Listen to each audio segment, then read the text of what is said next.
Not My Daughter. Eva Ray Thomas Mystery. Book 16. Written by Willow Rose. Narrated by Rebecca Cade. Copyright Willow Rose 2025. Published by Boy Media, LLC. All rights reserved.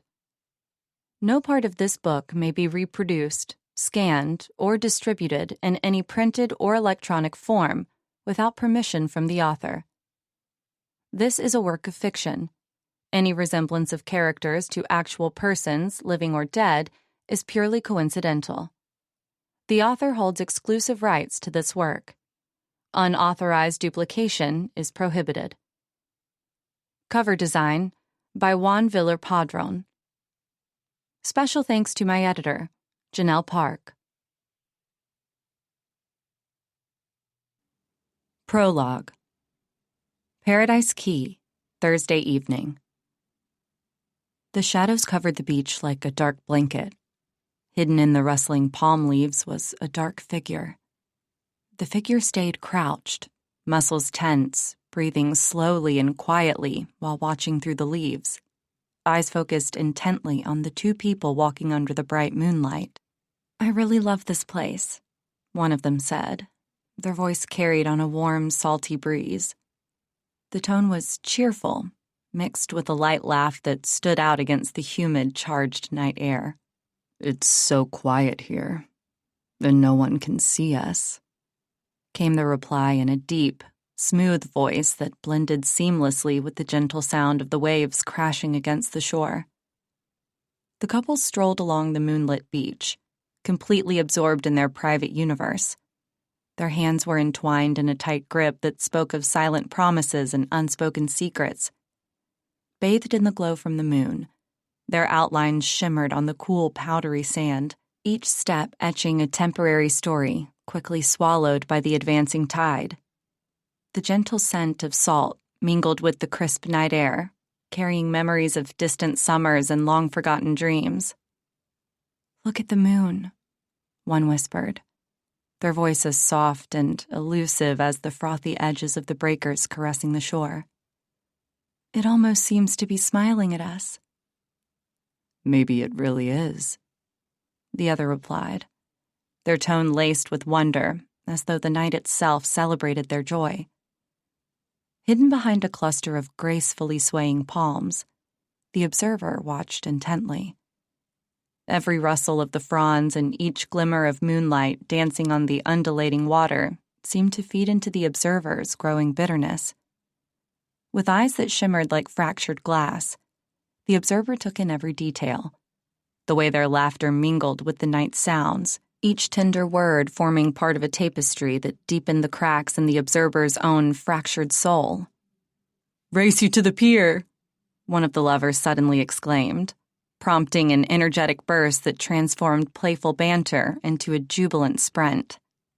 Bare feet pounded the sandy stretch, leaving behind hurried, fleeting imprints that whispered of mischief and vibrant excitement. "Hey, no fair!"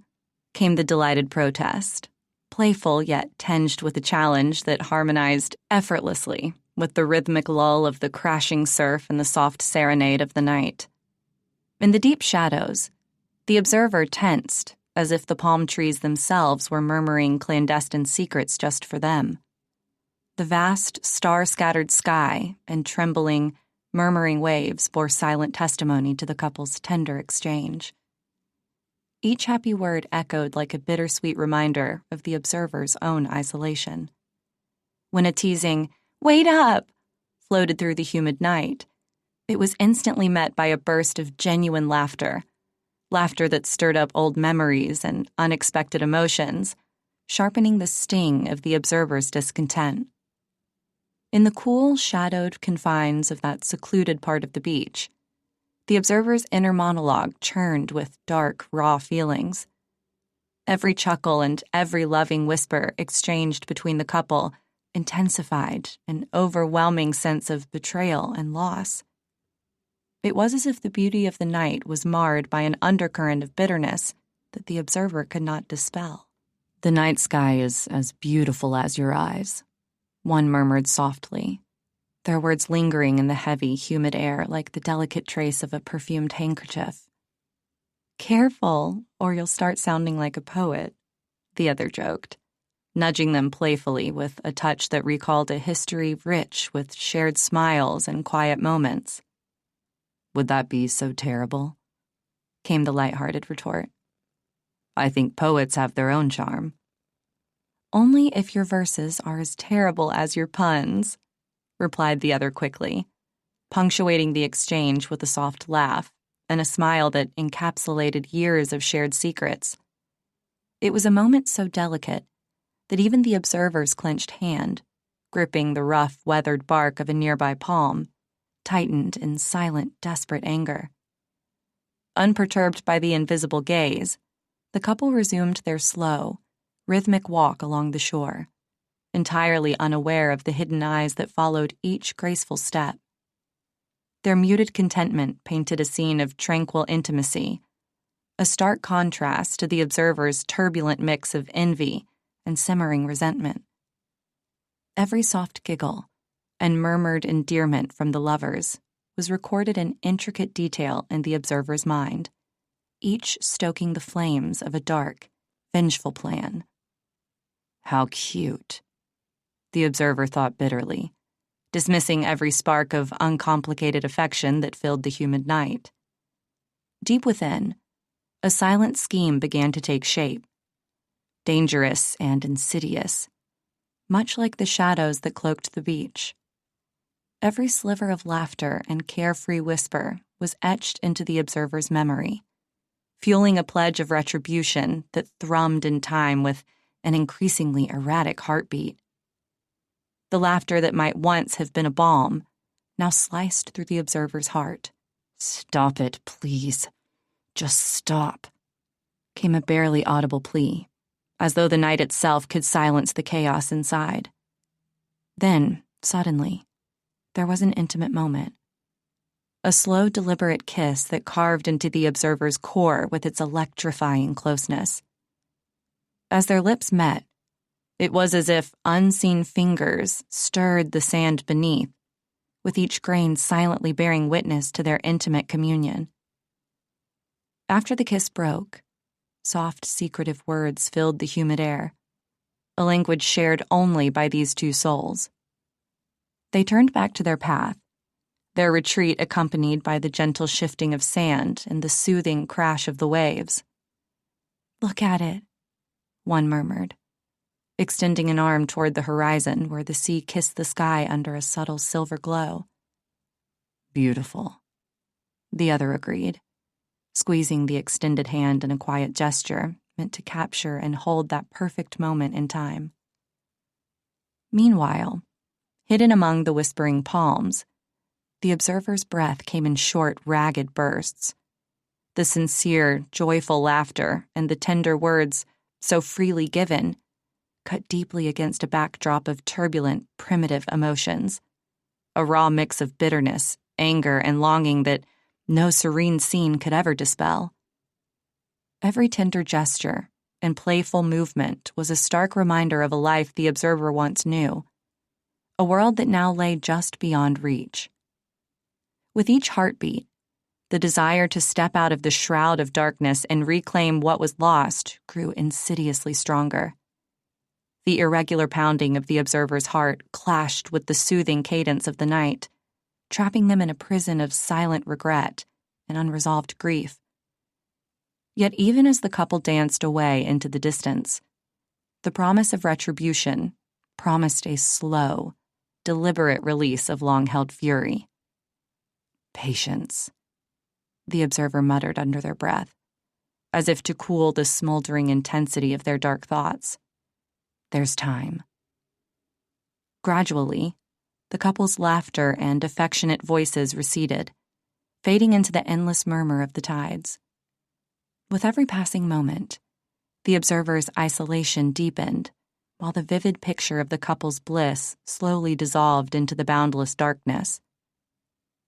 As the lovers moved farther down the beach, their forms were occasionally illuminated by stray moonbeams filtering through scattered clouds. Their footprints, once vibrant symbols of their shared joy, vanished beneath the steady, unyielding tide. Deep within the observer's mind, schematics of revenge began to twist and coil like serpents on a stormy night. Every playful glance and carefree laugh contributed another staccato note to a quiet crescendo that promised retribution. "Let them laugh," the observer whispered coldly, watching the figures gradually diminish until they were barely visible against the relentless surge of the surf. The couple's laughter dwindled to soft murmurs, their shadows stretching languidly along the cooling sand, a living testament to tender intimacy under the moon's silver glow. In the end, they melted into the horizon, becoming one with the deep, mysterious blues and purples of the nocturnal sky. Foolish children, the observer thought silently, each word loaded with a resonance of old anger. The darkness thickened, blurring the couple's outline until only a faint echo of their presence remained. "Let the dance begin," the observer whispered in a low, dangerous tone, a promise that was both chilling and inevitable. "Ready or not," they added calmly as they receded further into the shadows. "Here I come." Chapter 1. Paradise Key, Friday afternoon. The boat's deck swayed gently beneath me, a soothing motion that seemed to match the rhythm of my body. The endless expanse of turquoise water stretched before me, shimmering in the sun's warm rays. A gust of salty air brushed against my skin, carrying with it a sense of freedom and rejuvenation. I settled into an empty seat, warmed by the sun, and pulled out a small notebook from my bag. It felt out of place in the middle of such vastness, but I opened it anyway, pen poised above the blank page. "Hello, my new best friend," I whispered to the notebook, smiling as memories and thoughts flooded my mind. I had recently taken up journaling upon a good friend's advice. I had been stressed, too stressed for months, and I could feel it in my body. It was time for something new. "Try journaling," my friend Melissa said. "It has helped me a lot to generate structure of my thoughts when I'm stressed out." I thought, why not? Give it a try. And now that I was finally having some much-needed time away from my hectic life as a mom and FBI agent, I was going to reconnect with my old friends from Washington and their children on a private island in the Keys for the weekend. It was one of my friend's son, Mark's 20th birthday, and as usual, his mother would celebrate with an extravagant party for us all. This year, she had invited everyone to their private island where they usually vacationed every summer. The pen glided across the page, my handwriting flowing like waves. Find myself again. Breathe. Let go of FBI agent Eva Ray and embrace being just me. I paused, gazing out at the peaceful ocean. Memories of conversations and moments shared with old friends danced at the edges of my mind. Those moments of pure understanding and belonging. 6 years, I murmured to the horizon. It had been 6 years since life's current carried me away from Washington to Florida's embrace. And now, here I stood on the brink of reconnecting with those bonds. Anticipation fluttered within me, eager to soar as I prepared to rekindle old friendships. Memories swirled in my head, drawing me into a warm eddy of the past. The yearly zoo trip, our laughter echoing through the aviary, children's faces alight with wonder at the kaleidoscope of birds in flight. Olivia, her small hand in mine as we trailed behind the group. "Look, Mommy!" Her voice rose above the din, pointing to a peacock fanning its jeweled tail. "Beautiful, just like you," I said, squeezing her hand. Those days were spun from gold, and we mothers were a tapestry of shared experiences, with our kids as the threads binding us tightly. Guilt gnawed at me sometimes, uprooting Olivia from that rich garden of friendships. But life's winds don't ask before they blow you across the map. Florida's sun promised new blooms, even if nostalgia occasionally watered the flowers of yesteryear. I had never regretted moving back home. It was the right thing to do at the time. A vibration in my pocket jolted me back to the present. I fished out my phone, thumb swiping the screen to life. Olivia's name lit up the display. "Wait to see you, Mom. The island is amazing," her text read, punctuated by a rainbow of emojis. My heart did a little pirouette.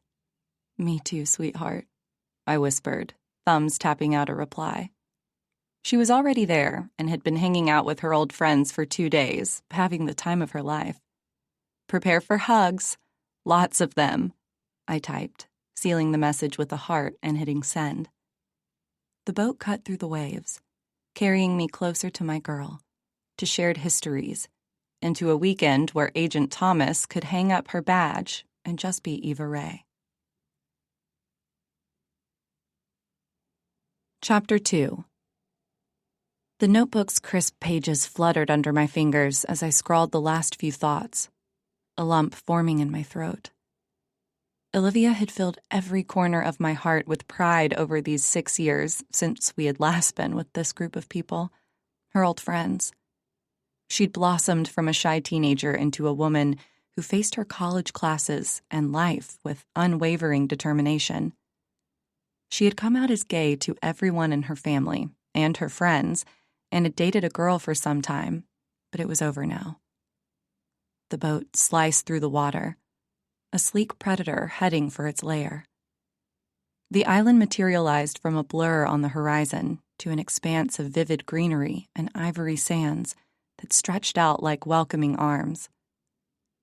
I leaned over the railing, ocean spray kissing my cheeks as if beckoning me into the embrace of Paradise Key Private Resort.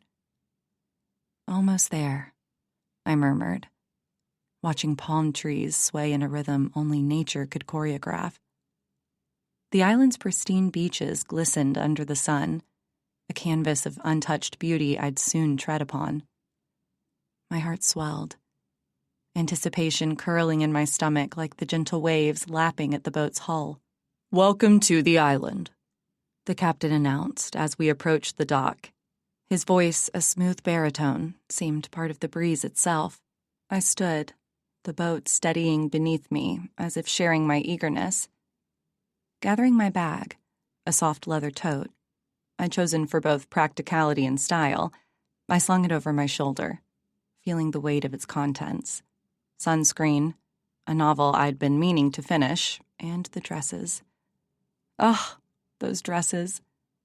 A smile tugged at my lips, imagining the coming evenings, cosmos in hand, laughter mingling with the whisper of silk and chiffon against sun-kissed skin. Stepping onto the pier, my sandals clicked against the weathered wood, each step a declaration of arrival. The opulence of the resort was almost jarring compared to my usual surroundings of sterile offices and crime scenes. Here, luxury awaited, no crime scene tape in sight. Time to swap FBI badges for bikinis, I joked to myself, my voice a low murmur drowned out by the rhythmic thud of my heart. The thought of lounging by the pool, wine glass perched nearby, felt like a fantasy about to unfold in vivid color. I couldn't wait to see my old friends. It was going to be a blast.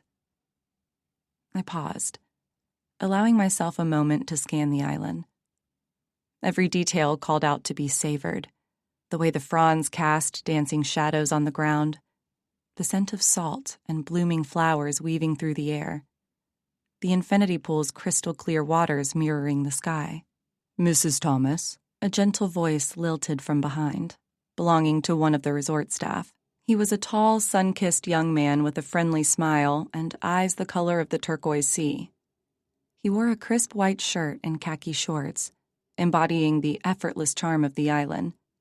"Please, call me Eva," I corrected, offering him a nod of gratitude as he took my bag with practiced grace. "Of course, Eva. Welcome to Paradise Key." His words were accompanied by the soft rustling of palm leaves swaying in the warm breeze. The air was fragrant, with the scent of hibiscus and salt, and the gentle lapping of waves against the pristine sandy shore provided a soothing background melody. Lush greenery surrounded us, the vibrant colors of tropical flowers punctuating the landscape, making it feel like a slice of paradise nestled in the heart of the ocean. "Thank you," I said, eyes still roaming the landscape. My mind wandered to lavish dinners under the stars, old friends and the promise of memories yet to be made. "Right this way." He gestured toward the main house, his uniform crisp against the casual backdrop. "Lead on," I replied, stepping off the pier with a renewed sense of purpose. The weekend was about to begin, and I was ready for whatever it might bring. My stride quickened as the main house came into view, each step a beat in the rhythm of anticipation. "Can't wait to see how everyone's changed," I murmured to myself, my flip-flops scuffling against the stone pathway, and to catch up on what everyone's been up to.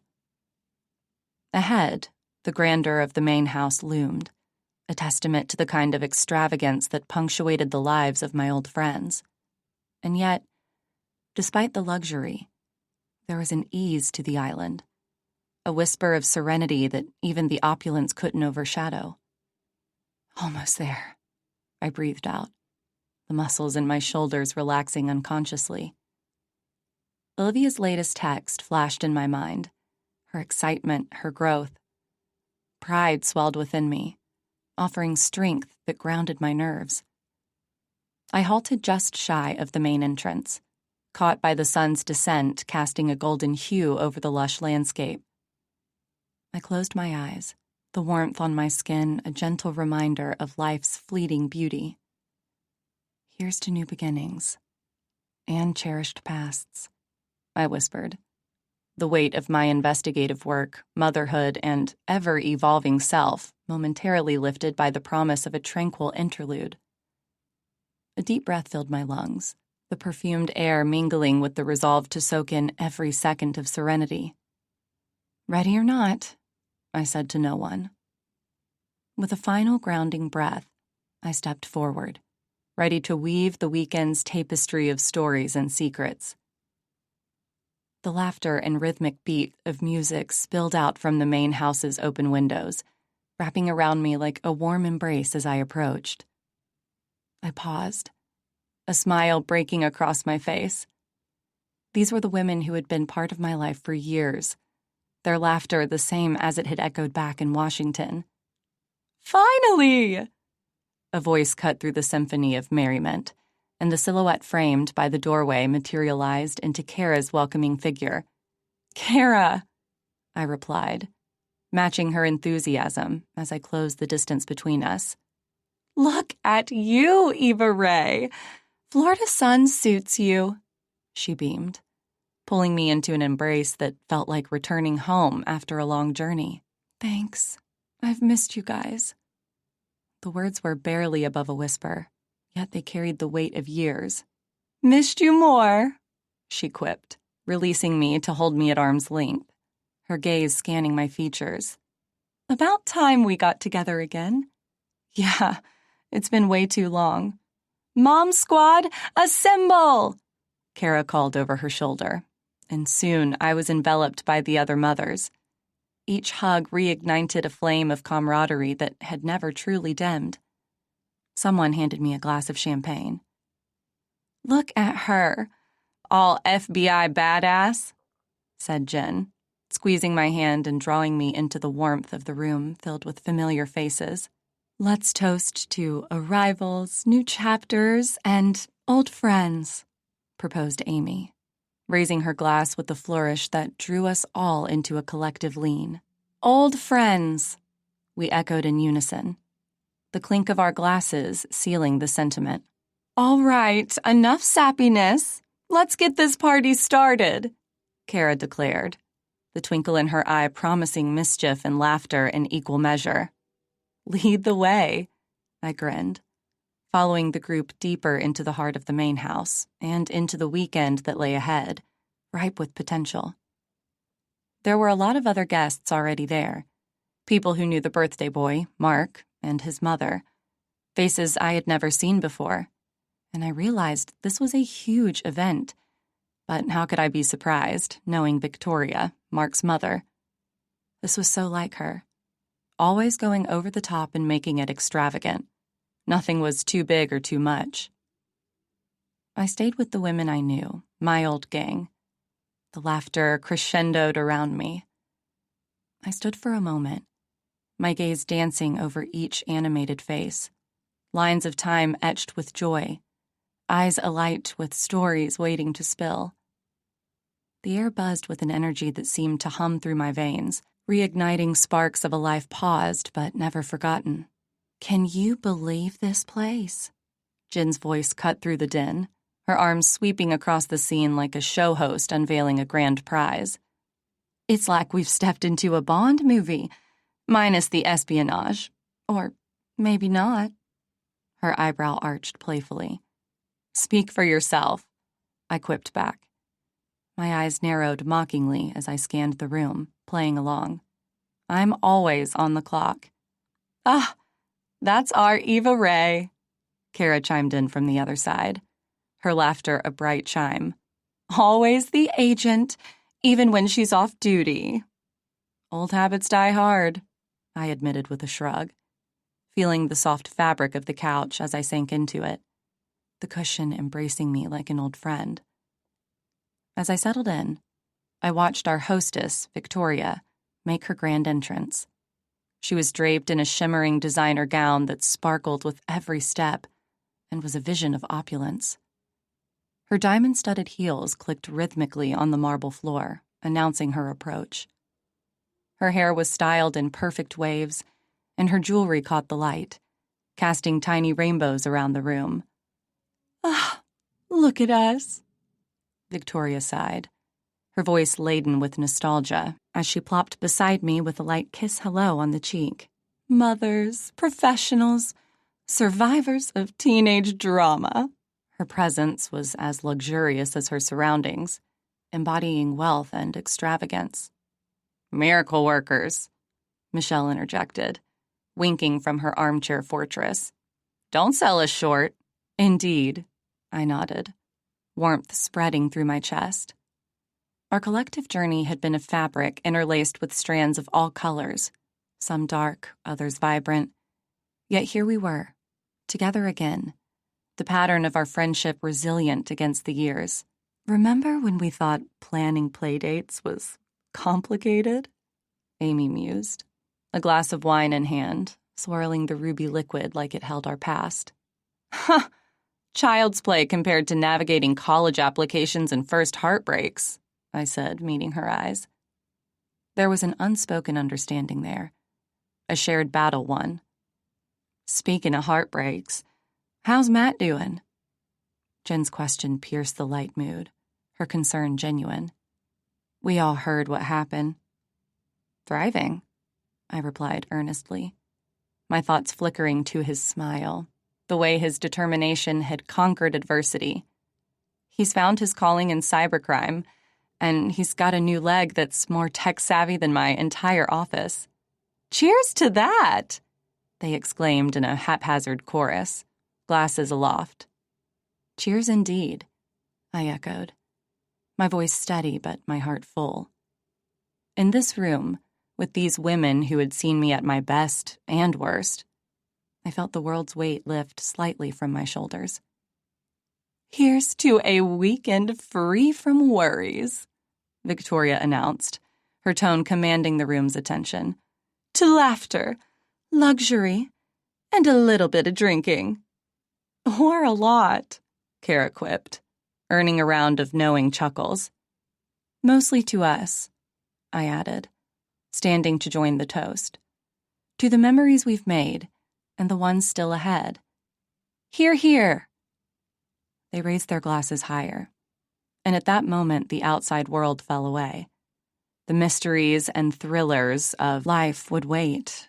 This weekend was about connection, gratitude, and the sheer, unadulterated joy of being together. "Let the celebrations commence," I declared, the finality of my words setting the stage for the weekend that beckoned. A pristine page, ready to be written upon with laughter, sunsets, and the incredible ink of enduring friendship. Chapter 3. I swirled the pale golden champagne in my glass, the bubbles catching the fading light as laughter erupted from the cluster of old friends gathered around me. The crisp, cool liquid was a welcome contrast to the warmth that wrapped around us like a blanket in the luxurious living room of Paradise Key Private Resort.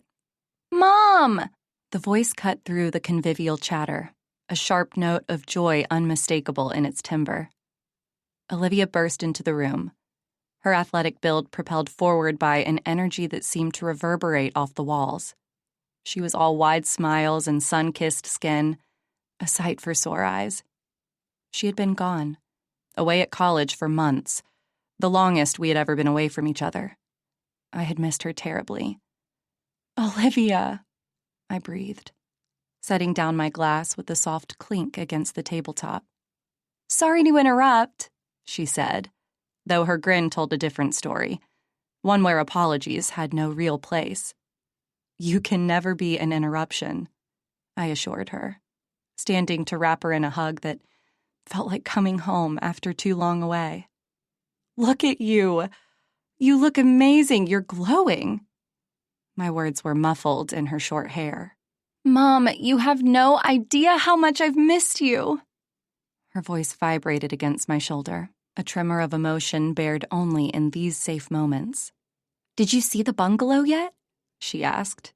"No, I haven't been back there yet. I think someone took my bag there, though." "Let's get you settled in." She pulled back, her hands gripping mine with gentle purpose. "Wait till you see the bungalow. It's something else." "Lead the way," I replied. We navigated through the throng of guests, my daughter's presence like a beacon, guiding me with ease. "It's right down here." The path to our cabin wound through a lush maze of tropical flora, the air heavy with the perfume of blooming jasmine. Olivia's stride was sprightly, her excitement manifesting in the animated cadence of her voice. "Everyone's been amazing, Mom," she said, a laugh threading through her words. "And the snorkeling? God, you should see the reefs." "Better than the pictures?" I asked, matching her pace. "Infinitely." Her eyes sparkled. "Sounds like paradise found," I quipped, noting the impeccable landscaping that framed our walk. "Totally," she affirmed. A pair of tiki torches flanked the path ahead, their flames dancing against the onset of dusk. "Olivia!" The call sliced through the warm air, and there he was, Mark, the birthday boy, emerged from around a bend, sunlight gliding his honey-blonde hair. With the confident grace of a panther, he closed the distance between us. "Mark!" Olivia's face split into a wide grin as they collided in an enthusiastic embrace. "Look at you two. Inseparable as always," I said, my heart warming at the sight. "Can't help it," Mark responded, his smile reaching his warm brown eyes. "She's the sister I never had." "Adopted by choice," Olivia added, nudging Mark playfully with her elbow. "Adoption papers are in the mail," Mark joked.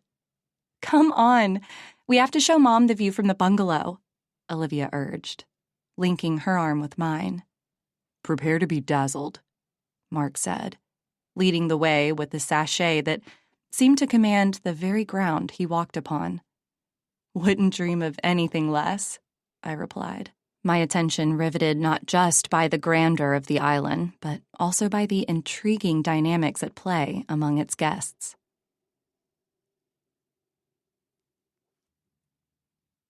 Chapter 4. I slipped the keycard that Olivia handed me into the lock of my bungalow, a small click confirming my entry into luxury. We walked inside. Olivia was right. The view over the ocean was beyond spectacular. "I'm staying in this room," Olivia said, pointing at an open door. "Yours is over there." The door swung open to reveal a room that was everything I expected it to be. Polished mahogany floors reflected the soft glow of the bedside lamp, and the sheets on the king-size bed whispered promises of silken comfort. I admired the array of fresh fruit and chilled water on the marble countertop. I immediately felt enveloped in tranquility, the only sound being the distant murmur of the sea.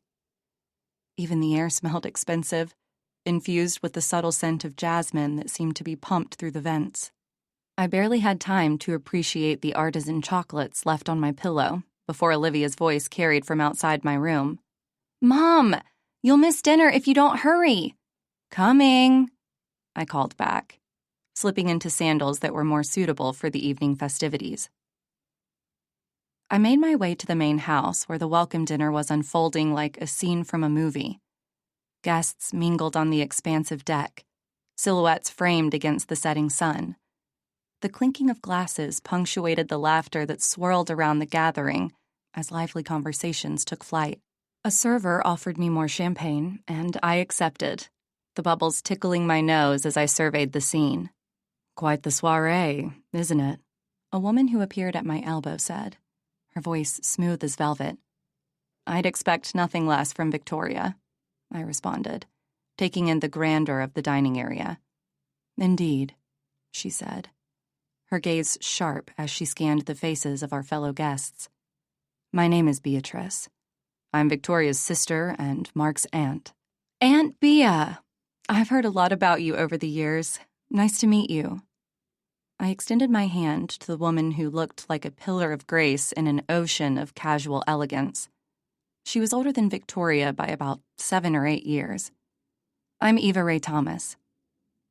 Her handshake was firm, and her steel-gray eyes scanned me with an efficiency rivaling any seasoned agent I'd ever encountered. "Eva Ray Thomas, the friend from the FBI?" "The one and only," I said. "I've heard about you too," she said. "Only good things, I hope." Beatrice answered with a light smile. "It's really nice here," I said, to take the conversation elsewhere. "Beautiful." "Indeed," she said. "But it's not just the surroundings that make this place special. It also has a lot of history." "Every good mystery needs a backdrop like this," I quipped, matching her wit. "Careful, Eva Ray," she warned playfully. "You might find yourself part of the story." "Wouldn't be the first time," I admitted, the corner of my mouth lifting in a half-smile. "Enjoy the evening," Beatrice said before gliding away to join another conversation, leaving me to ponder her cryptic words. "Here's to old friends and new adventures." Victoria's voice rang out clear as a bell, drawing everyone's attention for the toast. "And to my handsome son's birthday, of course. Happy birthday, sweetie. I can't believe you're 20 now." "Thank you, Mom," Mark said. "To Mark," she said. Glasses raised, we echoed her sentiment, the collective cheer marking the beginning of something memorable, or so we hoped. As the applause subsided, I found myself momentarily caught up in the jubilant atmosphere, the intrigue of the evening palpable. And that's when I saw him, this extremely handsome man. He stood apart, a solitary figure wrapped in mystery, his eyes observing the interactions around him with a quiet intensity that drew me in. The setting sun cast an amber glow on his face, accentuating the thoughtful expression he wore as if it were his armor. "Who's the loner?" I whispered to Olivia, nodding subtly toward him. "Ah, that's Emilio," Olivia shared, her voice dropping to match mine. "He came here with Aunt Beatrice. I'm not entirely sure if he's related to Mark or just a family friend, to be honest. Some say he's Aunt Beatrice's young Latin lover." "Interesting," I mused, watching Emilio's gaze flit across the crowd with a dancer's poise, deliberate and full of purpose. His presence seemed to weave a silent narrative that begged to be read between the lines. "There's something about him," I continued, more to myself than to Olivia, intrigued by the enigma standing before me. Beats me, Olivia shrugged, her attention already snatched away by Mark, calling for her to join him and his friends. Excuse me, I said, sliding past a waiter balancing a tray of hors d'oeuvres, my feet carrying me toward the intriguing stranger before I could second-guess the impulse. Mind if I join you in the land of observers? I asked, coming to stand beside Emilio. He turned, a ghost of a smile playing on his lips. I prefer it here, he said, his voice a melody that commanded attention despite its softness. The view is clearer. Clarity is often elusive, I remarked, matching his calm demeanor.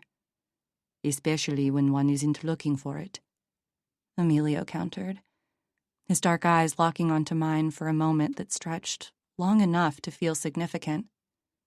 True enough, I conceded. Eva Ray. Emilio. He introduced himself, though I already knew his name. It was a formality, yet there was a weight to it, a significance he intended. Enjoying the party? I ventured, casting a glance at the chattering guests. Observation is a form of enjoyment, he replied cryptically. Spoken like someone who knows how to listen. Or someone who knows what to look for. Are you looking for something? The question slipped out before I could corral it. Perhaps. His answer was a wisp of intrigue, leaving me to wonder at the depth hidden beneath the surface of those two syllables. Curious, I murmured, filing away the exchange for later reflection. Isn't that what brought you here? Emilio's gaze was penetrating, as if he could see right through me. Curiosity as to what your friends have been up to, how successful they have been, what they look like now, who has aged the worst. Touché, I said with a nod, acknowledging the point well made. Mom, come on, dinner's ready. Olivia's voice pulled me back from the precipice of the conversation, her enthusiasm a stark contrast to the stillness that emanated from Emilio. Coming, sweetheart, I called back, offering Emilio a parting nod. Until next time, I said, stepping away, the curtain falling on our brief act in the night's unfolding drama.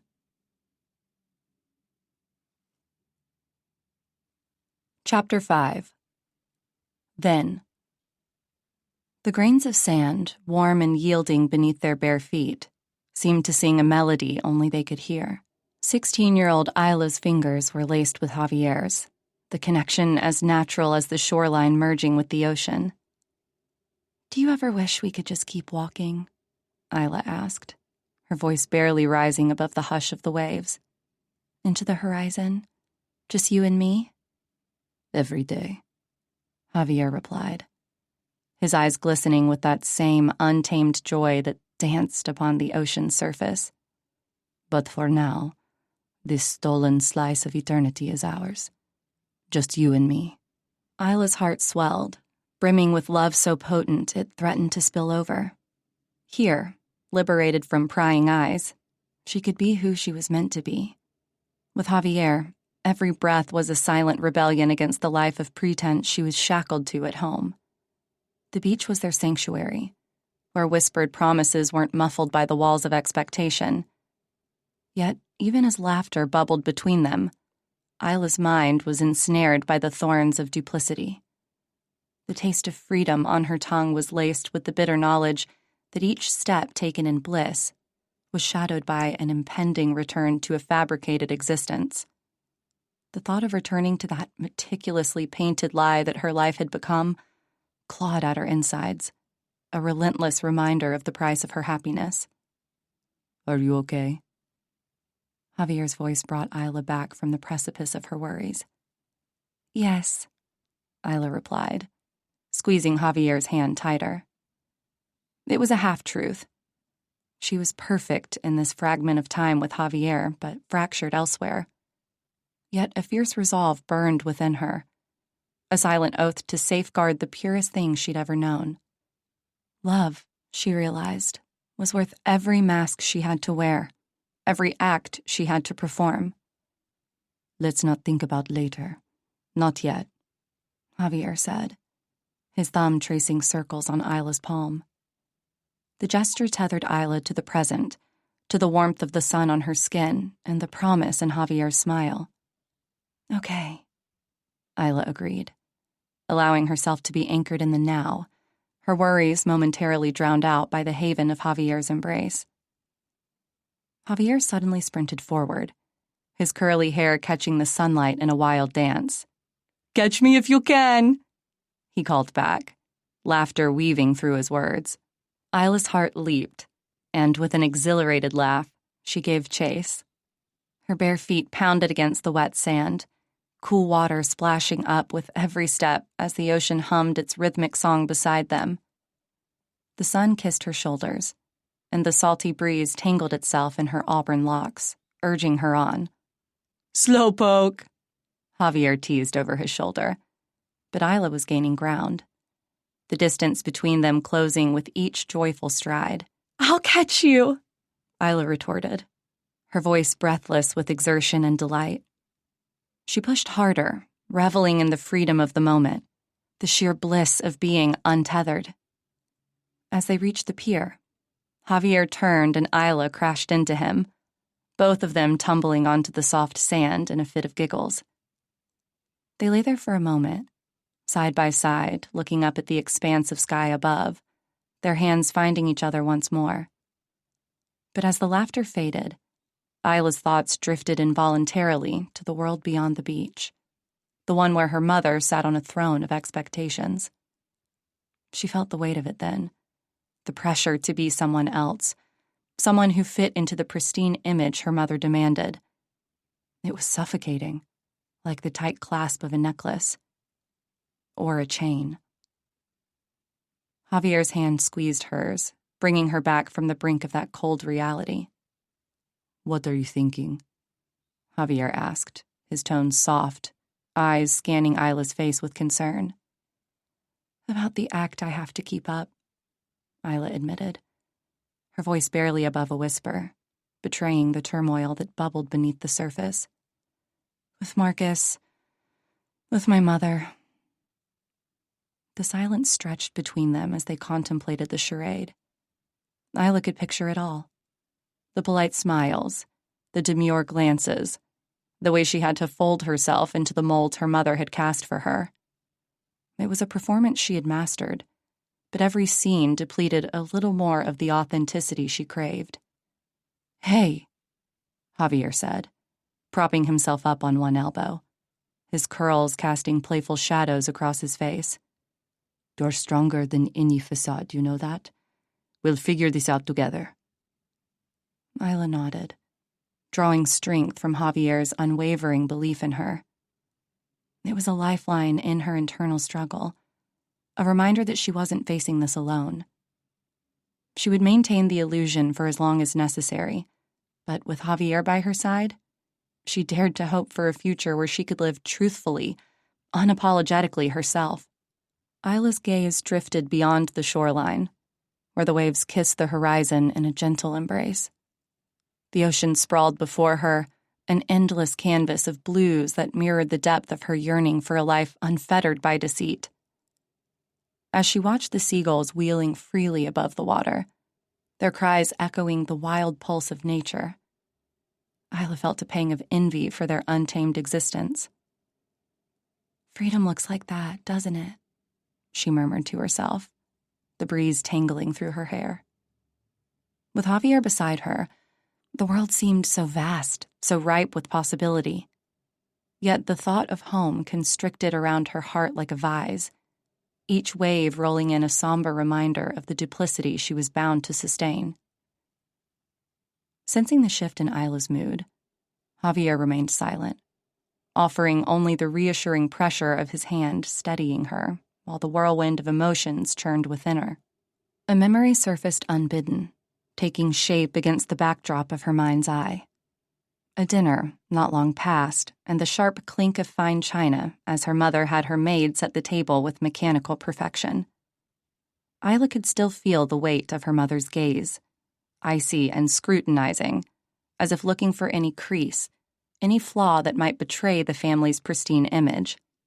Posture, Isla, her mother had chastised, her voice the very embodiment of control as she appraised her daughter with an unsparing eye. Remember who you are, who we are. There is no room for error in this house. The words had fallen like a guillotine, severing Isla's hope for understanding, for acceptance. As she stood there, rigid and compliant, Isla had known with a sinking certainty that her mother's love was conditional, a currency traded only for obedience and propriety. "Promise me, Isla," she had continued, the blue of her eyes hard and cold as the ocean depths. "Promise me you will not bring shame upon us." And Isla had promised, her voice hollow, even as her heart rebelled silently against the falsehoods that shaped her existence.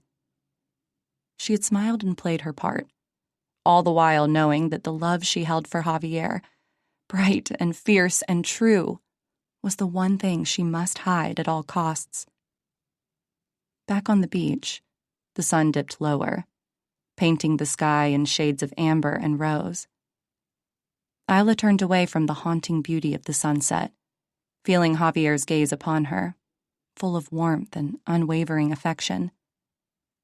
In that look, she found the courage to face another family dinner behind the mask for the glimmer of a future where she could be free to love, free to live, and free to be the Isla that only Javier truly knew.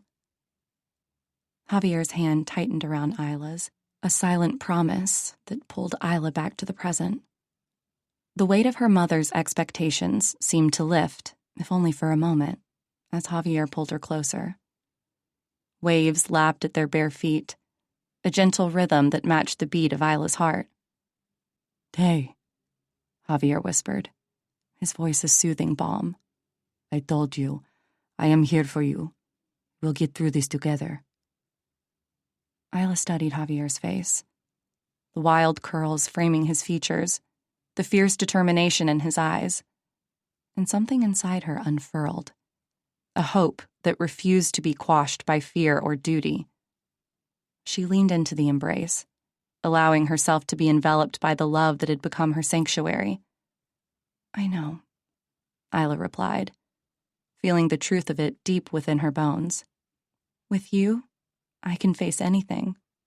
They stood there, two silhouettes against the ever-changing canvas of the sky, sharing the kind of silence that spoke volumes. It was in these quiet moments that Isla felt most alive, most herself. Yet the inexorable march of time waited for no one, and the sun's descent reminded her of the world beyond the beach, the world where she played a part dictated by others. A world that Javier couldn't enter with her. Reluctantly, Isla stepped back from Javier's arms, her gaze lingering on the horizon where the last rays of daylight clung stubbornly to the sky. She breathed in the salty air, committing the sense of peace to memory.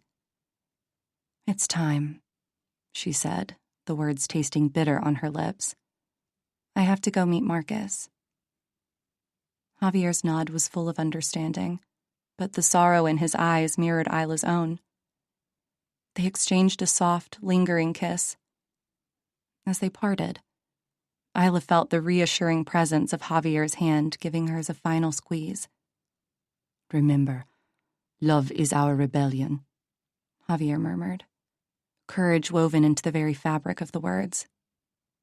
"Love is our truth," Isla responded, the conviction in her voice belying the ache of departure. Turning away, Isla began the walk back, each step heavy with the knowledge of the charade she must continue. But a fierce resolve burned bright within her chest. She would protect this love, their love, at all costs. And with each step, she carried with her the image of Javier standing strong against the fading light, guiding her through the performance she had to give. Chapter 6. Paradise Key, Saturday morning. The first rays of the Florida sun had just begun to caress the edges of Paradise Key Private Resort when Mark's mother, Victoria, with a furrowed brow, paced along the beach. "Mark?" Her voice cut through the silence, each call more desperate than the last. The aroma of freshly baked pastries and sizzling bacon had been intended to rouse her son on his birthday morning, yet the untouched bed had whispered a different story. He wasn't there. But where could he be? "Mark!" she shouted again, her footprints marring the white sand, each step erasing the tranquility that the island promised. The breakfast tray, now abandoned, was meant to be a celebratory gesture from a mother to a son, but reality served a chilling alternative. She neared the lapping waves, the salt air clinging to her lungs. A gasp escaped her as her eyes locked onto a form bobbing rhythmically in the water. She froze, hope and denial warring within her as the object grew closer. "Please no," she murmured, the words barely a breath. Her heart raced. It couldn't be. Not today, not her Mark.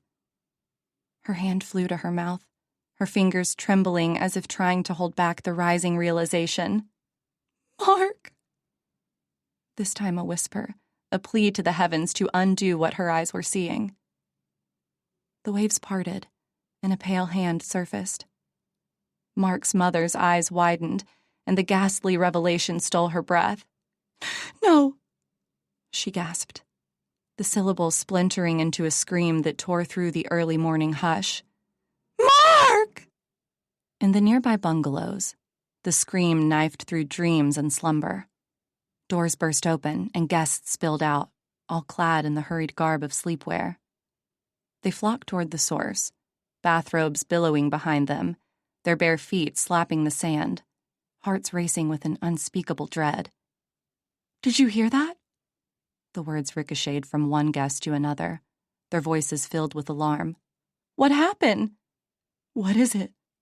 A woman quivered, her face ghost pale beneath the tropical sun.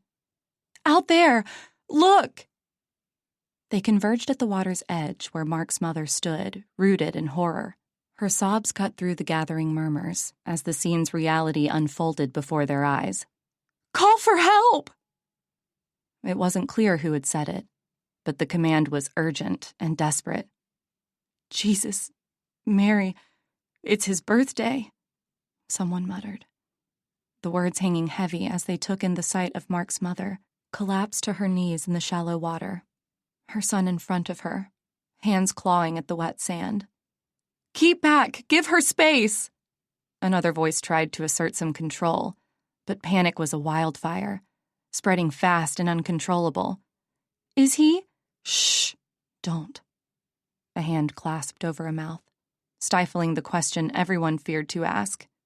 "Mark!" The mother's voice broke again, a jagged shard of glass in the murmur of silk pajamas and cotton robes. "Get blankets! Something warm!" Practicality surfaced through the chaos, but the suggestion felt hollow against the chill that had settled over Paradise Key. What could have happened? Words trailed off, no one daring to finish the thought. "Quiet!"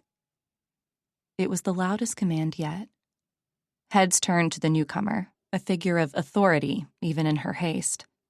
She strode forward, her eyes scanning the scene with a precision that belied her calm exterior. "Mom!" A young girl's voice, stricken, sliced through everything else as she came running up behind her. "Olivia, stay back." The command was sharp but protective. "Let her come! Let her!" Mark's mother reached out, her plea swallowed by a fresh wave of grief. "Eva, please!" "Please, everyone please stay back," Eva Ray said. The silence that followed was thick, each person wrapped in their own shroud of shock. "Mark," the mother whispered again, a benediction to the son who'd been the heartbeat of this island paradise, now lying silent in its shallow waters. Chapter 7. I arrived at the edge of chaos, my heart hammering, yet my mind clear. The early morning sun glimmered off the ocean, an incongruous backdrop to the horror unfolding on the beach. My gaze fixed on the water, where a small crowd had gathered, their silhouettes stark against the rising light. Step back. My voice sliced through the murmurings and sobs, commanding attention as I shouldered my way through the throng of pajama-clad guests. Instincts, honed by years of service, took over. I scanned the scene. Victoria was crumpled near the shore. Her friends were running to her, clutching her, and Mark's lifeless form was bobbing in the gentle waves. Kara, Jen, Amy, and Michelle were all there, and all their eyes were on me. "Someone call 911, I directed, my eyes never leaving what needed to be done. "Now!" "Already on it," came a shaky reply from somewhere behind me. "Good." I nodded curtly. "We need to get him out of the water. Carefully. I'll guide his shoulders. Who can take his legs?" Michelle and Jen stepped forward. Michelle's face set with grim determination, while Jen's was pale and drawn. "Slowly now," I instructed as we waded into the shallows, my hands steady despite the turmoil inside me. My fingers brushed Mark's cold skin, and I suppressed a shudder. "On 3. 1, 2, 3. Together we lifted him, moving toward the beach. "Get those blankets ready," I called to the onlookers, who scrambled to obey. As we laid Mark down on the sand, I checked for any signs of life, already knowing it was too late. "Keep everyone back," I told a lanky teen who seemed eager to help. My words were clipped and efficient. I surveyed the scene, each detail etching itself into my memory. The way Mark's hair fanned out like a halo, the unnatural angle of his arm. "Mom?" Olivia's voice reached me, quivering with fear. "Stay back, sweetheart." My response was automatic, even though my heart broke for the grief she was about to experience. "Is he?" Olivia's question hung in the air, unfinished. "Let's not jump to conclusions," I said, though certainty clawed at my throat. I knew it was too late. She stared at her friend, shock edged into her face. I needed to help her snap out of it. "What happened?" The whispered question came from a nearby guest, her eyes wide with disbelief. "Did he drown?" "We'll find out," I promised, though my mind raced ahead to the investigation that loomed before us. I stared at Mark's throat and saw marks, visible bruises resembling finger marks. I knew in that second that this was no accident. Someone had strangled Mark. There was also a long abrasion on his hand, looking like a deep cut. Had someone tried to stab him, and this was a deflection, and then decided to strangle him instead? Maybe he had put up a fight? This is not good. "Mom!" Olivia's hand flew to her mouth, her eyes wide with horror. Her gaze lingered on Victoria, who now sobbed into the embrace of another woman. "Keep everyone back," I barked again, the agent in me surfacing despite the tremor in my voice. I turned toward Mark's friends, who had come to celebrate Mark's birthday. They were a tangle of arms and tears. Their grief was a living thing, pulsating through the air. But Olivia stood apart, her stillness almost more jarring than their wailing. Chapter 8. The police boat cleaved in the still waters, its engine a growling intruder upon the island's calm. I watched from the pier as the officers emerged with brisk efficiency, their movements precise and deliberate. The quiet murmur of the guests behind me faltered, then ceased altogether. It was like watching a play change acts. The scene before us shifted from one of shocked whispers to stark reality. "Everyone, please gather around." The lead investigator's voice cut through the tension. He stood on the dock, his posture rigid, the silver badge on his chest glinting in the sun. Gravel crunched beneath his boots as he approached, eyes scanning the crowd with laser focus. "Sir," I said, moving toward him. "Eva Ray Thomas. I'm an agent with the FBI." His gaze locked onto mine for an instant that stretched too long. The corner of his mouth twitched, not quite a smile, more a recognition of the dance we were about to perform. "Miss Thomas," he nodded, his tone leaving no room for pleasantries. "I'll need everyone's cooperation. Statements will be taken back at the house." "Of course," I replied, my words clipped. "Just thought you should know—" "Save it for the statement," he interjected, already turning away from me with a dismissive wave. "Everyone, please make your way back to the house." The investigator's voice cut through the unease like a knife. He stood with an unwavering posture, his authority unquestionable. "We'll need to take your statements momentarily." The guests exchanged hollow glances, their expressions still marred by disbelief. They moved as one somber procession, feet dragging across the sun-warmed stones, the collective weight of shock visible in each step. I joined the end of the line, my mind racing despite the lethargy around me. My gaze lingered on the investigator, watching him issue orders with mechanical efficiency. My FBI training itched beneath my skin, a silent siren call to action that I was forced to ignore. "Hey," I murmured to no one in particular. I could help if they'd let me. But the buzz of my own thoughts was all that answered back. The breeze seemed to mock me, carrying away any chance I had at influencing the investigation. "Let's just do what he says," someone ahead muttered. I didn't recognize the voice, but the resignation in it was familiar. "Sure," I replied, more to myself than them. Just another day in paradise, right? A soft snort from someone nearby told me my dry humor wasn't entirely lost. But the moment was fleeting, and we continued our shuffle toward the main house. "Detective!" I couldn't help but call out once more, turning to face him.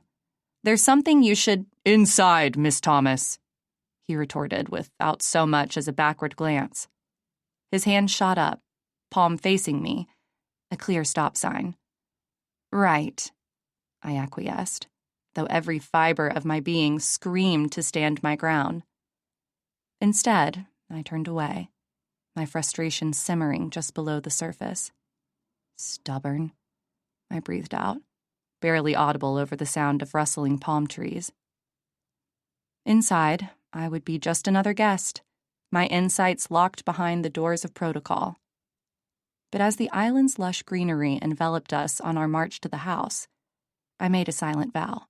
"Don't feel too sure of yourself, detective," I whispered into the wind. "I'll find my way in. I always do." Chapter 9. The door to the main house swung open, a silent herald to the collective despair that awaited within. The once vibrant foyer had transformed into a mausoleum of grief. Mark's friends clung to each other in a tight knot near the grand staircase, their sobs echoing off the high ceilings. "It can't be real," one of them choked out between tears, her voice barely reaching the rafters. "This can't be happening. It has to be an accident," murmured another, her words more of a prayer than conviction. Mothers with faces etched with lines of worry and sorrow whispered comforts that hung hollow in the air. They reached for tissues from boxes that had appeared as if by magic on every flat surface, dabbing at eyes and noses with delicate restraint. "Stay strong," Amy said, her hand trembling as she patted Kara's back. "For Victoria, we have to stay strong." In a shadowed corner sat Olivia. She sat apart from the rest, her knees drawn up, arms wrapped around them like a fortress. Her body swayed ever so slightly, a metronome of internal agony. Eyes fixed on her hands, she traced the lines of her palms, a wordless mantra to keep the turmoil inside her at bay. "Olivia?" I ventured, my voice slicing through the thick air, a scalpel trying to reach her. "I'm fine," she clipped back, her eyes betraying the lie. They were turbulent seas, threatening to spill over the levees of her lashes. "No, you're not. Of course you're not," I pressed, but she only nodded, a jerky motion that spoke volumes. "I'm here for you," I said, and it was both a promise and a plea. "I know," she responded, her voice a whisper. "Let me." "Can't." She cut me off, her fingers now weaving an intricate pattern of anxiety on her knee. "Olivia, stop." A single word, a dam against the deluge. I exhaled, tasting the tension that hung between us, a bitter tang on my tongue. "Hey," I murmured, lowering myself beside her. My arms wound around her, firm and unyielding. "I've got you." She didn't speak. She just tilted into me, her rigid form softening. The subtle shake of her shoulders eased, and her breaths evened out in slow, measured pulls. "Mom." Her voice was a thread, barely there. "I'm right here." I tightened my grip. "This feels so unreal," she confessed, her words cracking like thin ice. "That's understandable." I stroked her hair, lines of strategy and care intertwining in my mind. "But know that you're not alone. We'll get through this, together." "I'm scared," she admitted, a fissure in her armor. "Me too, Olivia. Me too." My response was a whisper, a secret pact between us. The room's pulse quickened, a living mesh of chatter and stifled sobs. I felt it throb against my temples, a constant reminder of the fragility surrounding us. "A senseless tragedy," someone whispered, their words laced with disbelief. "Did anyone see anything?" Another voice quivered, searching for a thread of reason in the chaos. I held Olivia tighter, her body a trembling note in the chaos. A mother first, agent second, but both screamed for action. A balancing act on a wire pulled taut by this morning's horror. "Mom, what if—" Olivia's voice trailed off, choked by the unspoken. Shh, shh, shh, shh. Let's not worry about that now. There are a lot of questions we can't answer yet, I murmured, brushing a kiss atop her head. Focus on now. It's all we can do. "But you always find answers. You fix things." Her eyes sought mine, seeking the certainty I wasn't sure I could give. "Olivia, some things—" I paused, measuring my next words. "Some things are beyond fixing, but understanding them, that's within reach." "Will they even let you help?" she asked, skepticism threading her tone. "Let me?" I almost chuckled at the idea. "Since when do I wait for permission?" "Mom, the investigator—" "Doesn't know what he's up against." I finished for her, my voice edged with steel. The professional in me clawed for dominance over the maternal shield I had wrapped around us. It was a fight I knew all too well. "Be careful," Olivia breathed, her grip tightening on my arm. "Always am."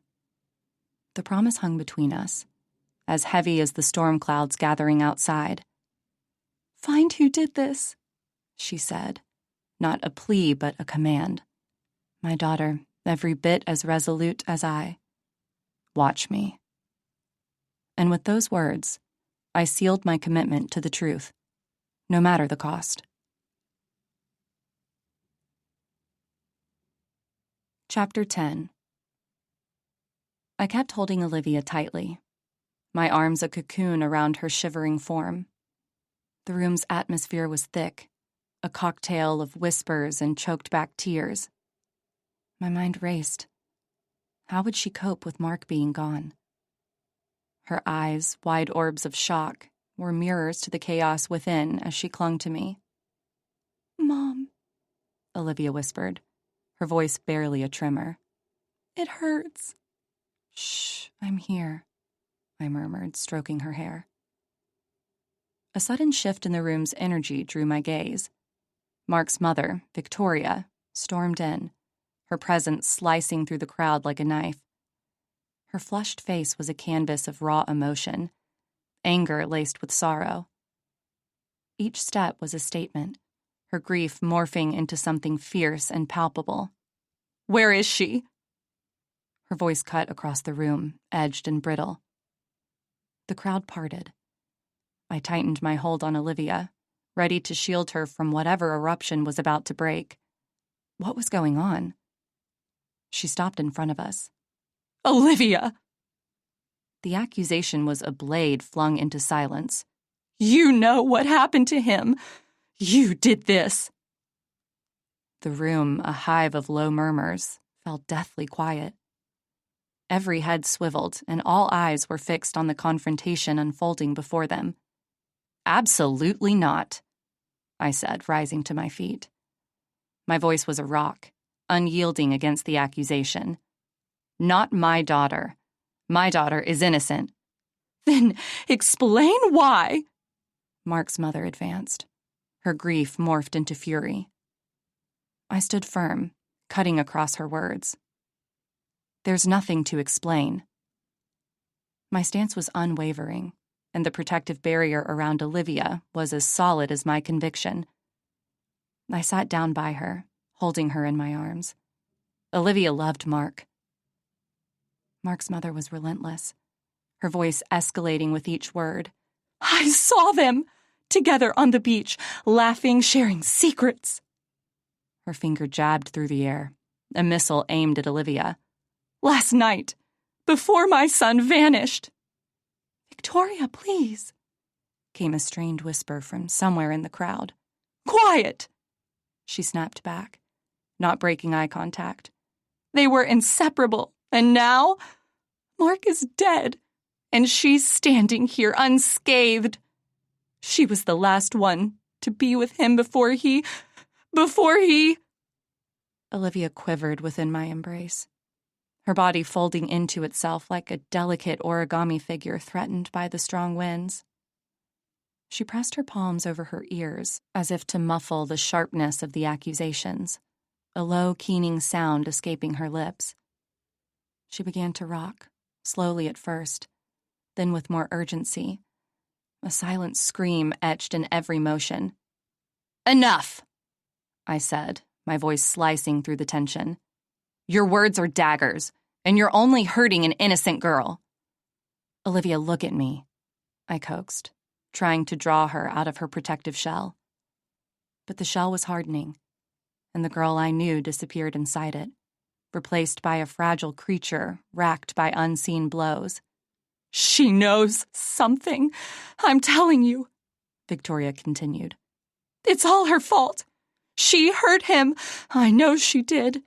She's not even denying it. I want to hear her say she didn't hurt my son. I want her to say it. But she can't, can she?" "Stop it!" My voice cracked as I angled my body to shield Olivia from the onslaught. "You're wrong." Victoria's eyes blazed with a fury that could have set the ocean ablaze. "Am I?" she spat. The room's atmosphere thickened, tension coiling like a spring. Murmurs rippled through the crowd. "Your grief has blinded you," I said, struggling to keep my own emotions in check. "You're looking for someone to blame, but my daughter isn't the one. Olivia is grieving too." "Like hell she is! Mom!" Olivia's voice was a frayed thread, barely audible. "Enough!" I shot back, my plea barbed with desperation.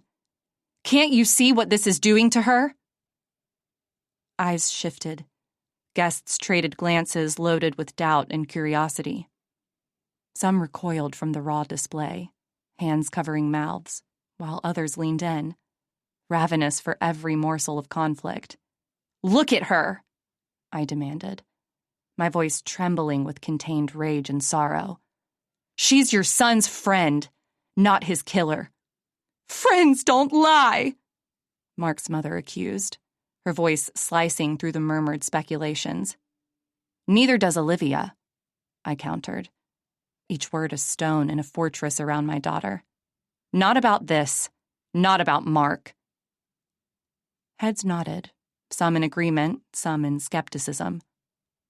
The crowd had become judge and jury, their collective breaths held tight as they awaited the next revelation.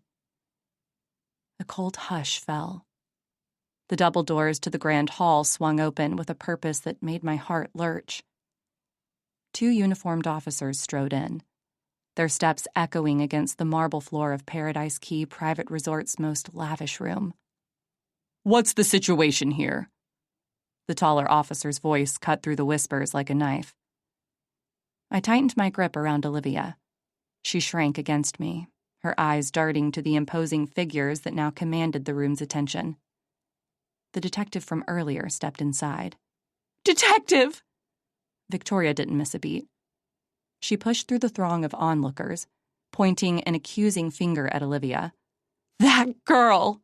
she hissed. "She knows what happened to my son!" The detective's gaze locked onto Olivia, her innocence under scrutiny. His partner fumbled for a notepad, anticipation etched into his face. "Ma'am, please calm down and start from the beginning." The detective's words were laced with authority, but Victoria was a cyclone that refused to be stilled. "Start with her!" she urged, insistent, her voice searing through the space between them. "Mark would still be alive if it weren't for her. She was with him last night. I saw them, in a tight embrace, kissing, and now he's dead. Now my son is dead." Olivia's breath hitched, her body tensing as if bracing for impact. I felt her pulse race, a frantic drumbeat against the silence that had once again claimed the room. "Is this true?" The detective's question was directed at Olivia, but I answered. "No," I said firmly, standing between them. "You're barking up the wrong tree, detective." "Let's keep this orderly," he replied, unswayed by emotion, his professionalism a stark contrast to the theatrics spiraling around us. "Orderly?" Victoria scoffed. "My son is dead, and you want orderly?" "Miss Thomas," the detective acknowledged me without taking his eyes off Olivia. "I'll need to speak with your daughter." The detective's eyes darted from the enraged woman before us to me and back again, his face a mask of professional neutrality. I could almost hear the cogs turning in his mind as he weighed our words against the charged atmosphere. "Detective, I'm an FBI agent," I cut in, my voice slicing through the tension. "My daughter—" "Agent or not, your badge doesn't change the facts here," he said curtly, barely blinking. "Olivia is innocent," I pressed on, my words sharp. "There's been a mistake." "Everyone's innocent until they're not," he replied, his tone even but his eyes skeptical. "We need to follow every lead, Agent Thomas. You should know this, being an agent and all." "Leads? He's her best friend. They grew up together. There's no way they could have been kissing. My daughter is gay." My voice rose despite my control, the maternal instinct to protect Olivia wrestling with my trained calm. "Mom!" Olivia said, terrified. "It's true, isn't it?" I said. "You were just good friends?" "Friends can hide truths, too," the detective murmured, more to himself than to me, a slight crease forming between his brows. "Olivia, I need you to answer some questions," the detective said, his tone calculated. His eyes softened ever so slightly as they found Olivia's frightened gaze. "Can't you see she's terrified?" My words lashed out, every muscle in my body coiled and ready to strike. But he was unyielding, his duty clear in his mind. "Ma'am, it's necessary." His voice carried the weight of authority, but there was a tremor of reluctance that betrayed his understanding of her fragile state. The room had become a living entity, its breath held tight as the detective stepped closer to Olivia. She looked small, folded into herself like a bird protecting its broken wing. "Is this really needed now?" I challenged, stepping between them, the shield to her vulnerability. "It's procedure," he insisted, though his caution spoke volumes. He knew the volatility of the waters he was navigating. "She is most likely the last person to have seen him alive." At least take her somewhere private, I said. Mom, it's okay, Olivia whispered, her voice a thread of silk that might snap at any moment. Like hell it is, I muttered under my breath, but I stepped aside, my presence a sentinel beside her. Olivia, where were you last night? His question hung in the air, each word a stone thrown into the stillness. After dinner, I walked the beach with Mark like we've been doing every night while here, just as friends, goofing around. Olivia stammered, her hands trembling like leaves in the wind. And then I went back to bed. What time was that? What time did you start walking together? I don't know. 8 o'clock, perhaps? Can anyone confirm that you went back to bed? The detective's eyes never left her face, always searching for a crack in the facade. No. My mom was already asleep when I came back. And when was the last time you saw Mark? The detective nodded, scribbling notes in his little black book. He at the beach. I left him and went to bed. I assumed he went back to his own bed to sleep. When I woke up this morning, it was because I heard someone screaming. I see. And when was this? When did you go to bed? I don't know. Around 10 o'clock, perhaps? And did you two fight about anything? The detective asked. Olivia looked frightened. Fight? What do you mean by that? Did you have any argument? Any disputes of any sort? A murmur swept through the crowd, the sound of waves crashing against the cliffs of doubt. Whispers curled into the air, each one a viper waiting to strike. Enough! I exclaimed, my voice ringing out, silencing the murmurs.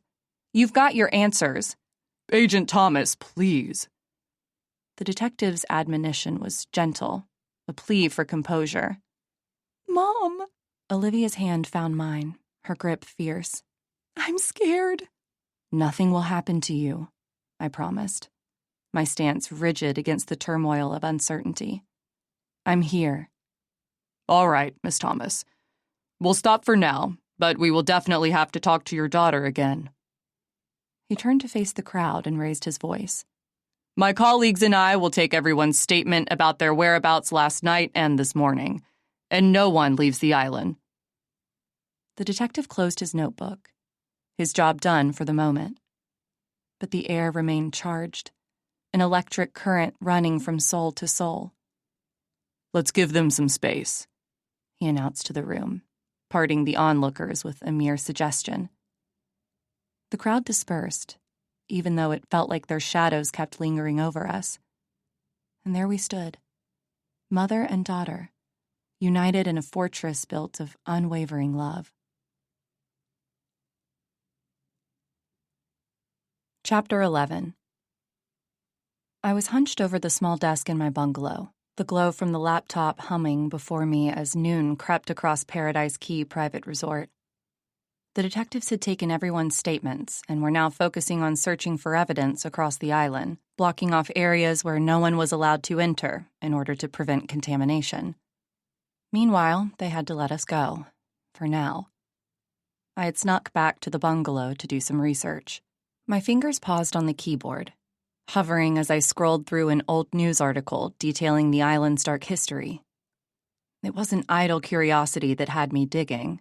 It was desperation.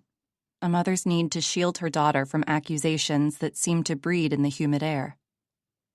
Murder, they whispered behind cupped hands, eyes darting toward Olivia with morbid fascination. And the detective? Well, he made it clear that my help was unwelcome.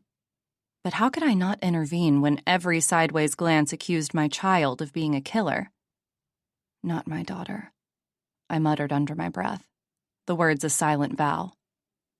Olivia was no murderer, and I'd stake my career on proving it. Everyone else was still huddled up at the main house, but I couldn't just sit there and do nothing. I decided to do some digging instead. There was one thing I couldn't seem to get out of my head. Aunt Beatrice had mentioned that the island had a history, and that intrigued me. What kind of history was she talking about? It didn't take long for me to find out. Apparently there had been another murder on the island some 10 years ago, and as I found the articles describing it, I almost lost my breath. The screen before me displayed the ghostly image of a young girl, who the article said was only 16 at the time of her death. Her name was Isla, and her last name was Walton. Walton? As in Mark and Victoria Walton? I stared at the photo and read further as everything fell into place. Isla was Mark's older sister. She, too, had died on this island. What in the... I kept reading, my heart pounding in my chest. Apparently she had drowned, just like Mark. But marks on her throat told a story of her being strangled or held down in the water. Water in her lungs told a story of drowning. That was what the autopsy concluded, death by drowning. Marcus Cole, the name attached to her death, had confessed to her murder. He said he attacked her by the cove on the other side of the island in anger because she had cheated on him with someone else. He grabbed her by the throat and strangled her. Then he panicked when he saw her lifeless body and realized what he had done. He felt for a pulse, but she was already dead. He even tried CPR. He stood there for a few minutes, staring at her, trying to figure out what to do. He then threw her in the water, hoping no one would find the body. Reading this made me stop. But why would she have water in her lungs then? The thought jolted through me with the force of a thunderclap. How? This was basic knowledge. Water doesn't enter the lungs if the person is already dead, because if they are no longer breathing when they go into the water, there's nothing to drive water into the lungs.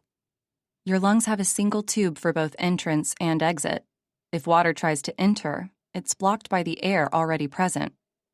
If you drown, on the other hand, you're still trying to breathe, meaning that you're trying to pull air into your lungs and end up pulling in water. Isla's death sounded more like she had been strangled while held underwater. The inconsistency gnawed at me, a bone thrown to the relentless dog of my analytical mind. Something wasn't right. The confession was off, the details twisted into a shape that couldn't fit within the framework of truth.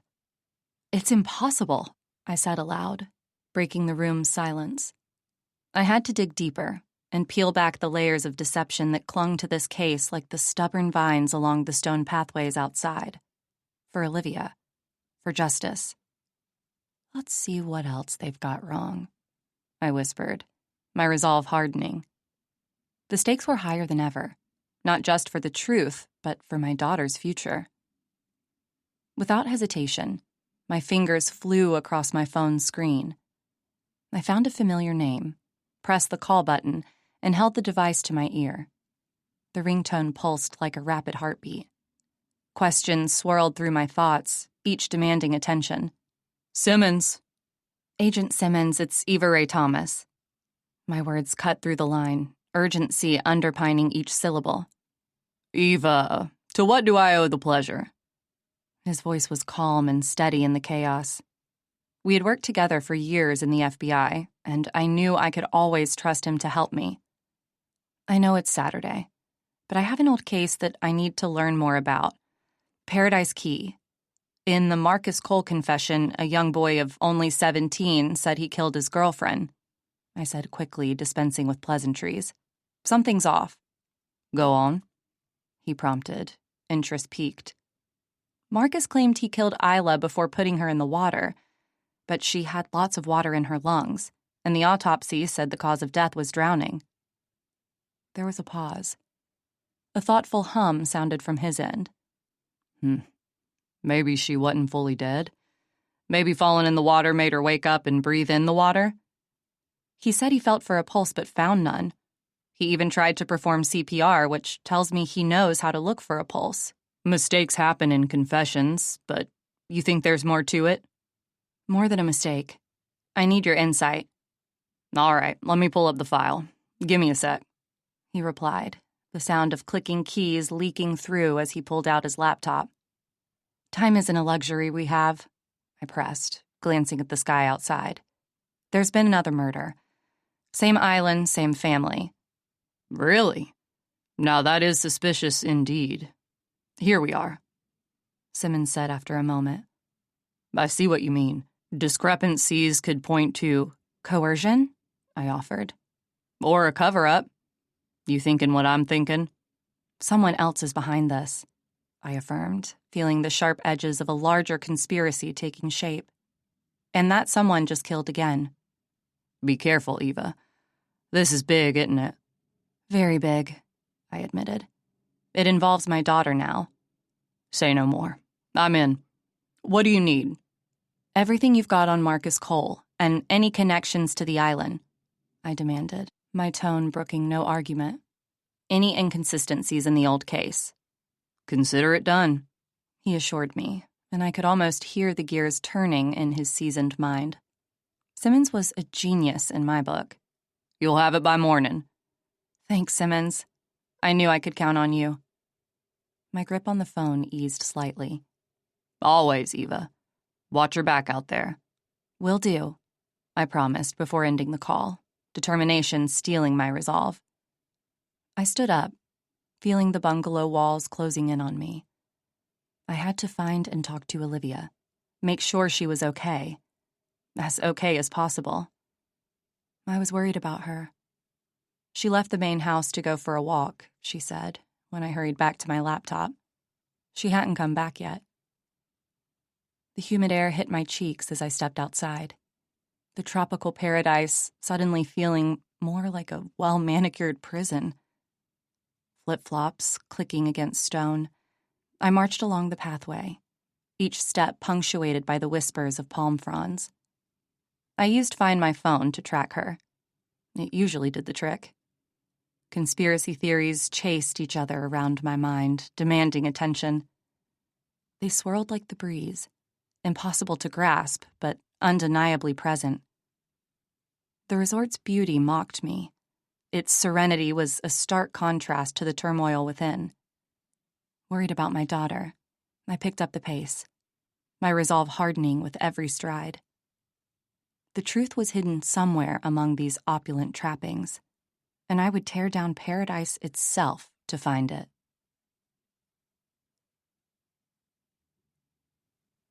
Chapter 12. Then. The golden light of twilight melted into purples and blues as Isla's feet traced a familiar path across the white sands, away from the comfort of Javier's embrace and toward the complexities that awaited her at home. Her heart was so confused. She knew she loved Javier, but also knew she had obligations to live up to. Each step was measured, taken with the resolve of someone who knew the road ahead would require every ounce of strength she possessed. Her thoughts danced between the warmth of Javier's laughter, echoing like a melody in her mind, and the image of Marcus, kind, unsuspecting Marcus, who played his part in a play he didn't fully understand. Even now, as she approached the back porch of the main house, Isla rehearsed the lines of affection she must deliver, a performance devoid of the fire that burned within her whenever she thought of Javier. "Hey, Isla," came the gentle voice that always seemed laced with hidden sorrow, which Isla knew all too well. She lifted her gaze to find Marcus leaning casually against the white picket fence, his sandy blonde hair catching the last light of day. His smile was genuine and reached his eyes, a clear blue that held an ocean of kindness. He had dressed simply, in a soft cotton shirt that complemented the ease of his demeanor, yet behind the casual facade, Isla could sense his eagerness to please, to be the perfect accompaniment to the life her mother had envisioned for her. He had arrived at the island a few hours earlier and would stay with them for a couple of weeks. Her mother had invited him. Meanwhile, Javier's mom worked at the resort, and he had gone back to help her out, cleaning the bungalows, as she usually did on Saturdays. Isla didn't understand how it was okay for her to play with Javier when they were children, but not okay for her to date him, according to her mother, who had forbidden Isla from seeing him after she caught them kissing in the pantry a year ago. They had known each other all their lives, and it was never a problem for her mother that they hung out together, ever. Not until now. What had changed? Victoria told her then that she wanted her to be with Marcus, and even though he was a nice guy, he was no Javier. "Marcus," Isla replied, allowing her smile to grace her lips, though it paled in comparison to the one reserved for Javier. "Sorry I'm a bit late. I went for a walk on the beach." "No problem," he said with a dismissive wave of his hand, his tone light but layered with an emotion deeper than the tranquility he portrayed. "The sunset was worth waiting for, wasn't it?" "Always is," she acknowledged, her words carrying a double meaning, her mind briefly drifting back to Javier before snapping back to the present. Marcus stepped forward, offering a supportive arm, which Isla took with practiced ease. They began to walk, their footsteps in sync, creating a harmony that contrasted sharply with the discord in Isla's heart. She knew Marcus harbored feelings for her, deep feelings, and she knew, too, that his willingness to maintain this charade, to be her shield against her mother's scrutiny, was born out of a love that expected nothing in return. They were the picture of a young couple bathed in the innocence of first love. But beneath the surface, under the calm expression that Marcus wore so effortlessly, lay the truth of their situation. A truth that bound them together in a secret that was both their burden and their bond. Chapter 13. I rounded the winding curve of the pathway, and there she was, Olivia, elegantly perched on the edge of a sun-bleached lounge chair beside the infinity pool, a shimmering ribbon of water that melded seamlessly with the sprawling horizon. The pool's surface caught the glint of the sun like scattered diamonds, while its edge slowly faded into the vast unknown. Her steady gaze remained fixed on that distant point, where the sky tenderly embraced the endless ocean, her body coiled with tension, as taut as a wound spring. "Hey," I called out softly, my voice a gentle ripple in the quiet evening air, careful not to disturb her fragile composure. She did not turn around. "Hi, Mom," came her whispered reply, laced with a reluctance that spoke of hidden turmoil. "Mind if I sit?" I asked, offering a welcoming gesture toward the now empty chair beside her, a silent invitation mingled with hope. "Go ahead." Her tone was flat, as though the words themselves couldn't carry the weight of her emotions. As I eased into the chair, the fabric whispered against my skin, its soft rustle a stark contrast to the charged silence between us, a live wire humming with the raw energy of unspoken fears and buried truths. "Beautiful day," I ventured, studying her every blink and slightest twitch, as if trying to decipher a secret message hidden within her eyes. "Sure," she replied, her voice barely audible above the gentle, rhythmic lap of pool water against the cool, tiled edge, blending with the ambient murmur of a distant evening breeze. "Olivia," I said softly, leaning forward with my elbows resting on my knees, my eyes earnest and imploring. "You're like an unread book right now. Please talk to me." Her shoulders drooped in resignation. "There's nothing to talk about," she muttered, her posture shrinking into itself as though trying to hide from something unseen. "Sweetheart, you're like a clamshell locked tightly shut. What's happening inside?" I pressed, my tone tender yet insistent, desperate to unlock the hidden corridors of her mind. "Nothing I can't handle," she snapped, her eyes flashing with furtive defiance as they finally met mine. Defensive walls rose between us, her gaze full of unspoken narratives her lips refused to unveil. "Is it about Mark?" I dared to ask, each word heavy with suspicion and genuine concern. "Okay, that was a dumb question." Her silence was louder than any declaration, a poignant testament to her internal struggle. "Because if people are whispering," I began, my voice steady though my heart fluttered with anxiety. "Mom, stop." A sharp edge marked her tone, her words imbued with a finality that brooked no further intrusion. "Just stop." "Can't do that," I replied, firmness laced with tenderness, unwilling to let the distance between us widen further. "Not when it comes to you." "Please," she murmured as she turned away, her face briefly softening into a tender plea before hardening once more. "Olivia, look at me," I insisted, waiting patiently until those guarded eyes met mine again, clear yet laden with worry. "I know you didn't do it." "Doesn't matter what you know," she retorted, bitterness threading through her words like dark smoke rising from a smoldering fire. "It matters to me. It matters to the truth," I countered softly, each syllable a promise to protect her innocence. "Let's just drop it, okay?" A veil of resignation fell over her face, her gaze drifting back to the vast, restless waves. "Can't do that either." I stood up slowly, brushing off the invisible grains of sand clinging to my shorts, my voice laced with determined warmth. "We'll get through this. Together." "You say that all the time, Mom, yet you know this is my battle," she began, her voice trembling as she bit her lip, holding back a torrent of pent-up emotion just barely contained under the surface. "Trust me," I urged, extending my hand. "We'll clear your name. I'm working on it already. I want you to know I'm not just going to sit here and do nothing." Her fingers quivered before slipping tenderly into mine, a silent pact woven in the space between us. "Thanks, Mom. I don't mean to be ungrateful. I know you'll do anything for me. It means a lot to me." "Come on," I said, gently drawing her up and guiding her away from the edge of despair. "Let's head back." Together, we walked along the stone path back to the bungalow, side by side, yet feeling like we were traversing separate universes.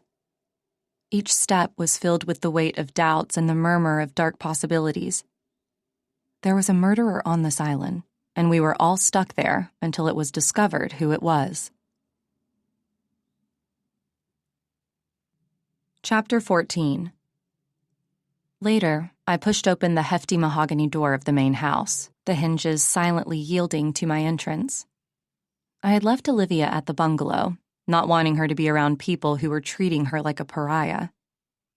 The air was thick with tension, like a heavy curtain that refused to sway even as the breeze from the ocean teased its edges. Guests huddled in clusters, their murmurs ebbing and flowing with the secrets that Paradise Key Private Resort seemed to swell with. "Miss Beatrice," I called out, my voice slicing through the low hum of conversation as I approached her solitary figure by the Grand Bay window. Her posture, a column of icy detachment, remained unaffected by the collective anxiety of the room. "Agent Thomas," she greeted without turning, her gaze fixed on the horizon beyond the glass. "Enjoying the view?" I asked, matching her coolness note for note. "Always," Beatrice replied, sparing me a glance now, her eyes sharp and assessing. "Though one wonders if there's more to see than meets the eye." "Speaking of which," I leaned in, lowering my voice just enough to be conspiratorial. "I can't help but notice your sister's, let's call it disinterest in your friend Emilio." "Is it that apparent?" She turned fully toward me, an eyebrow arching with practiced control. "Only to a trained eye," I said. "Care to share why?" "Does an aversion need justification?" Beatrice countered, her lips twitching into a half-smile that didn't reach her eyes. "Maybe not, but it could be important," I pressed on. "Then let's say she and Emilio have different ideas about a lot of things," she offered, her words measured, her tone laced with something unreadable. "Could you be more specific?" I asked. "Some subjects are more controversial than others." "Controversial enough to kill for?" I watched her closely. "Agent Thomas." she sighed, finally facing me again. One hopes that in the world of civilized beings, we can resolve our differences without retorting to barbarism. Yet, here we are, I pointed out, on an island where civilization seems to have taken a back seat to murder. Beatrice's gaze slipped past me, landing on a distant point of the room. Human nature is complex. She paused, selecting her next words with surgical precision. Aesthetic disagreements can be, let's say, about the color of one's skin. Emilio's skin? I pointed out. Indeed, she said smoothly. My sister has let's say, aversion to anyone bringing dark-skinned people into the family. I see. I pocketed her cryptic hint like evidence and shifted my focus across the room. Victoria, Mark's mother, was engaged in a fiery exchange and flicked her hands in sharp gestures. Her voice pierced the hum of conversation, each syllable spiked with venom. Can you believe the audacity? She spat, unaware of my approach. Bringing him here? Hardly surprising, the other guest muttered, leaning in. Beatrice must have an agenda. Agenda? I interjected, sidling up beside them. Their heads swung toward me like startled deer clocking an intruder. Eva Ray, Mark's mother greeted me, her voice dropping to a cooler octave. We were just discussing Emilio, I finished for her. I'm curious about this agenda you mentioned. Curiosity, she quipped, can be a perilous pursuit. Perilous, but necessary, I replied, locking onto her evasive stance, especially when agendas turn fatal. Oh, fatal? Pfft, she scoffed, dismissing the idea with a wave. Emilio is misguided, not murderous. Yet here we stand at a murder scene, I reminded her, leaving the statement hanging like a noose. And there's a man present you don't care for and obviously didn't want here. Coincidence, Eva Ray, she insisted, but her eyes darted away, telling a different story. I don't believe in coincidence, I shot back. Coincidence or not, the other guest chimed in, it's clear that Emilio's presence has stirred troubled waters. I squared my shoulders. Your relationship with Emilio, I started, casual but piercing. It goes back? Years, she clipped out, her eyes narrowing just enough to betray her guard. Where do you know him from? Oh, I barely remember anymore. You know how it is, Eva Ray. Are you sure? Then why are you unhappy with him being here? Let's just say my sister wasn't exactly honest about the person she wanted to bring here for my son's birthday, about his background, where he came from, and who he was. Her tone was dismissive, but her fingers betrayed her, tapping a nervous rhythm on her forearm. Was she referring to the fact that he was Hispanic? I had known Victoria for years and never heard her say anything remotely racist. What happened to your daughter? To Isla? Her tapping stopped. Silence hung between us, heavy and expectant. You've lost 2 children now, I said. Here on the island. She looked at me, confused. Tears sprung to her eyes, but she refused to let them escape and turned away instead. I have to. She walked off, stoic as always. Amy came up to me. Why did you have to mention that? Marcus Cole committed that murder. He was sent to jail for it. I nodded, breathing heavily, reminding myself I was among friends here. Good friends, old friends. Yet I never knew that Victoria had a daughter. I guess we weren't as close as I thought.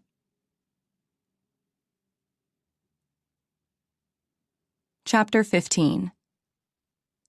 The door shut firmly behind me, cutting off the low hum of hushed conversations and clinking glass as I left the main house. I glanced over the expansive view of the ocean, visible through the large windows. There, Standing alone on the beach against the horizon was Emilio. Alone.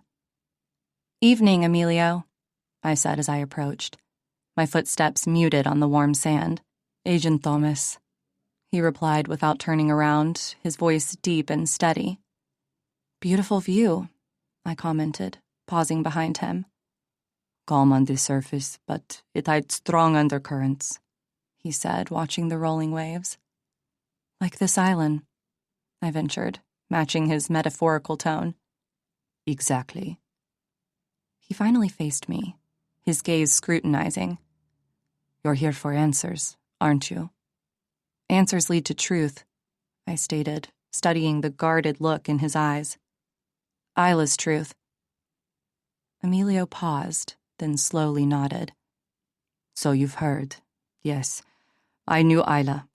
She had many sides, some clear like these waters, others less so."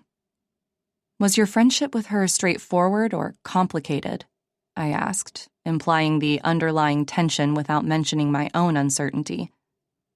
"Both," he admitted, a hint of sadness in his voice.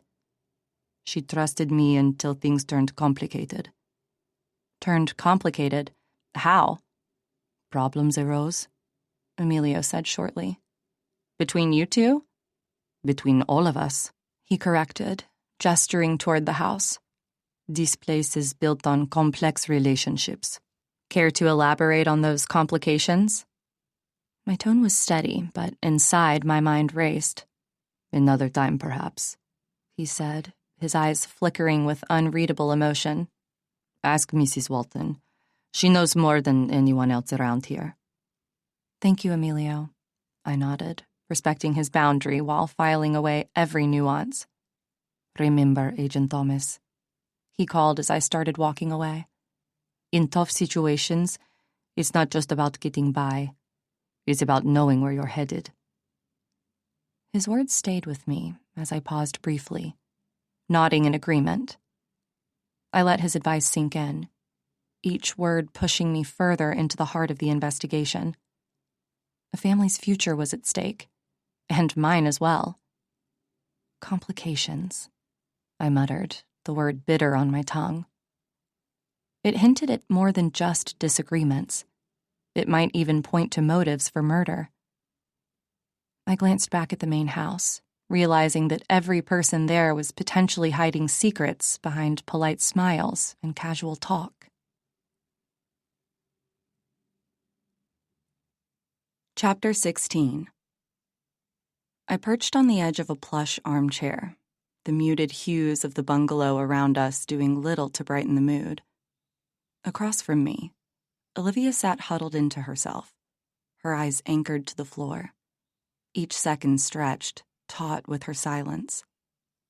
"Olivia," I began, tilting my head to catch her gaze. "Talk to me. What happened last night? I have a feeling there's something you haven't told me, something important." She didn't look up, didn't waver. Her silence clung to the air like the humidity outside these walls. "Sweetheart, I need you to tell me." My voice softened, but beneath it lay the unmistakable firmness honed by years in the field.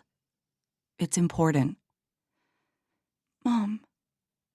The words barely escaped, a whisper lost in the vast room. "Whatever it is, we'll handle it, sweetie. I can handle it." I reached across the divide, a mere 2 feet that felt like miles. "I don't believe you could ever harm your best friend." Olivia's breath hitched, her fingers tightening around the fabric of her jean shorts. She shook her head, a slight, almost imperceptible movement. It broke my heart to see her in this state. My Olivia, my child. "Olivia." I leaned in closer, urgency threading through my tone. "This isn't just about you or me. It's bigger. You know that." Silence was her shield, but I saw its cracks. The tremor in her hands, the quick dart of her eyes. "Please," I implored, the investigator giving way to a mother's plea. "We're running out of time.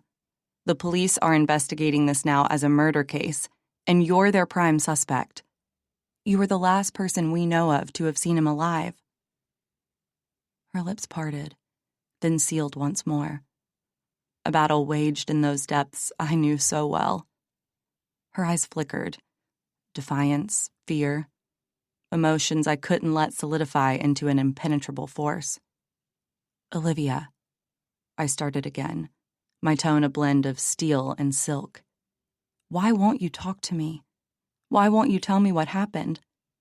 What are you afraid of?" She didn't respond. Her gaze was glued to the floor, but I sensed the churning beneath her stoic exterior. It was time for a different approach. "Remember the summer at Camp Blue Ridge?" I asked. A slight twitch of her eyebrow, that was all, but enough to tell me I had struck a nerve. It took us back, 2 years past, to a moment etched in memory. Olivia had returned from camp quieter than when she'd left, a hurricane brewing behind her eyes. Late one night, I found her on the porch, her knees drawn up to her chest. "Can we talk?" she had whispered then, her voice trembling like leaves in a soft breeze. "Always," I had replied, sitting beside her, our shoulders nearly touching. "Mom, there's this girl." The words had come out hesitant, testing the waters between us. And that's when I knew. My daughter had fallen in love with a girl. It took her years to gather the courage to tell the rest of her family and friends. "Tell me about Mark," I said now, grounding myself in the present as I watched the flicker of recognition in Olivia's eyes. "Did something happen with Mark last night?" I probed gently. "Is that why you won't talk about it?"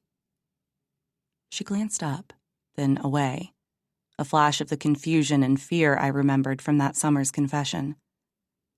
"Being judged is the least of your worries," I assured her, though my heart raced with concern for what remained unsaid. "Is it?" she muttered, almost too quiet to catch. "Absolutely." "Then why do I feel like it's everything?" Her voice cracked, revealing the turmoil within. "Because it feels personal, intimate." I kept my tone measured, recalling the courage it had taken her to confide in me back then. "Mom, I'm gay and you know it," she finally said, her voice a whisper against the weight of secrets. "You wouldn't understand." "Then help me understand," I urged, leaning closer, willing her to trust me with whatever haunted her from the shadows of the night before. But she remained silent, and then my phone rang.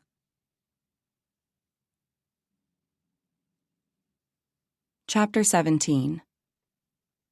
The vibration was sudden, a subtle intrusion. I excused myself with a nod to Olivia and fished the phone from my pocket. "Matt," I answered, stepping away from my daughter. "Hey, Eva Ray." His voice held the steadiness of bedrock, yet I could hear the edges fraying with concern. I had filled him in on what was going on when speaking to him earlier. I could tell by the tone of his voice that he was worried. "How's it going down there?" "Slow," I admitted, watching Olivia through the slats of the plantation shutters. "Like trying to piece together a jigsaw with half the pieces missing." "Sounds about right." He chuckled softly. "How's Olivia holding up?" I sighed. "Hard to tell. She's still not talking about what happened, and it's driving me nuts." "Keep at it. She'll confide in you when she's ready. If there's anyone she will ever talk to, it's you. You two have always been close." "I know. It hurts seeing her this way, this tormented. And if I'm being honest, it breaks my heart that she doesn't feel like she can tell me. How are things at home?" "It's a bit of a circus back here without you. Alex tried to use the blender, turning the kitchen into a makeshift tropical smoothie bar, minus the cups. Classic Alex." The image brought a reluctant smile to my lips, despite the gravity of my situation. "Yeah, and Christine is convinced she's the next master chef. She wants to cook dinner for us. I'm getting the fire extinguisher ready as we speak." "Brave man." I matched his lightness, a counterbalance to the weight pressing on my chest. "Anything else?" Angel's struggling, Eva. The words rippled through me like a cold current. I leaned against the wall of the bungalow. Still having nightmares? My voice was a mere whisper. Every night. Matt's voice cracked like the surface of a frozen lake underfoot. She cries for you and Olivia. She keeps asking when you're coming home. A mother's guilt clawed at me, sharp and unrelenting. I'm working on it, I said, the promise stealing my resolve. I'll fix this. I know you will. And I don't mean to rush you. I just want to let you know you're missed. But take care of our girl first, Eva. The softness in his plea wrapped around me like a lifeline. We need you both safe. Of course. I pressed my fingertips to my temple, willing strength into my bones. I'm doing everything I can. I know you are. Give Angel a kiss from me, will you? Tell her Mommy's catching the bad dreams. Will do. He paused, and even without seeing him, I knew he was wearing that half smile, which was all reassurance and heart. Get back to us soon, superhero. Count on it. I ended the call, tucking the phone away with a newfound urgency pumping through my veins. Angel needed me. Olivia needed me. I could only be in one place. Time was slipping through my fingers. I needed to step up my game.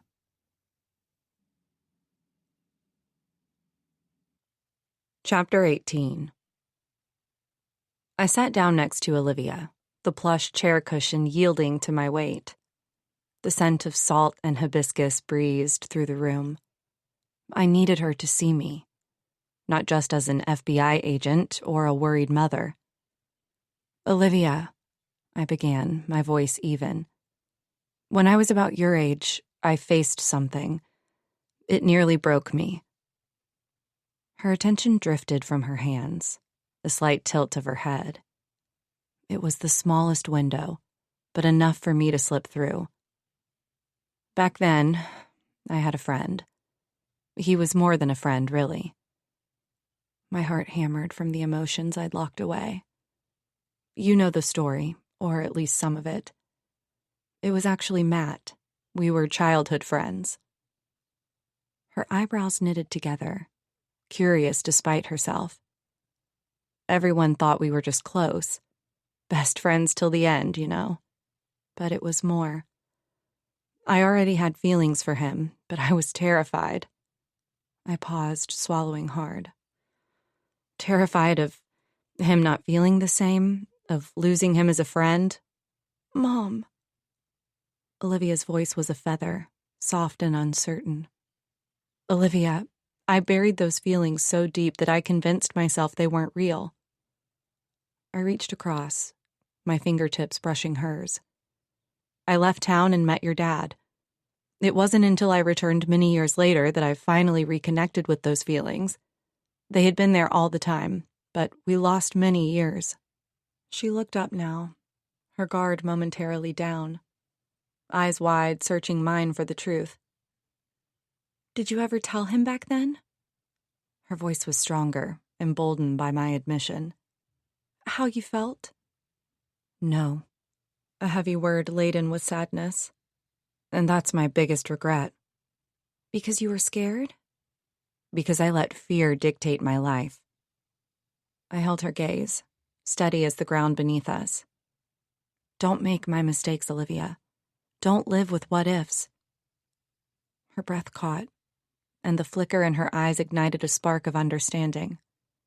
The connection was tenuous, a thread strung between us, but it was there. Mom, She started, then stopped, the words catching in her throat. Whatever it is, I encouraged. You can tell me. Olivia's fingers twitched, the only tell of her inner chaos. I don't know where to start or how to explain it. Start anywhere, I replied, my voice low. Start with one thing. She bit her lip, the quiet stretching taut between us. Mark and she faltered, and her eyes darted away. Olivia, My tone sharpened, not with reprimand, but with urgency. Trust me. Her gaze snapped back, meeting mine. We walked the beach every night. We talked and goofed around like old times. I promise that's all it was. Us being like we used to be together, and then... Then what? I pressed, leaning closer. Someone saw us. The words spilled out, frantic. They threatened Mark. Who? My mind raced. Wheels turning, piecing together shadows of the threat. Why would they threaten him? I don't know. Her distress was palpable, her voice rising, thin and strained. He wouldn't tell me who it was or why, but it made him really worried for some reason. Shh, shh. I reached out, stilling her trembling hands with my own. The contact grounded us both. We'll find out. But it's all messed up now. Tears brimmed in her eyes, her fear naked and raw. People think I killed him.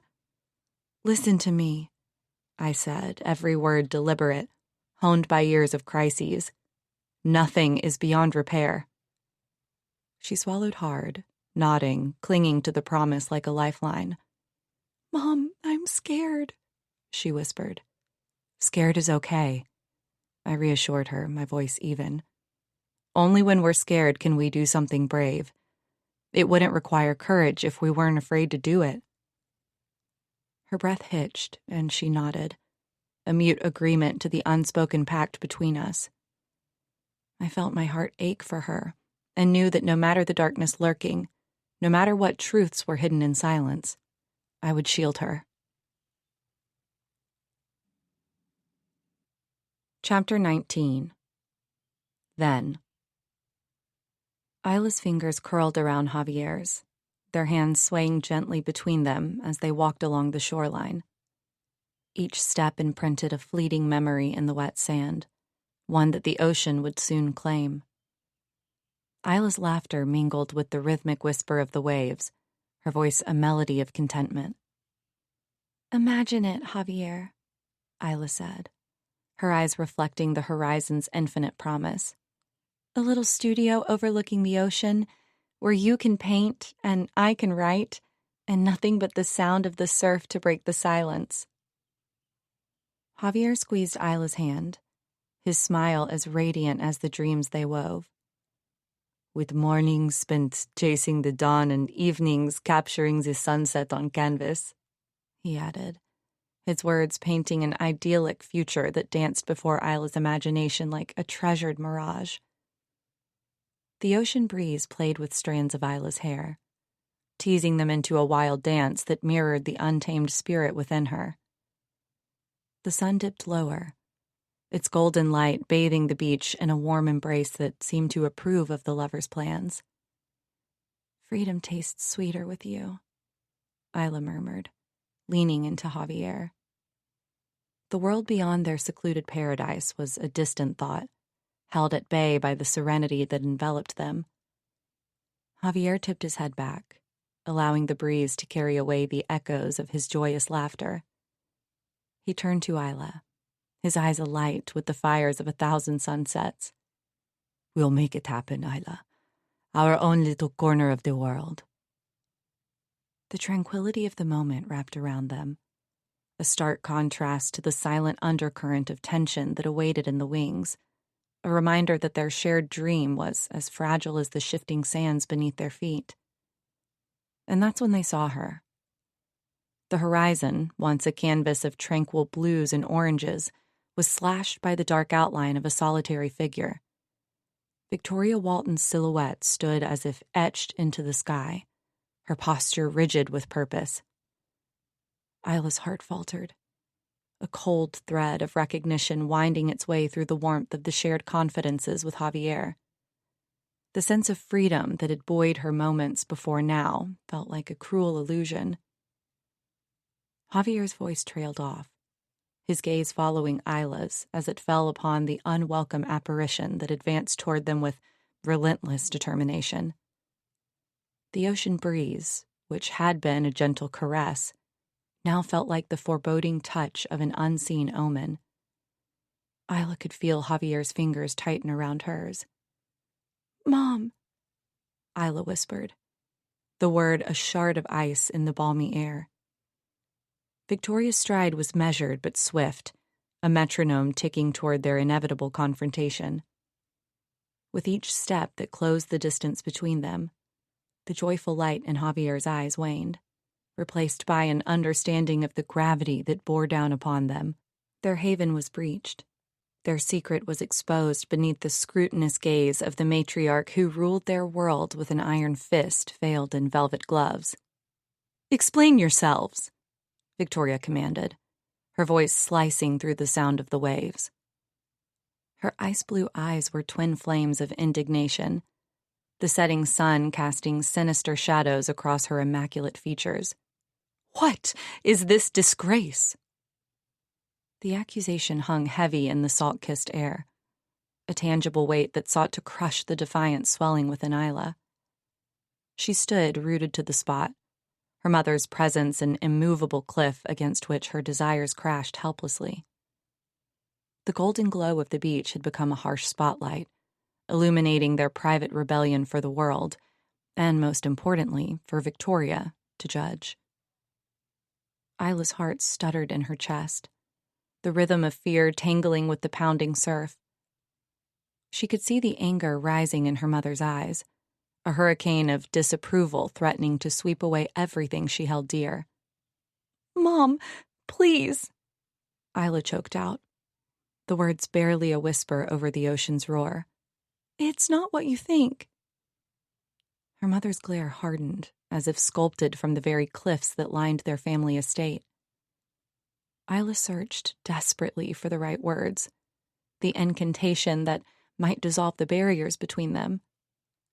She felt Javier's presence at her side, a silent pillar of strength in the swirling chaos. "Javier is important to me, more than you can imagine," Isla continued, her voice gaining volume, each syllable a tremulous note upon the thin wire of her resolve. "We love each other, and that love isn't something to be ashamed of. It's beautiful." Victoria's posture was a portrait of rigid indignation, her silhouette like a dark sail against the bright canvas of the sky. Her voice rose, a crescendo mirroring the gathering swells, each word a crashing wave meant to erode Isla's defiance. "Betrayal!" Victoria spat out, the accusation sharp as shards of glass.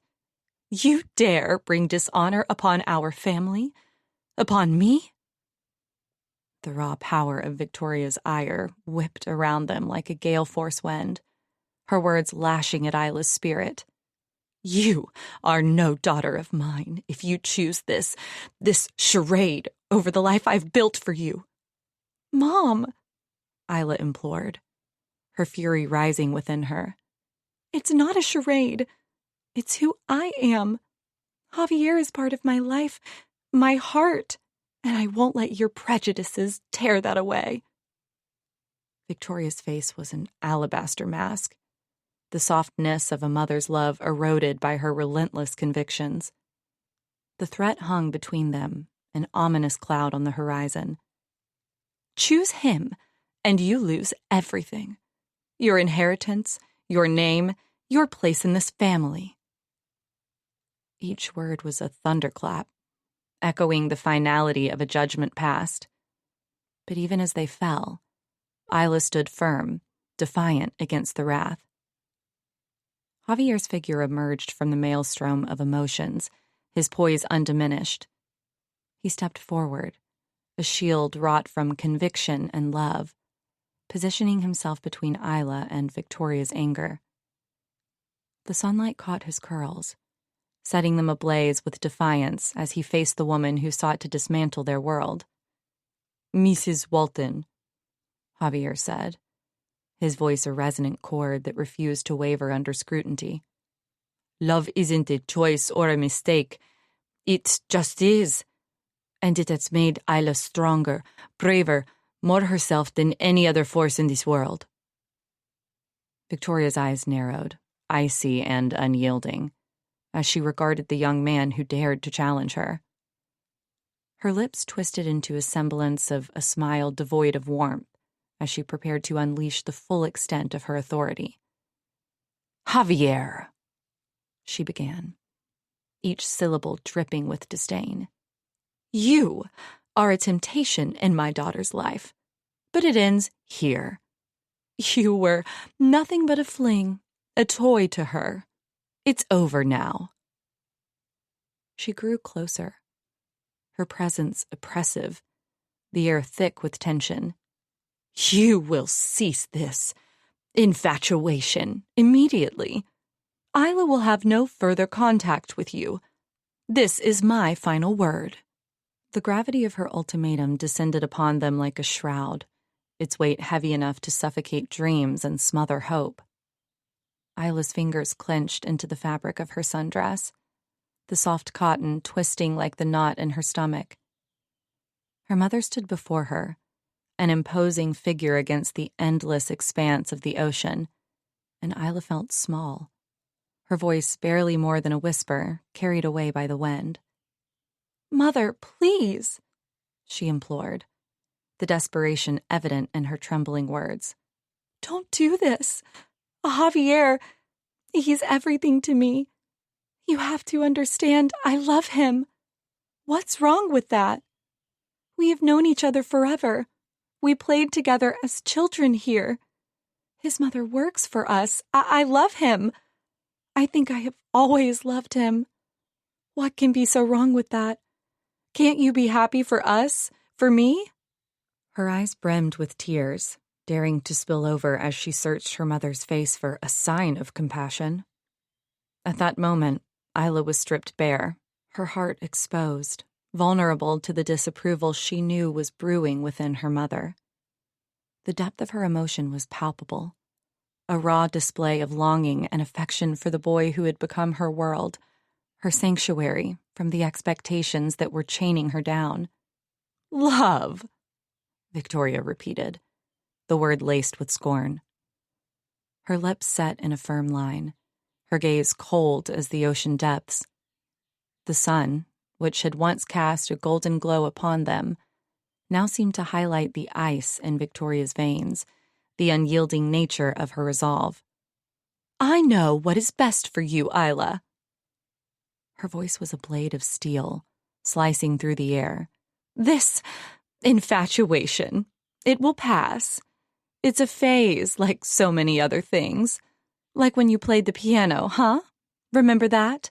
Or when you just had to start playing volleyball, but quit after 2 weeks. You're a child, a teenager. You don't know what love is. You will thank me one day. Please, Mom, please try and understand." Isla's plea hung between them, fragile as a seashell, crushed by the sheer force of Victoria's authority. There was no room for negotiation in her mother's world, no space for the kind of love that didn't fit within the pristine edges of their family's facade. "Enough!" Victoria commanded, every syllable a nail in the coffin of Isla's hopes. Her presence loomed over them both, a testament to the power she wielded, the control she clung to with a fervor born of fear of scandal, fear of deviation from the path she had so carefully constructed. "I refuse to stand here and watch you ruin your life. Your future is not with him," Victoria said, her decision etched into the lines of her face, immutable as the rocks that bordered the beach. She grabbed Isla by the arm and started to pull her away. "It can never be."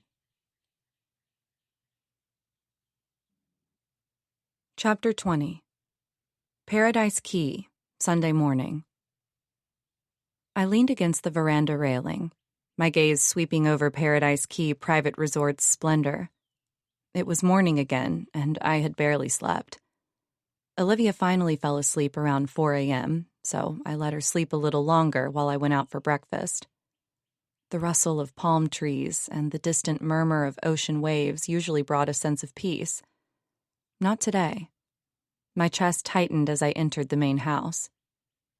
The grand foyer opened before me, sunlight streaming through the windows and casting long shadows across the floor. With each step toward the breakfast buffet, I scanned faces, analyzed postures, and listened for hesitations and voices that might betray nerves or guilt. "Mrs. Thomas, enjoying your stay?" Mr. Harrison, the resort manager, greeted me with practiced charm. It was routine for him, a question he obviously always asked guests in the morning. "Not really," I replied, matching his grin while my mind worked double time. "With everything that's been going on, but I have noticed that you run a tight ship here." "Only the best for our esteemed guests." He puffed out his chest like a proud peacock. "Indeed." I let the word hang, then moved on. "Say, how long have you worked here, if you don't mind me asking?" "Oh, we're coming up on 15 years, me and the wife." "I see," I said. "So you live here?" "We do. No better place in the world." "And you were here when Isla Walton was found murdered?" I asked. He took a deep breath and shook his head. "Yes, such a terrible, terrible tragedy. And now it's happening again. We have known the Waltons for many, many years and never thought we'd see this happen to them again." "And Mr. Walton, he died 5 years ago, am I right?" "That is correct, yes. A heart attack, as we understand it." "Yeah, that's what Victoria told me, too. Did you know Isla well?" I asked. "She would come here every summer when she was out of her boarding school. I believe she went to school in England. She preferred it here to being up north. Didn't do well with the cold, I take it." That's why I didn't know about her. "And the boy, Marcus Cole, who was convicted of killing her, did you know him?" I asked. "Most certainly. He would also come here to visit every summer. They were the loveliest couple. A very good fit for one another, in my opinion, and Miss Victoria seemed to think so too. She was very fond of him, even though he came from a different background than Miss Isla. She very much encouraged their relationship. It's very strange what happened. He was such a nice young man. It makes one think, who can you really trust, especially around your children?" "I guess," I said. One of the staff members approached him and asked him a question. "If you'll excuse me," he said and left. "Of course." I walked to the buffet and got a plate of scrambled eggs and sausages while thinking about what Mr. Harrison had told me. I sat down, a lot going through my head. Marcus Cole. Who was this guy? This morning, I received an email from Agent Simmons telling me Marcus had recently been released from prison. I couldn't stop thinking about it. The questions darted through my mind. It could be him again. Marcus had reason enough. Revenge, perhaps, or a twisted homecoming. With its isolation and luxury, the island presented the perfect stage for either. Slipping away from the whispering voices and clinking silverware, I made my way toward the bungalows. The breeze tousled my hair, whispering secrets as I passed. Each step was light, a dance with danger on this island masquerade. "Going somewhere?" A voice sliced through my focus like a knife. It was Michelle. I had walked right past her, caught up in my thoughts. "Just getting a quick breath of fresh air," I said without breaking my stride. My heartbeat thrummed in my ears, a steady rhythm pushing me forward. Michelle gave me a strange look, like I was up to no good, but I didn't let it bother me. In front of me loomed the bungalows like pearls on a string. There were 34 of them, but only 28 were being used for this event. 6 of them remained empty. Compelled by curiosity, I walked toward the empty ones. The first bungalow loomed, its door ajar. I paused, listening, then stepped inside. The room was dim, curtains fluttering slightly. I scanned for disruptions, for anything out of place. My hand grazed the bedspread, crisp, untouched, then moved on. Second bungalow, same routine. Nothing. But the third, something felt off. No ransacked drawers or scattered belongings, yet there it was.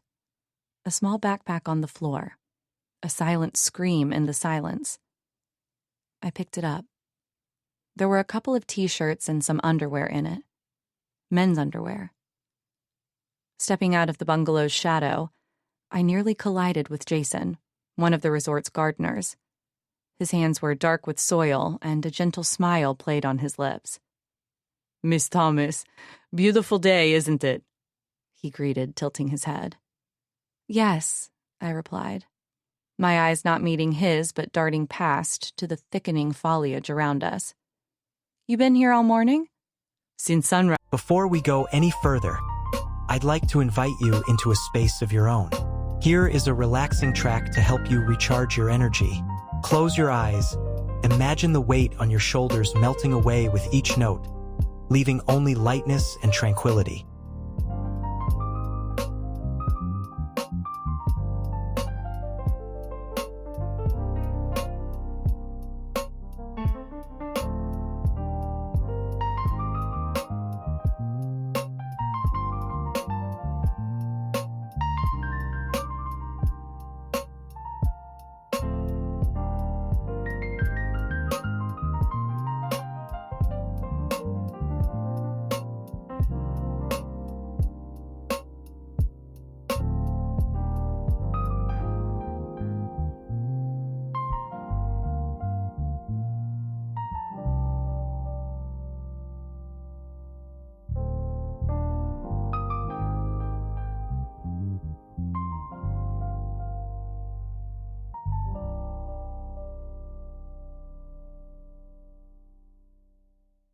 "Guys," he nodded, wiping his brow with the back of his hand.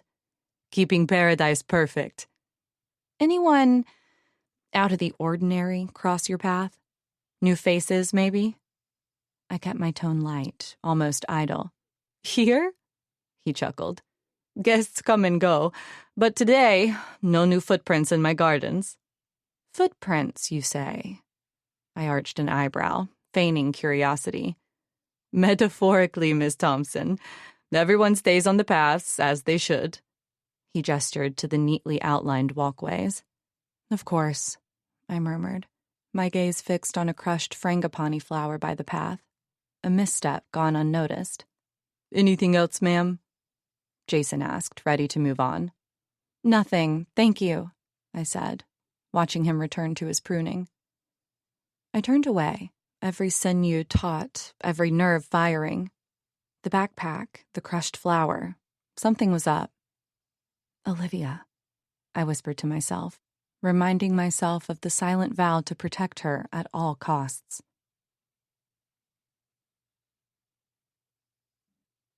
Chapter 21.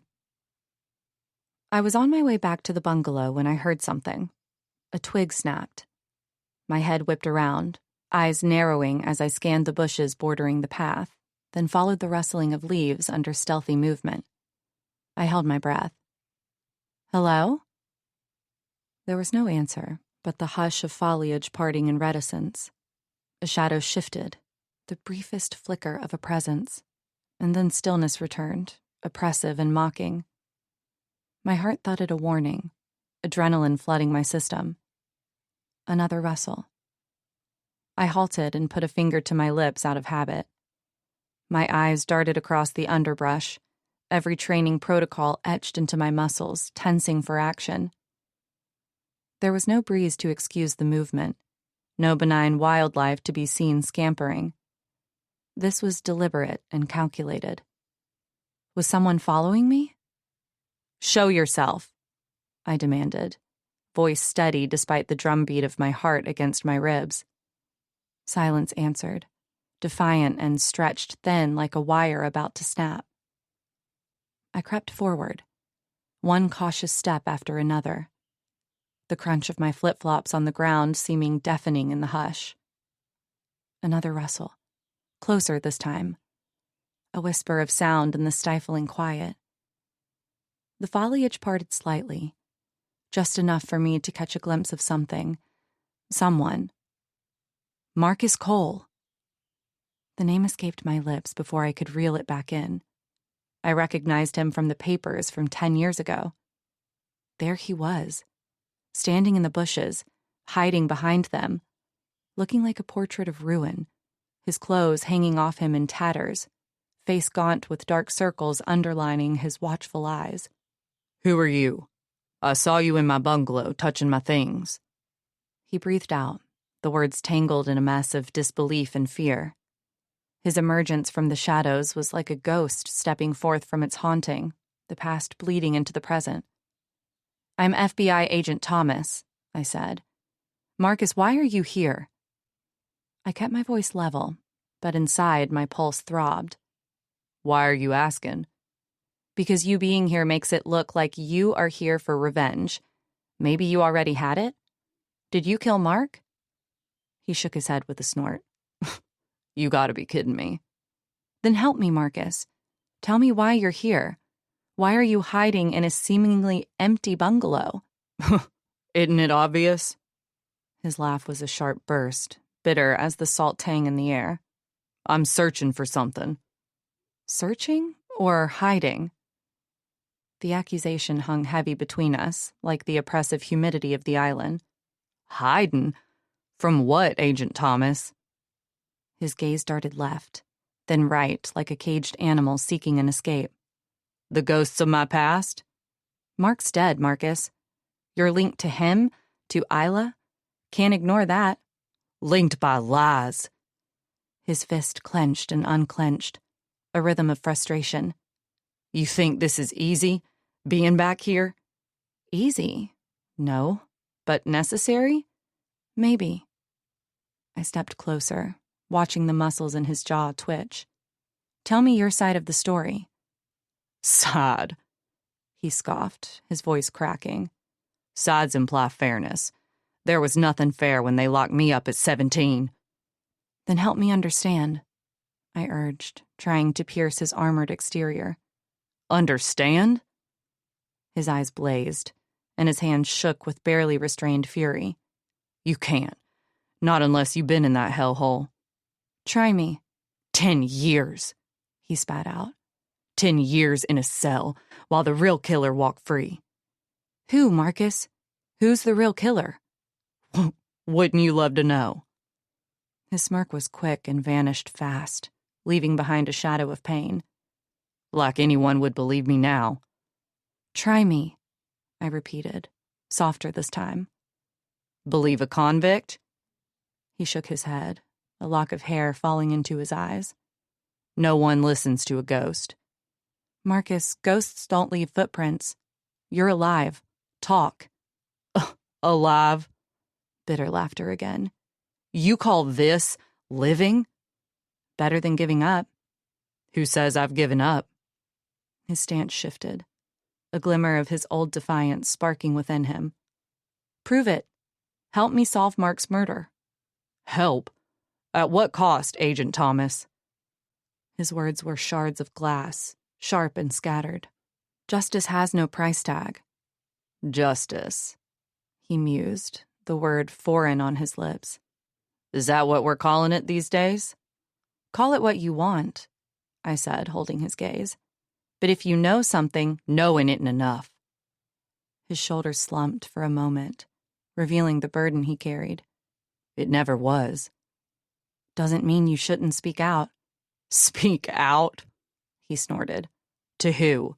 The same people who didn't listen before?" "Things have changed, Marcus. I'm listening."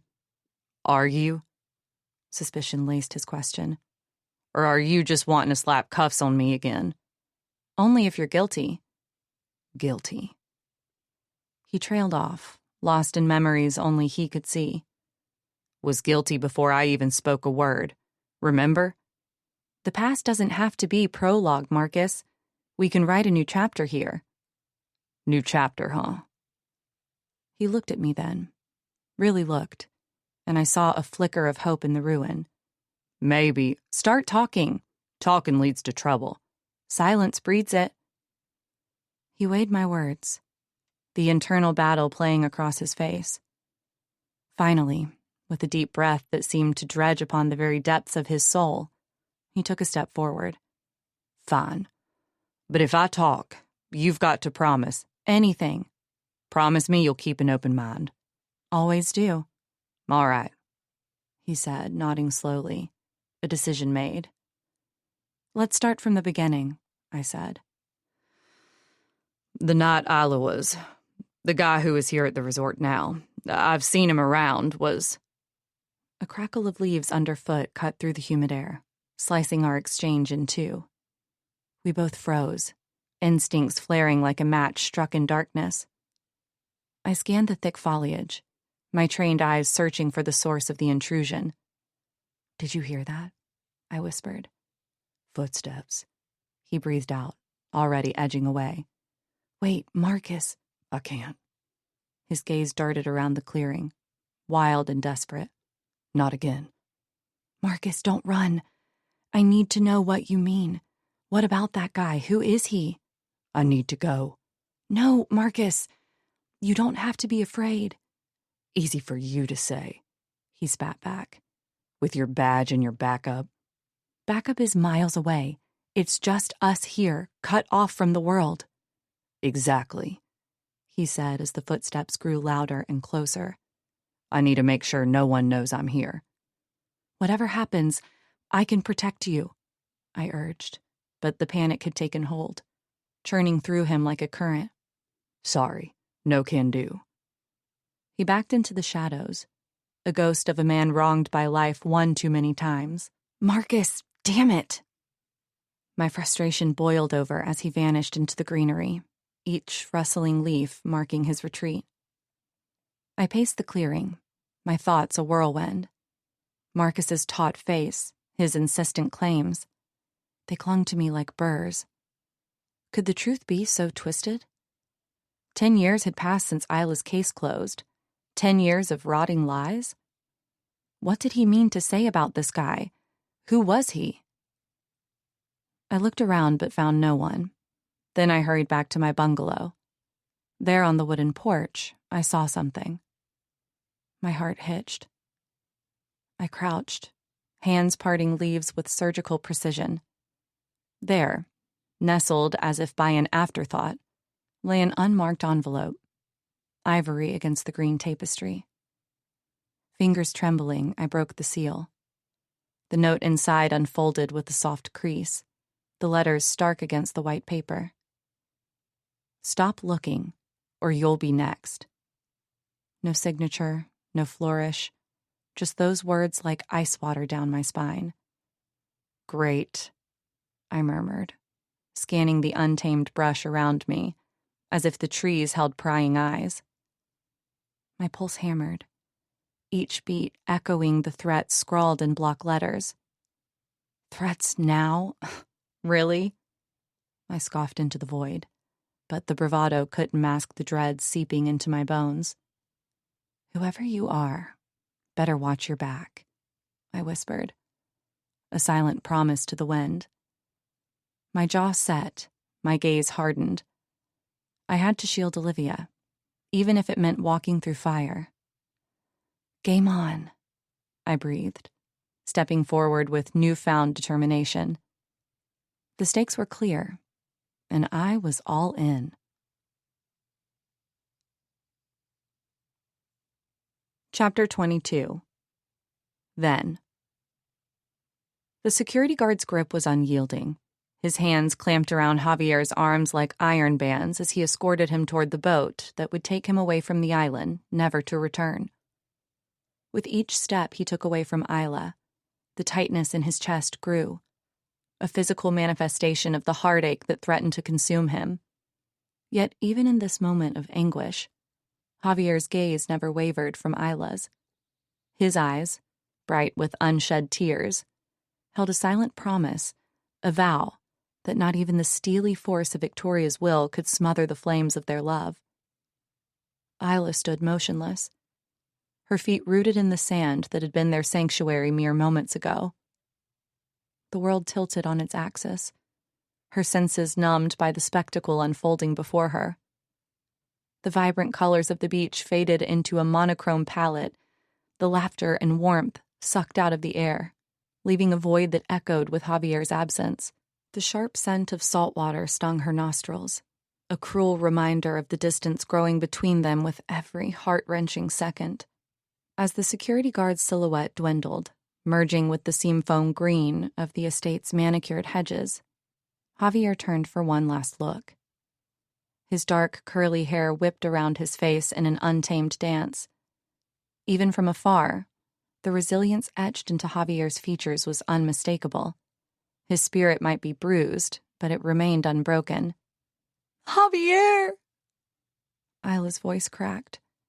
She raised a trembling hand, reaching out to the space her love had occupied, now filled with nothing but the ghosts of their shared dreams. With Javier's departure, the beach transformed into a desolate landscape, its beauty marred by the jagged edge of loss.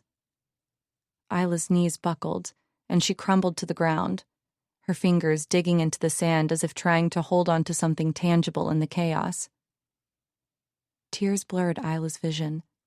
The cascading waves of the ocean merged with the stream of her grief. She wrapped her arms around herself, holding on to the fading heat of Javier's touch, a feeble shield against the chill of abandonment. And there, in the shadow of the home that was no longer a sanctuary, Isla let the waves of sorrow crash over her, alone yet resolute in the knowledge that this was not the end. The waves whispered to Isla, their rhythmic lapping against the shore a soft murmur beneath her sobs. She rose slowly, her legs heavy as if weighed down by the gravity of her mother's verdict. Standing alone on the sand, she could feel the remnants of the day's heat fading away with the retreating sun, leaving a cool film on her sun-kissed skin. Isla's gaze lingered on the horizon, where the sea met the sky in an indistinct line, much like the blurred boundaries between love and duty that seemed to suffocate her now. The ocean, once a symbol of uncharted freedoms and shared secrets with Javier, now stretched out before her like an expanse of uncertainty. The salt in the air clung to her lips, a bitter reminder of tears shed and words left unsaid. Her mother's wrath hung over her like the gathering dusk, its weight settling in her chest and constricting her breath. With her cold determination and stony heart, Victoria Walton had spoken words that cleaved through Isla's dreams, severing them from the possible futures they might have woven together. Yet even as the tide pulled at the shore, eroding it grain by grain, so too did a resolve begin to form within Isla's spirit. Her mother's disapproval, fierce as it was, could not drown out the steady drumbeat of her own heart, a heart that beat for Javier, for the promises they had vowed to keep. She took a deep, shuddering breath, tasting the salty air mixed with her resolve. The ocean's vastness mirrored the depth of her inner struggle, the waves reflecting the tumultuous emotions that crashed within her. Isla knew if she was ever to see Javier again, it would be through clandestine meetings and whispered defiance. It would be dangerous, and she would lose everything. Was it a risk she was willing to take? As darkness fell, Isla remained steadfast, a solitary figure framed against the twilight. She cast a final glance back at the house that loomed behind her, its windows dark and unwelcoming. Then, turning her face toward the ocean, she let the fading light wash over her. The lingering sense of tension and anticipation was palpable, a silent promise to herself and Javier that no matter what was to come, she would navigate it. For Javier, for love.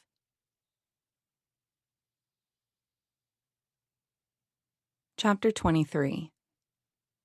I weaved through the resort, my eyes locked on Clementine. The housemaid's hands fluttered over polished silverware.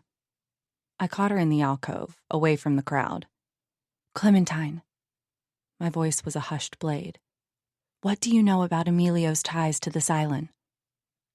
She stiffened, the gleam of the chandelier above us reflecting off her wide eyes. A silent beat, then another, each one thudding against my chest like an accusation. My gut churned. Something wasn't right. I had been thinking about the man Marcus mentioned and thought of Emilio. He knew Isla back then, he said. Was that the guy Marcus was talking about? "Mrs. Thomas," she breathed, barely audible. "Not here." "Then where?" I pressed, urgency sharpening my words. "Walk with me." She glanced around, shoulders tense, eyes sharp darts seeking eavesdroppers. We slipped into the rhythmic flow of servants invisibly attending to the guests' every whim.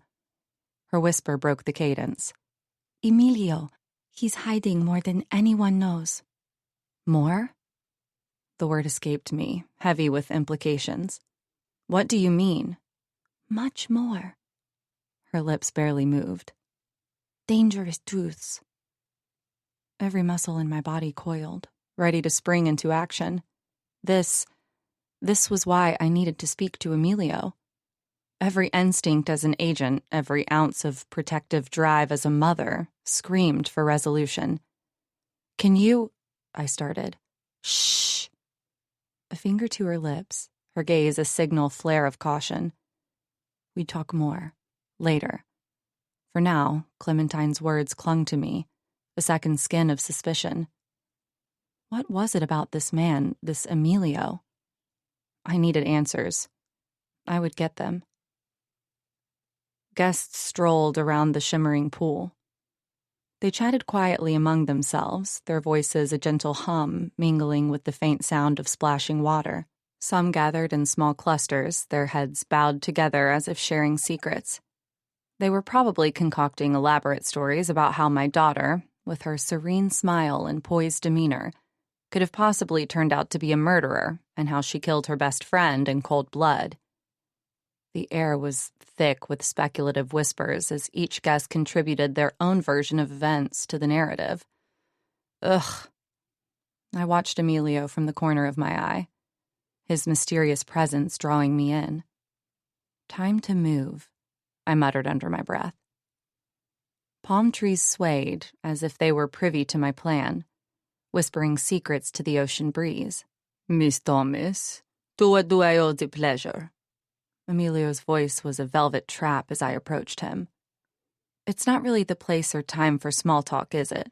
I said smoothly, sidling up beside him. "Care for a walk?" His eyes narrowed, sensing the undertone in my invitation. "Is there something on your mind?" Gravel crunched under our feet, breaking the silence as we ventured farther from the main house. A secluded grove of palms lay ahead. We stopped, and the only sound was the rustle of leaves in the wind. "Here's good," I said, my voice low. Emilio's arms wrapped around himself, a barrier against vulnerability. "What's this about?" "Your secret," I began.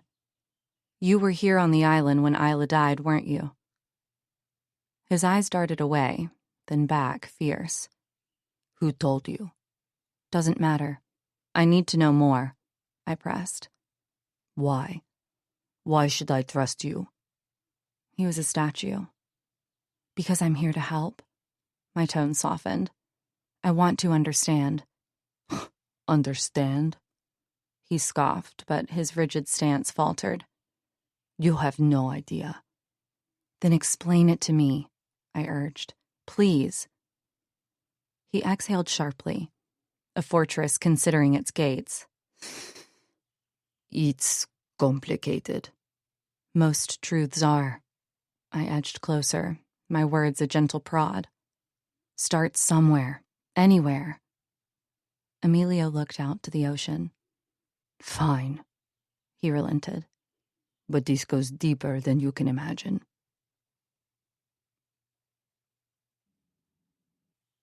Chapter 24.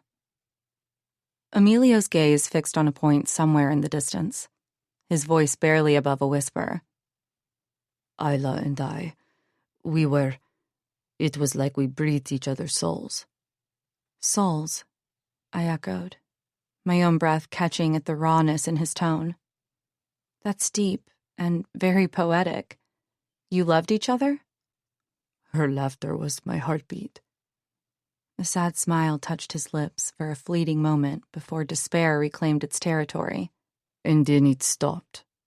"Because of her family?" My question sliced through the quiet evening air, sharp and direct. "Her mother," Emilio corrected, spitting out the words as if they were poison. "She couldn't stomach us. Our love. My real name is Javier. I used a different name when I came here, so Mrs. Walton would know it was me who was coming with her sister. Beatrice told me to do that. Otherwise, I wouldn't have been invited. Beatrice told Victoria that she wanted her friend to be with her. Why? I don't know. Beatrice contacted me a couple of weeks ago and asked me to attend Mark's party. At first, I said there was no way I was ever going back there, but she told me it was important that I should do it for Isla. Beatrice was the only one who helped us back then, who thought it was okay for us to love one another. So I trusted her and came with her. When Victoria saw me, she almost lost it, but she couldn't do anything about it since all the guests were already here. I still don't know why Beatrice wanted me to come, but seeing Mark, dead the same way Isla died, it almost broke me. Tell me what happened back then, I urged, though every word seemed to carve deeper into his torment. Her mother found out about us. It was awful. The screaming, the threats. His fingers twisted together, knuckles white. It was relentless, suffocating. Did she threaten Isla? Us both. Emilio's voice cracked, and he paused to swallow hard. But Isla bore the worst of it. She was trapped by the family's expectations. And that led to... I was thrown off the island. My mother continued to work and stay here for at least a few years before she left. I lost everything that day. I grew up here on this island. It was also my home. What about your father? I asked. He left when I was young. Miss Walton took in my mother and me and made sure my mom had a good job. She was always so good to us. Until... You fell in love with her daughter. Yes. It ruined everything. She had me escorted off the island and told me never to return. I was 18. And then what happened? Then, a few days later, Marcus killed Isla. It was the most awful thing in the world. And who was Marcus Cole to her again? I asked. If you were the love of her life? He was her cover, her boyfriend that her mother wanted her to be with instead of me. I suppose he became jealous upon learning about her love for me. No one really knows exactly what went on that night. So you weren't there? You weren't on the island? No. I was staying with my uncle and his wife in Marathon Key. I heard what had happened from her Aunt Beatrice, who called me the next day and told me. A big part of me died with her that day. And even though I loved her the most, I wasn't even allowed to go to the funeral. Her mother wouldn't let me. Marcus confessed to the murder the day after she was found, and that was it. I eventually moved on with my life, but I never forgot about her. My heart clenched as the pieces fell into place, the tragic mosaic of Emilio's past revealing itself. "Thank you, Ivere," he whispered, his voice steadier than before. "For believing me." "Thank you for sharing." My reply was simple, but it carried the weight of my resolve. I spun on my heel, gravel crunching underfoot as I marched back to the main house. Each step punctuated my thoughts, sharp, clear, determined. "Think, Eva, think," I muttered, replaying Emilio's revelations in my head. The pieces were there, scattered, waiting for me to fit them together. My mind scrolled through guest profiles, alibis, and timelines. Patterns emerged, a sinister tapestry weaving through Paradise Key's idyllic facade. I needed angles, leverage, something to pry open the tight-lipped secrets this place harbored. "Hello, main house," I greeted the imposing structure as it came into view, its windows like watching eyes. "Let's see what ghosts you're hiding," I said, more to myself than anyone who might overhear. "Time to shake things up," I promised myself as I stepped onto the veranda. Chapter 25. I rested against the old wooden veranda railing, my eyes locked on the horizon where dark clouds churned like turbulent thoughts. The wind, signaling an approaching thunderstorm, rustled the palm trees into a flurry of whispers. The main house welcomed me back as I stepped inside. Guests had gathered, waiting for lunch, some already clutching drinks to quell the unease we all felt but couldn't shake. I greeted my friends, Michelle and Jen, who were deep in conversation until I joined them. "Ladies," I nodded. "Seems like a storm is brewing out there." They both smiled, nodding awkwardly, and I decided to let them continue their hushed discussion. I picked up a plate to get some shrimp when I heard footsteps behind me. Not the soft kind, but deliberate and purposeful. I straightened, my instincts sharpened by years in the field. I turned to see her, the Ice Queen in all her splendor. "Beatrice," I said, keeping my tone steady, my eyes narrowing slightly as I assessed her. I had hoped to encounter her. "What can I do for you?" "Let's skip the niceties, Eva Ray. We both know this isn't a friendly visit." Her voice cut through the room with the precision of her well-tailored suit. "Then let's dive in." My response was brief, ready for the verbal duel to commence. "Your investigation," Beatrice started, her steely gray eyes fixing on mine. "Has it uncovered anything about Victoria?" "Should it have?" I encountered, leaning back against the table. "Stop playing games with me, Eva Ray." She stepped closer, her voice lowering to a sharp whisper.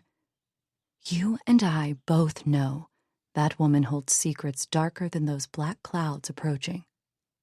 "That's your sister. It seems a little harsh. Claims like that need proof, Beatrice." I held her gaze, refusing to waver under her intense scrutiny. "Perhaps," she said, her lips curling slightly. "But intuition often leads where evidence eventually follows." "Sure," I said, getting tired of her games. Beatrice was definitely playing her own agenda right now, and had been ever since deciding to bring Emilio or Javier here to upset her sister. But why? What was she up to? "You need to look closer at Victoria," Beatrice continued, her tone sharp. "Mark's mother has a history of her own, a lover." I could see the threads of her words weaving a complex story, hinting at secrets buried deep within the very fabric of Mark's family history. I said, letting it hang in the air between us. "You seem quite invested in Mark's death, Beatrice. Is there a personal stake in all of this?" Her expression remained impassive, but I caught a flicker of something fleeting in her eyes before it vanished behind a mask of icy control. "I have my reasons," Beatrice replied cryptically, her gaze piercing through me. "I'm also his aunt." Before I could probe further, a sudden crash of thunder reverberated through the house, followed by a blinding flash of lightning that illuminated the room in stark relief. "We'll continue this later," Beatrice stated with finality, turning to leave as the lights flickered momentarily, casting eerie shadows across the room. I watched her depart, her figure disappearing into the dimly lit hallway, as the storm unleashed its fury outside. The tension in the air lingered long after she had gone.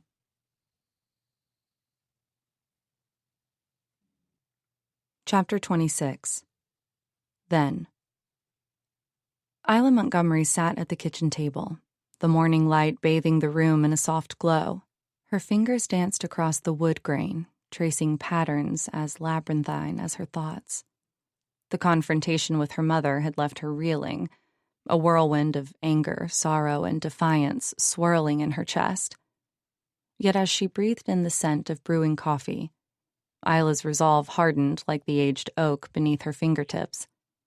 Today, like every day, she would wear her composure like armor.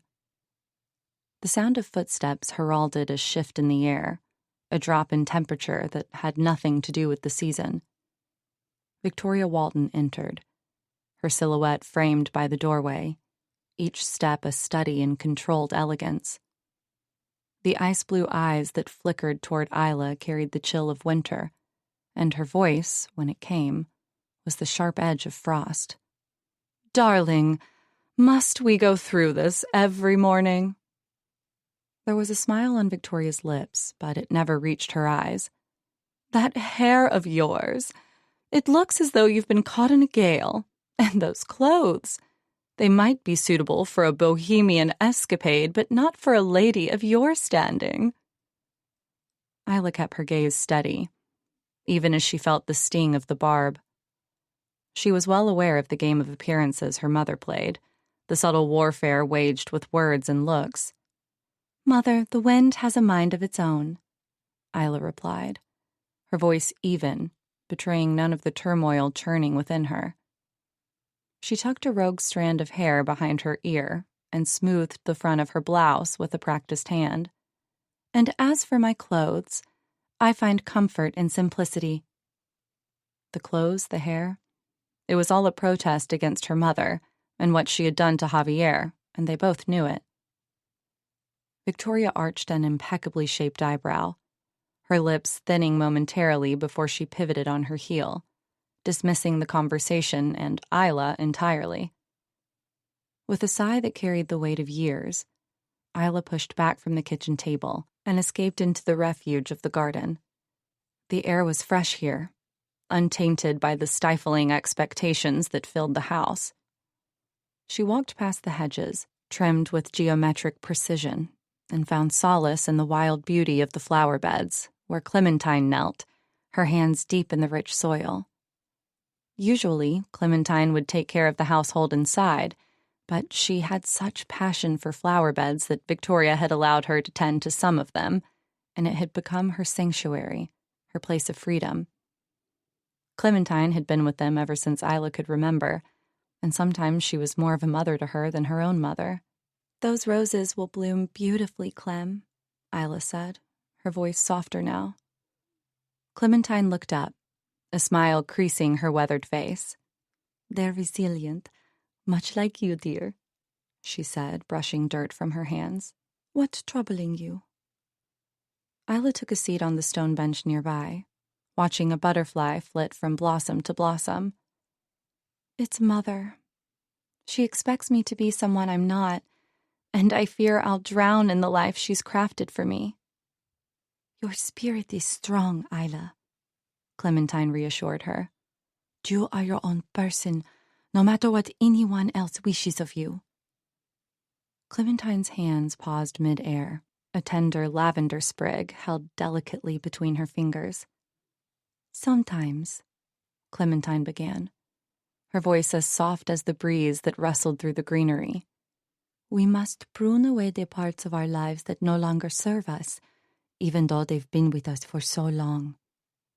She placed the sprig in her basket and turned her full attention to Isla, her gaze warm and knowing.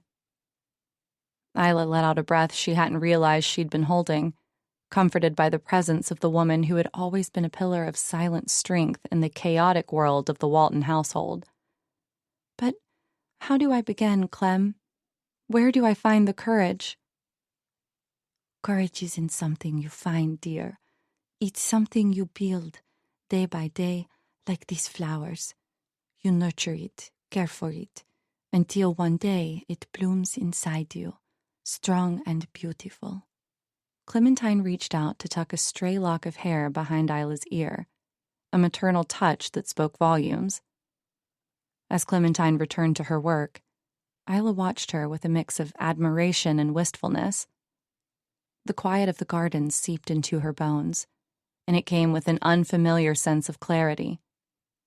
She traced the lines of her own palms, seeing them not just as part of herself, but as instruments of her fate. Could she truly carve out a path different from the one her mother had so meticulously planned? The thought was like a seedling pushing through hard soil, fraught with difficulty, yet undeniable in its existence. Her heart ached with longing for the freedom to express the love she harbored for Javier and to embrace the unpredictable beauty of life beyond these walls. Maybe it's time. Isla whispered to herself, her voice barely audible over the chirping of crickets. Time to cultivate my own garden.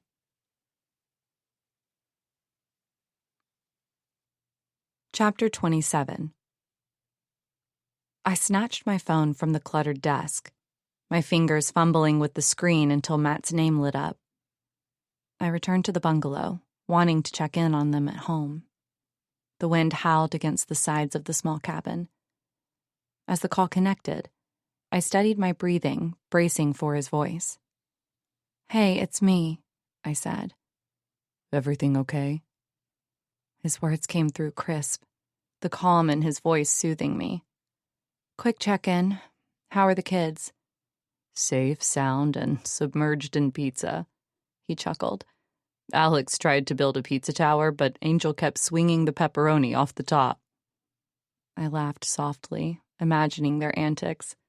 That sounds like them. Remember last week when Angel insisted her teddy bear could play hide-and-seek better than anyone else? "Oh, yes," Matt said with a grin in his voice. "And Alex was so determined to prove her wrong that he ended up under the bed, claiming victory when no one could find him." "That was fun," I murmured, swallowing the lump that had formed in my throat. I miss them all so much. Matt, it's a lot. "Talk to me, Eva Ray. What's going on?" Later, I promised, my gaze drifting to the darkening sky outside. Just wanted to hear your voice and know that things are okay at home. "All is well. Be careful," he said, soft yet firm. "Always am." I ended the call, my resolve hardening like the tropical timber walls surrounding me. I went to Olivia's room and knocked, then opened the door. She wasn't there. "Olivia?" "In the bathroom," she yelled from behind the closed door. The room was a mess. I walked inside, picked up her shorts from the floor, folded them, and put them on the bed. The room felt smaller as I turned toward Olivia's belongings, which were scattered across all the furniture. "What a mess," I mumbled and started to pick up pieces of clothing. "I can't believe this." And then, there it was. Tucked beneath a stack of beachwear, I found a white t-shirt. I lifted it up in the light, then gasped. There was a big crimson stain across the white cotton. My pulse hammered, echoing the thunder that shook the foundations of the bungalow.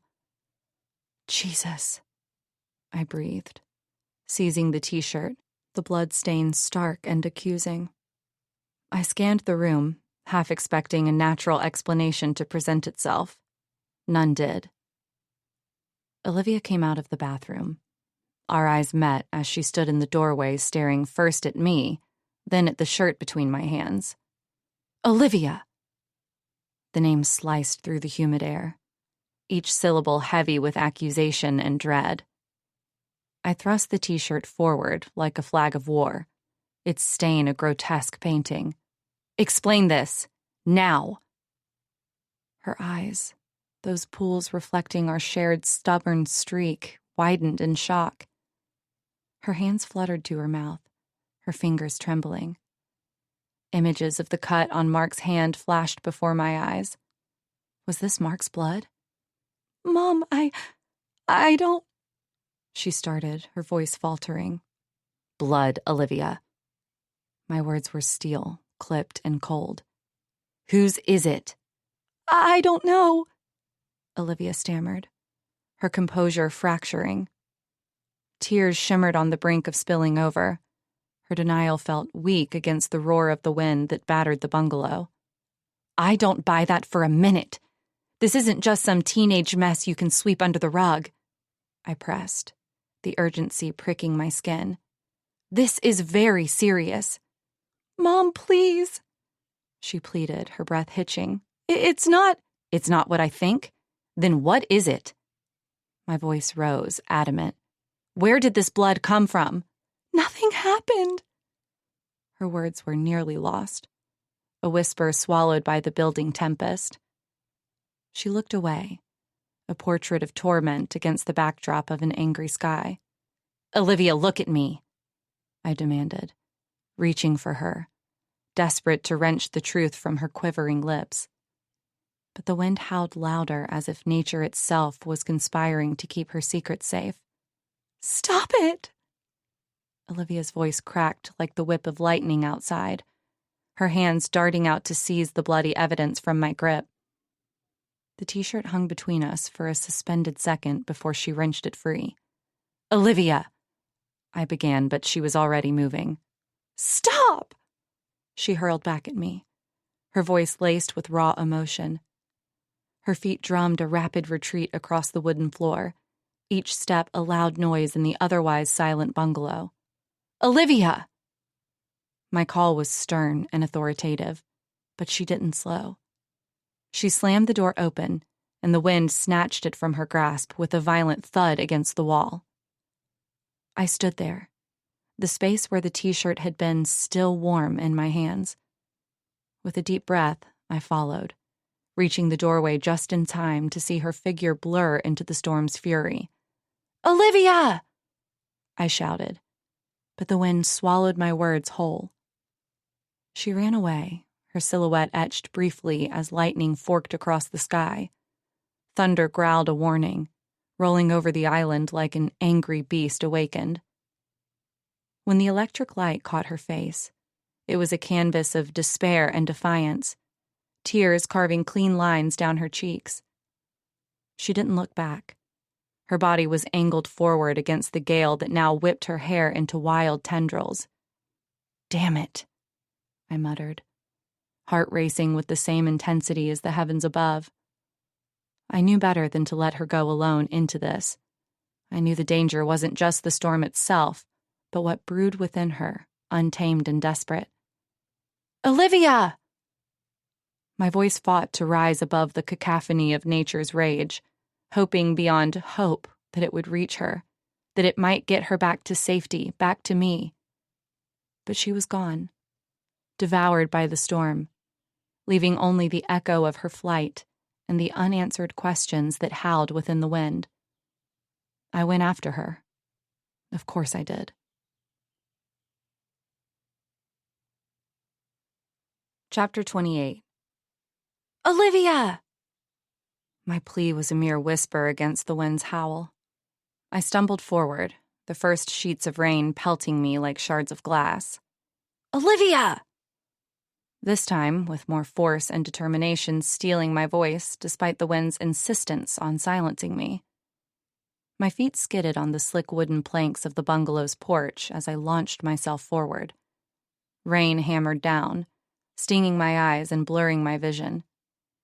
I blinked rapidly, striving to keep sight of the retreating figure that had been my daughter only moments before.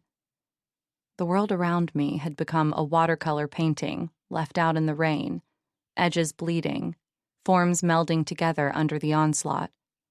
"Olivia, stop!" I gasped, my breath catching in my throat as gusts of wind fought my advance. Palm trees bowed and danced in a frenzied tango above me, unsettled by the encroaching fury of nature. "Mom, go back!" Her distant cry reached me, distorted and fragmented, but it was her voice, unmistakably Olivia's. "Can't do that!" I yelled back, though I wasn't sure she heard.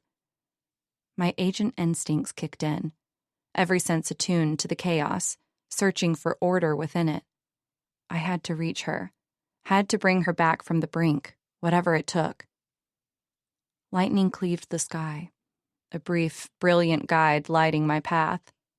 Thunder boomed, an unrelenting drumbeat urging me on. The rain turned torrential, a relentless downpour that soaked through my clothes.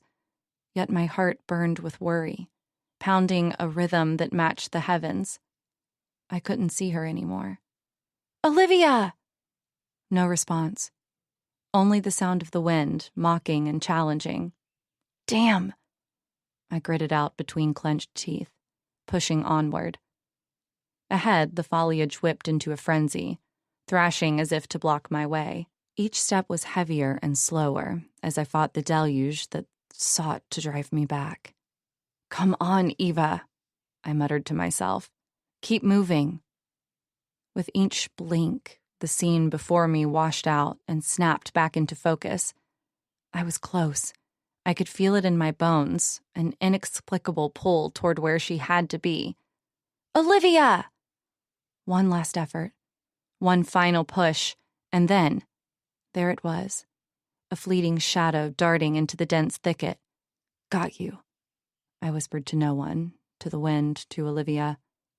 With a renewed burst of energy, I plunged after the shadow. Olivia's silhouette flickered through the palm trees like a ghost. She ran as if chased by the very storm that raged around her, anger and despair fueling each step. "Olivia!" My voice was growing hoarse, shredded by the wind that whipped around me. Desperation lent volume to my call, cutting through the sound of the howling wind. She didn't slow, didn't turn. Her secrets, the ones I was so close to unraveling, propelled her deeper into the maelstrom that swallowed the island. "Stop!" I demanded of the gale, of her, of everything between us. The ground slipped beneath me, slick, treacherous. I went down hard, a jolt of pain shooting through my palm as it slapped the wet earth. No time for pain. I scrambled up, adrenaline dulling the ache, my gaze locked on the blur of Olivia's retreating back. "Olivia Thomas, halt!" The federal agent in me cut loose, authority unyielding. It was a demand, not a plea, and it echoed across the distance. No reply but the mocking howl of the wind, the symphony of thunder and crashing waves. "Damn it, Olivia, talk to me!" Nothing. I surged forward, feet finding purchase where none seemed to exist. The world was reduced to flashes of lightning, the drum of rain, and Olivia's fleeing form. My daughter was out there, alone, afraid, and burdened by truths too heavy for her young shoulders.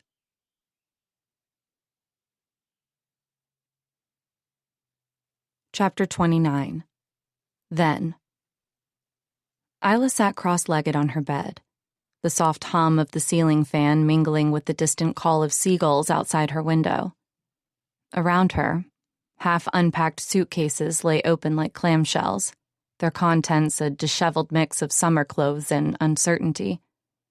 Her fingers, bronzed from days spent under the coastal sun, moved absent-mindedly over the smooth surface of a seashell. Its spirals felt cool against her skin. This was always her favorite part of summer, when Aunt Beatrice arrived. Aunt Beatrice had no children of her own, and had always been there for Isla when she needed it. This summer, in particular, she needed her more than ever, after all that was happening with her mother. No one knew how to handle Isla's mother like Aunt Beatrice.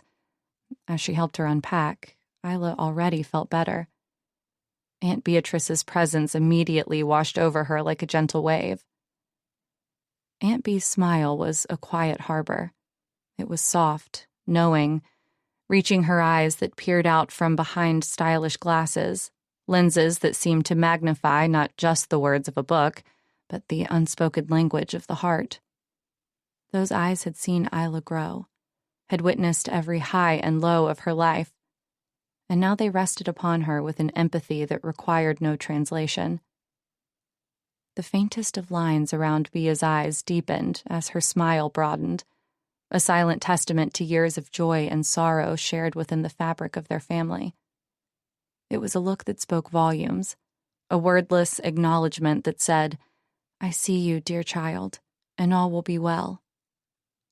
With Aunt Bea here, the weight of the unknown felt less daunting, the future less murky. She was no longer alone. Isla's gaze lifted from the delicate contours of the seashell to Aunt Bee's familiar face, a surge of gratitude washing over her. "Aunt Bee," she breathed out, her voice carrying the weight of countless unspoken words. The shell was gently placed on the nightstand as Isla patted the space beside her on the bed, an invitation as much for the company as it was for solace. "Come sit with me?" she asked, her plea soft yet underscored by a need for the comfort only Bea could provide. Bea obliged, settling onto the edge of the mattress with a grace that made even this simple act seem like part of a greater dance of reassurance. Her presence was a balm to Isla's frayed nerves, and in the sanctuary of her room, they were just Isla and Bea, family with no pretenses necessary. "Can I tell you something?" Isla ventured, her eyes locking onto Bea's with an intensity born of conflicting emotions. "Of course, my sweet child," Bea encouraged, her hand finding Isla's, their fingers intertwining. "You can tell me anything. You know that." Isla took a deep breath, the salt-tinged air of her memories mingling with the faint scent of lavender that always clung to Bea. "This summer, things have been very difficult," she confessed, her voice a tapestry of hope and fear. "With Mom, Victoria, we've been fighting a lot." The words hung between them, fraught with the gravity of past grievances and the fragile tendrils of hope. Isla's yearning for a reconciliation with her mother was palpable, yet so too was the apprehension that crept into the edges of her tone, painting her desire with shades of uncertainty. "It's more than usual, because there's something else," Isla continued, her gaze dropping to where their hands joined. "I've fallen in love with my best friend Javier, but Mom won't let us be together. She wants me to be with Marcus." Her eyes sought Bea's once more, searching for reassurance within their depths. Bea squeezed Isla's hand gently, offering a comforting peace. "Maybe," Bea suggested softly, "you're not giving your mom enough credit. She might understand if you give her the chance. Give it some time. Maybe explain how much you two love one another and then ask her for her blessing." Isla let out a heavy sigh, torn between the longing for her mother's understanding and the ache of unspoken truths. She knew Bea meant well, but the weight of her past clashes with Victoria clouded her hope for a resolution. "I don't know if it's that simple," Isla murmured, uncertainty lacing her words as she stared out at the tranquil ocean beyond the resort's boundaries. Bea's eyes reflected understanding, a glimmer of sadness flashing briefly before she composed herself. "I know it's not easy, my dear," Bea began gently, her voice a soothing balm against Isla's doubts. "But sometimes the hardest conversations lead to the most healing." Isla tilted her head, contemplating Bea's words. Her heart was heavy with the fear of confronting her mother's disapproval and disappointment. Yet beneath the layers of doubt, a flicker of resolve sparked within her. "You really think she might come around?" Isla said with newfound determination, a hint of steel entering her tone as she met Bea's gaze, a glimmer of defiance in her eyes.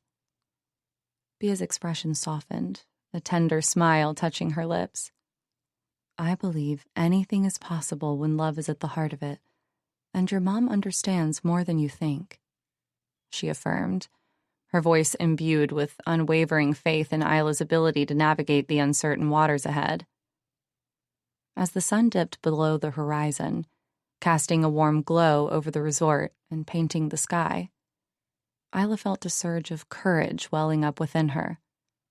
She knew the path ahead would be challenging, fraught with insecurity and potential conflict, but she also understood that staying true to herself was the only way forward. "I'll do it," Isla declared, conviction ringing in her voice as she turned to face the main house where Victoria and family dinner soon awaited. "I'll have that conversation with Mom. I will try to get some time alone with her and tell her I love Javier and want to be with him. I'll plead and beg her if I have to." "That's my girl." Bea squeezed Isla's hand once more, her eyes shining with pride and unwavering support. "I'll be right here by your side every step of the way," she promised. Her voice was soothing, securing Isla in her turbulent emotions. She was so happy to have her there with her. She made her feel safe. Beatrice rose gracefully from the edge of the bed, her presence a column of serenity in the middle of half-unpacked chaos. She placed a reassuring hand on Isla's shoulder, its weight light but grounding. Her eyes, magnified slightly by the stylish glasses perched on her nose, met Isla's with an intensity that was both gentle and penetrating. "Trust in yourself, Isla," Beatrice said, her voice a soft caress against the uncertainty that hung in the air. "And in the love you hold dear. It will guide you more truly than any compass." Isla drew in a deep breath, allowing the truth of Bea's advice to seep into her bones. There was strength in her aunt's conviction, a strength that Isla felt stirring within her own chest. She nodded, a silent vow to carry those words with her as she walked the tightrope of family and love. "Thank you, Aunt Bea." Isla's voice barely rose above a whisper, but it carried the weight of her burgeoning resolve. With a final squeeze of Isla's shoulder, Beatrice moved toward the walk-in closet, holding a dress on a hanger. Her silhouette, framed against the light from within, seemed to embody the wisdom of the years she had lived and the kindness she had always given so freely. "Come, let's finish unpacking and then get something to eat. I'm famished."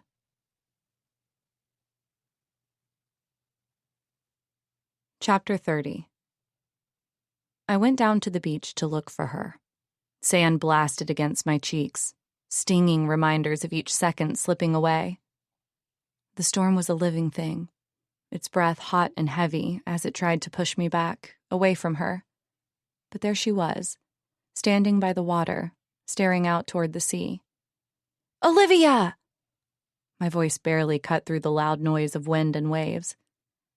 She stood still, too far away, her silhouette etched against the fury of the waves. I charged forward, my heart pounding in my ears louder than the thunder. "Mom?" Her voice, a fragile thread, reached me.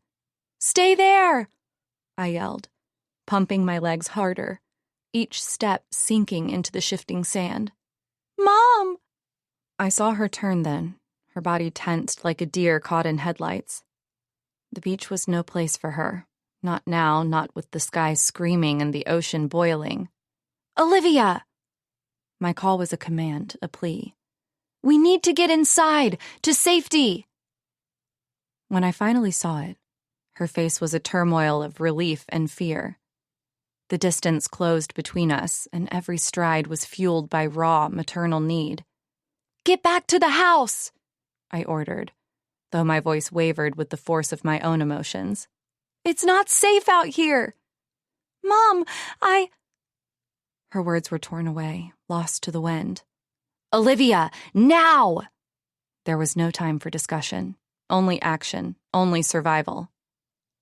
The gap between us shrank to nothing, and I wrapped Olivia in my arms. The thunder's rage became a distant drumbeat against the cocoon of our embrace. "Mom!" she gasped, her breath warm on my neck. "Here now. It's okay." My words were firm, a lifeline in the chaos. "Everything's spinning," she murmured, clutching me tighter. "It's out of control, Mom. I don't know what to do." "Focus on my voice, Liv. Just on my voice." I smoothed her hair, matted by the rain. She nodded against my chest, her body trembling. "You have to stop running from me. I'm here to help you. Let's talk. But first, let's get out of this weather." I peeled back to see her face, scanning for that spark of resilience I knew so well. She nodded. We turned, side by side, and charged toward the shelter of the resort, leaving footprints that the waves would soon claim. Our race against nature, against time itself, propelled us forward. The wind howled its protest, but we were relentless. "Keep going!" I shouted over the tempest's fury. "I'm right behind you," she called back, her voice steady now, steel lacing her words. We burst through the threshold into the sanctuary of the resort. But even as the door closed to the bungalow, sealing away the wind's violence, I felt the weight of the truth heavy in my heart. "Mom?" I turned to Olivia, my resolve a silent vow in the space between us. "I believe in you. I know you didn't hurt Mark. We'll find the answers, sweetheart. We'll make this right."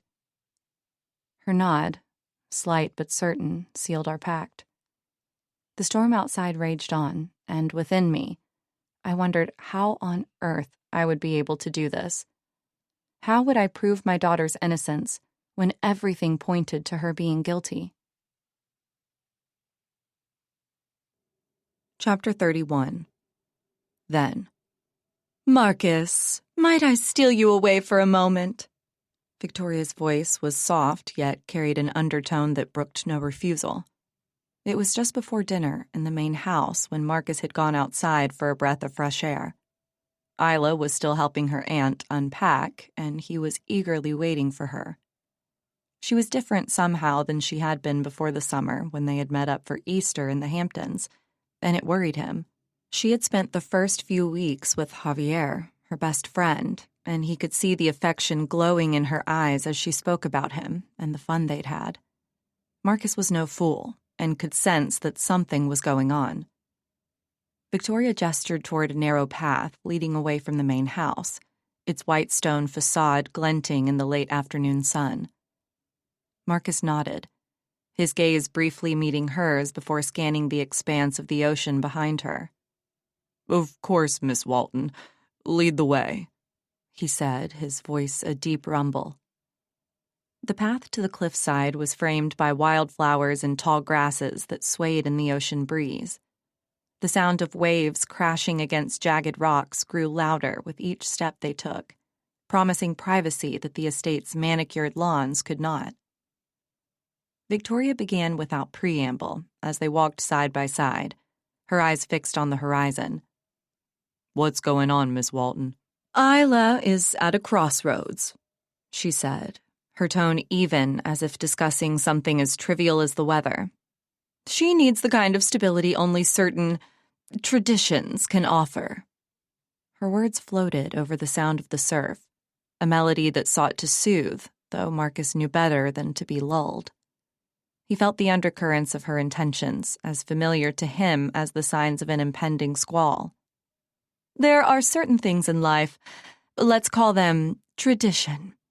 Tradition anchors us," Victoria continued, her hands clasped behind her back. "It gives us a sense of belonging and order." The breeze caught strands of her hair, whipping them around her face like golden tendrils, but she seemed unfazed, her focus unbroken. Marcus stepped over a gnarled root that snaked across the path, his boots finding purchase on the uneven ground. He kept his gaze directed outward, at the sharp line of the horizon. "Your dedication to this family has never gone unnoticed, Marcus. Aligning with us, through marriage, would be beneficial." Each word was measured, plucked from the air like navigational coordinates meant to guide him to a predetermined destination. Marcus felt the weight of her gaze upon him, seeking to gauge his response. But he offered none. His loyalty lay with Isla, yet he listened with interest. He loved Isla more than anything, or anyone. "Such a union would ensure prosperity, not just for you, but for Isla as well," Victoria continued, her voice carrying a note of persuasion that sought to cloak the steel beneath. "You have been a steadfast element in her life for years. It's only fitting that you should be rewarded." The word rewarded struck him with the subtlety of a squall. It reeked of transactions and deals, negotiations where the heart had no say. Marcus knew the depths to which the Waltons would dive to maintain their stature and how seamlessly they navigated the currents of power and influence. "She is, after all, in direct line to inherit the entire fortune, my family fortune, that she will one day share with her brother Mark. That's something to consider as well. You would be set for life, Marcus. It has to count for something, especially given your background. His silence remained unbroken.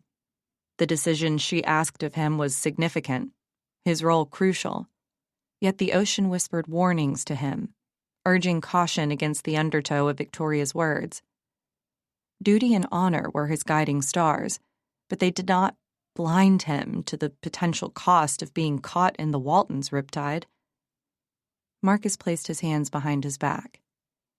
I do love Isla and remain loyal to her, he said, his voice low and resonant. That has not changed. Of course, Victoria replied, her eyes gleaming with a mix of admiration and calculation. Your loyalty has never been in question. A gull cried overhead, slicing through the tension as Marcus nodded tersely.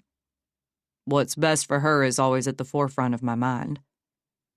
His words were carefully chosen stones, creating a path that steered clear of outright acceptance or denial.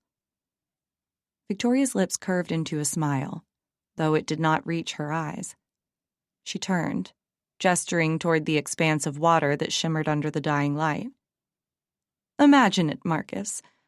A future where you stand alongside Isla, hand in hand, lords of this island. Your children would run along these cliffs, heirs to a legacy built on strength and unity. Marcus's gaze followed her outstretched arm, taking in the rugged beauty of the landscape. The vision she painted was compelling, a tapestry of tradition and security woven with expert craftsmanship. Yet it felt like an oil painting, remarkable to behold but lacking the true texture of life. But I don't know if this is what is best for Isla.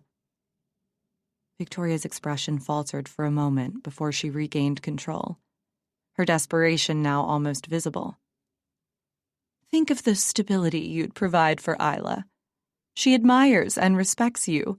You'd be unstoppable together, a beacon of hope and progress for the entire estate. He glanced at her, aware of the truth in her words, yet also of the unseen shoals that lurked beneath their surface. Maybe, but is that enough for her? Marcus responded, his tone even. Don't get me wrong. There's nothing I desire more than to marry her one day, but why the rush? Marcus turned to face Victoria. He was only a year older than Isla, and they were both still so young that it almost seemed criminal to discuss marriage. Rush? There is no rush, just a mere concern for my daughter's future, she said. I would like to know that she's in good hands, taken care of.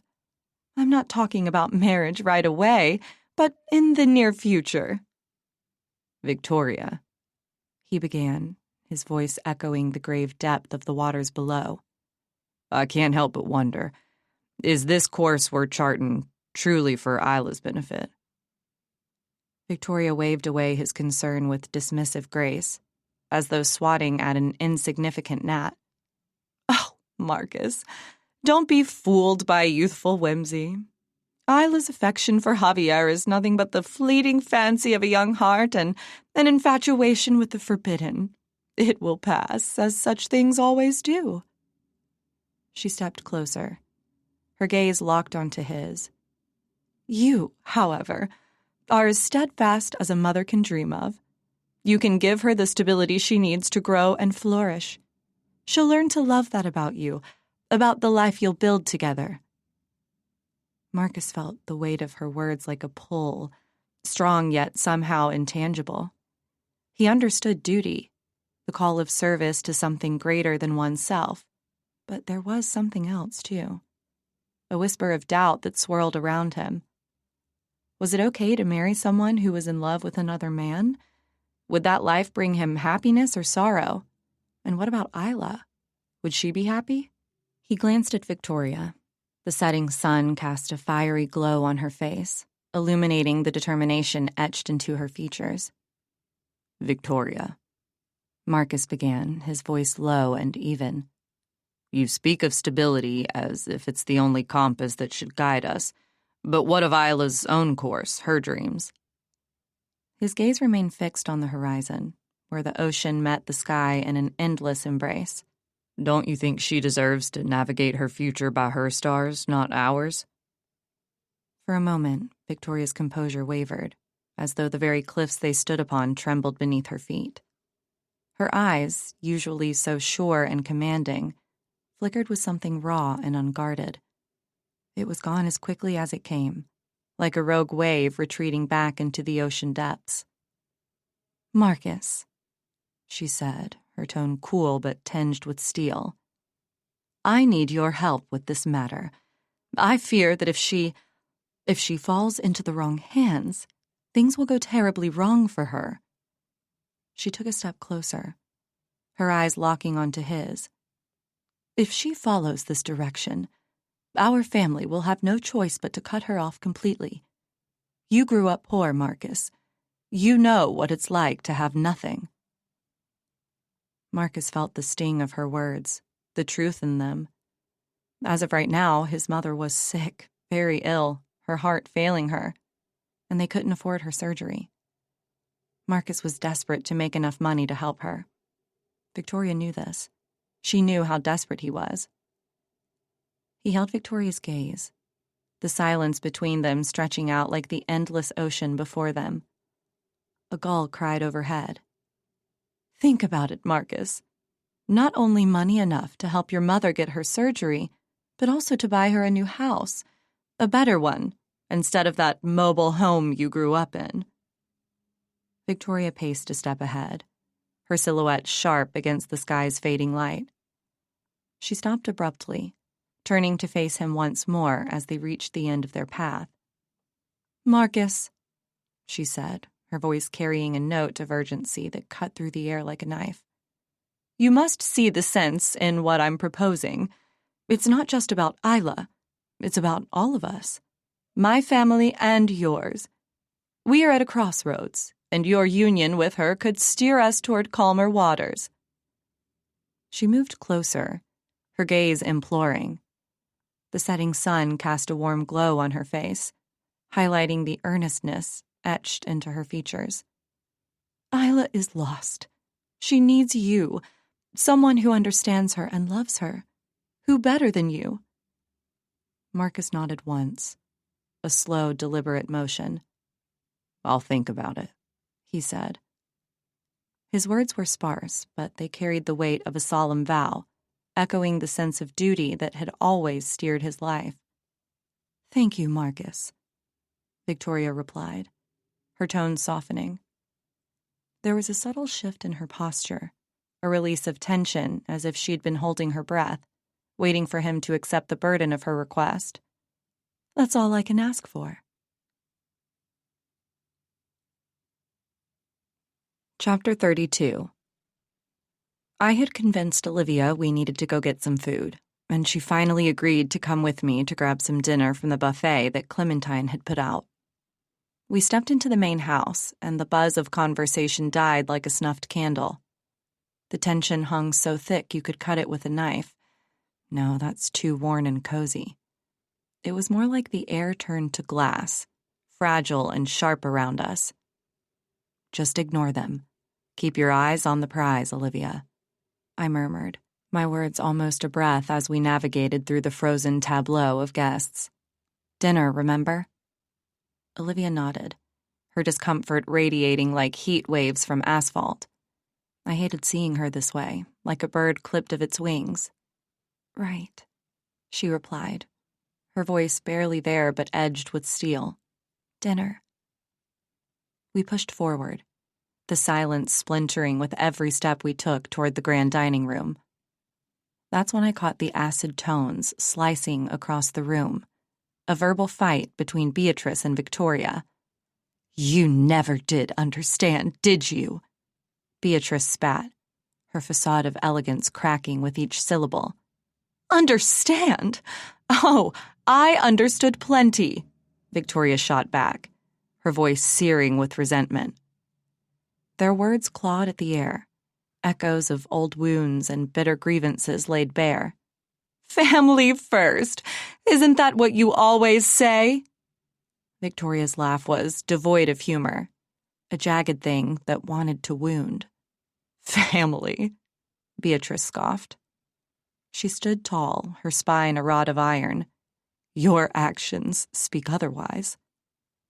I edged closer, the investigator in me hungry for the unspoken tales between their barbs. My presence went unnoticed, just another shadow amongst many. The past is dead, Beatrice. Let it rest, Victoria hissed, her eyes two flints sparking fury. Dead things have a way of resurfacing, sister, Beatrice countered, her tone as cold as an Arctic chill. Like you. I never could get you to stay away, and now you come here and bring him with you? The last person I ever want to see on this island? Enough, Beatrice said with a snort. This discussion is over. Victoria's mouth twisted, but she clamped it shut, burying whatever retort threatened to escape. I edged closer, my ears pricked up as fragments of their heated exchange drifted to me, whispers of disloyalty and clandestine affairs. It's been 26 years, Victoria spat, and still you torment me.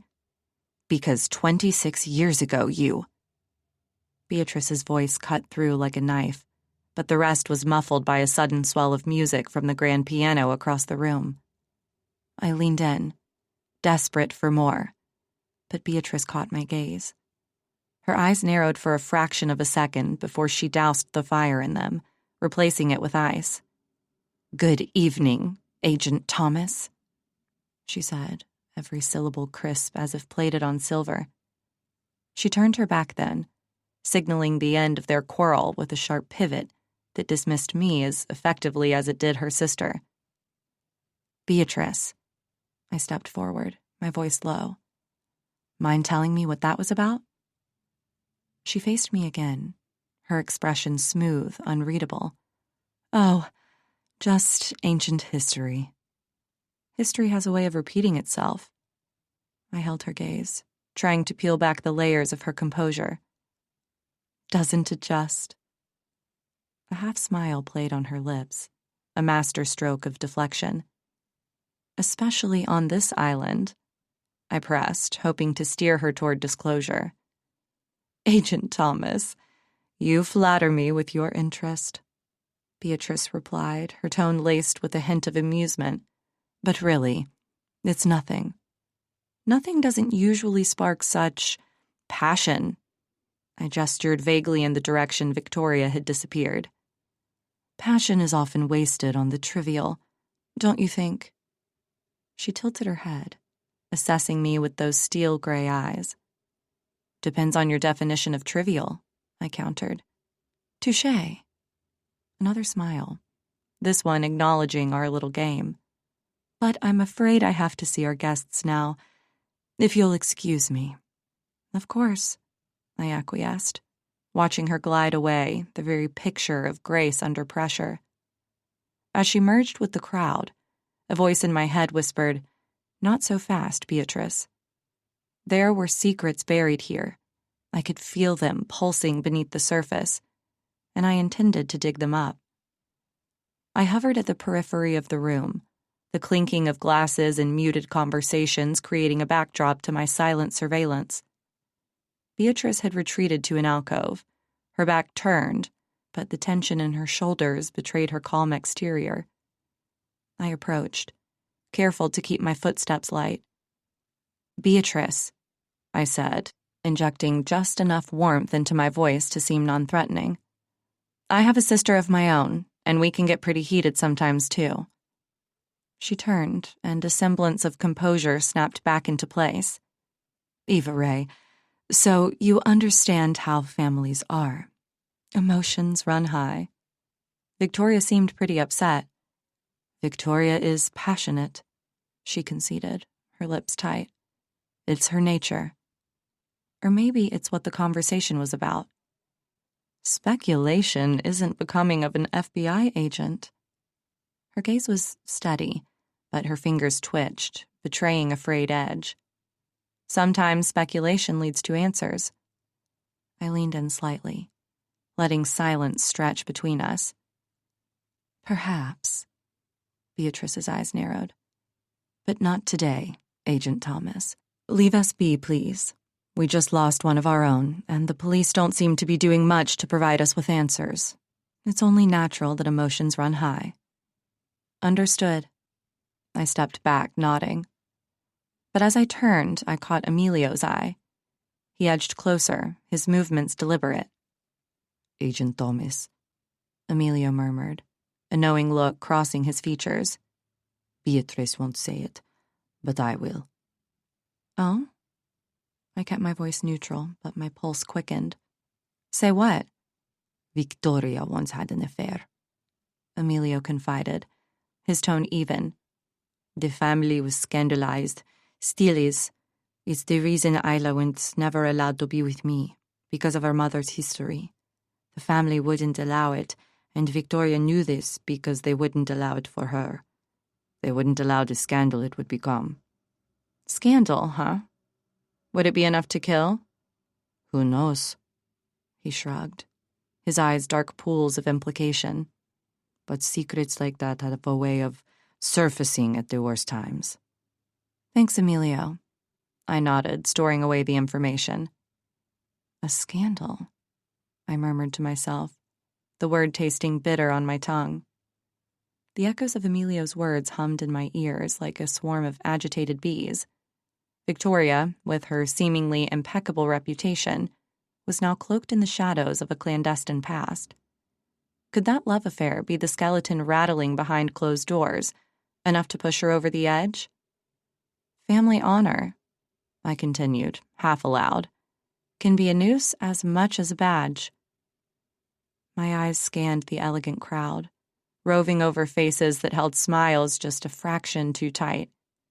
Each one could be a mask, including my old friends, Amy, Jen, Michelle, and Cara. Mom? Olivia appeared at my side, her voice thin with concern. You're pacing. Am I? I hadn't realized my feet betraying the churn of thoughts within. Just mulling over some details. I turned back to the room, my gaze resting on Victoria. There she was, a portrait of poise, but the air around her seemed to crackle with latent energy. Was it possible? Had her secret love, once exposed, ignited a firestorm of disgrace so fierce it could drive her to silence Isla forever? Had she done the same to Mark?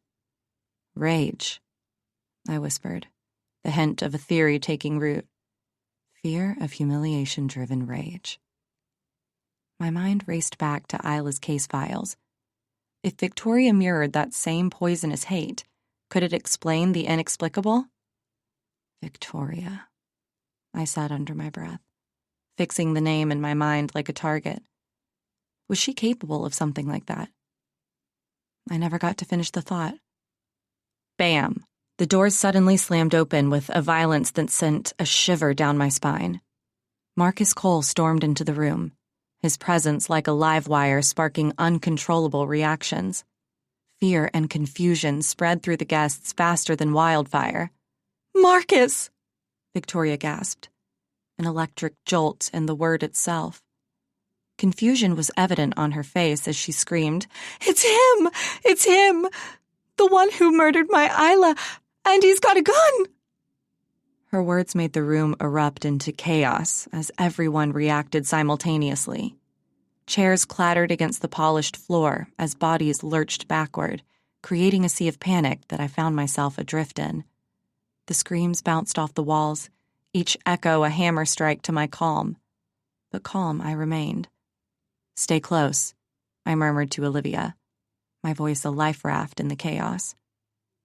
My eyes locked onto Marcus, taking in the graying temples and the shadowed eyes that scanned the room with such intensity it could cut glass. Easy there, I said quietly as I edged forward, my hand signaling others to give him space. Let's talk, Marcus.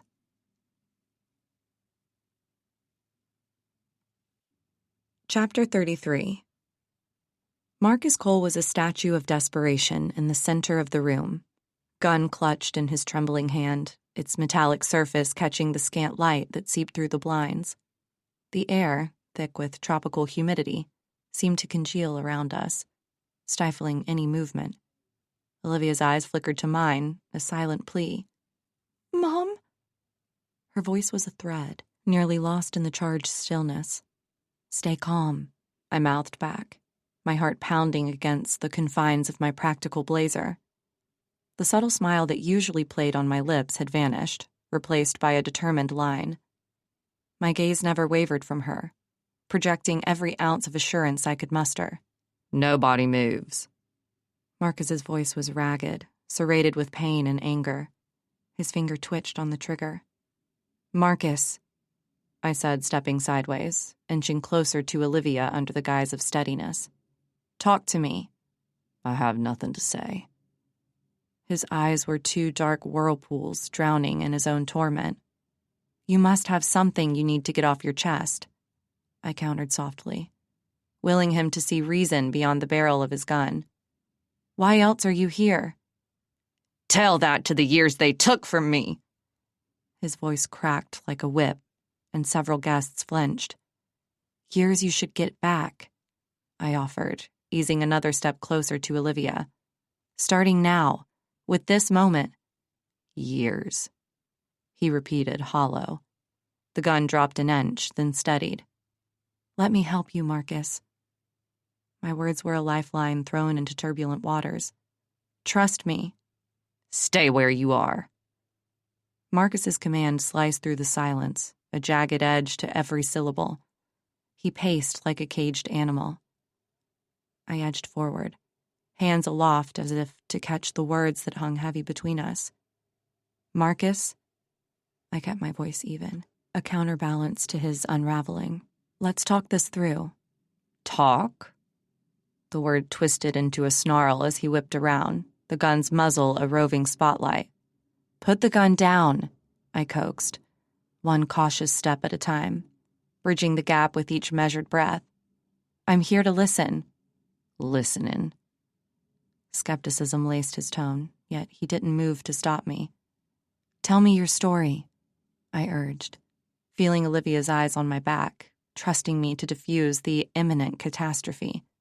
"My story." A flicker of something softer crossed his hardened features. "Your truth," I pressed, closer now, close enough to see the strain in his eyes. "Your side of the story. You were betrayed, weren't you?" "Betrayal," Marcus spat, the words slicing through the silence. "Yes, that's what it was. You want to know why?" His fingers whitened around the gun, a pale echo of his rage. I nodded once, sharply. My heart pounded in my chest, every beat a silent drum echoing in the tense air. "Yes, tell me." "They said it was an open and shut case." His laugh was hollow, eyes haunted as they fixed on some unseen point in his past. "A kid from the wrong side of the tracks. Easy to pin it on." "Who?" I asked, voice low, stepping a fraction to the right, closer to Olivia so I could protect her should this end badly. "Doesn't matter." He barked, then sighed, his shoulder sagging ever so slightly. "They promised me money. Said my mom's surgery, that it would save her. If I had said it was me, that I did it, that I killed Isla." "Your mother?" I let the words hang, a bridge for him to cross. "She needed surgery," he whispered. "And I caved."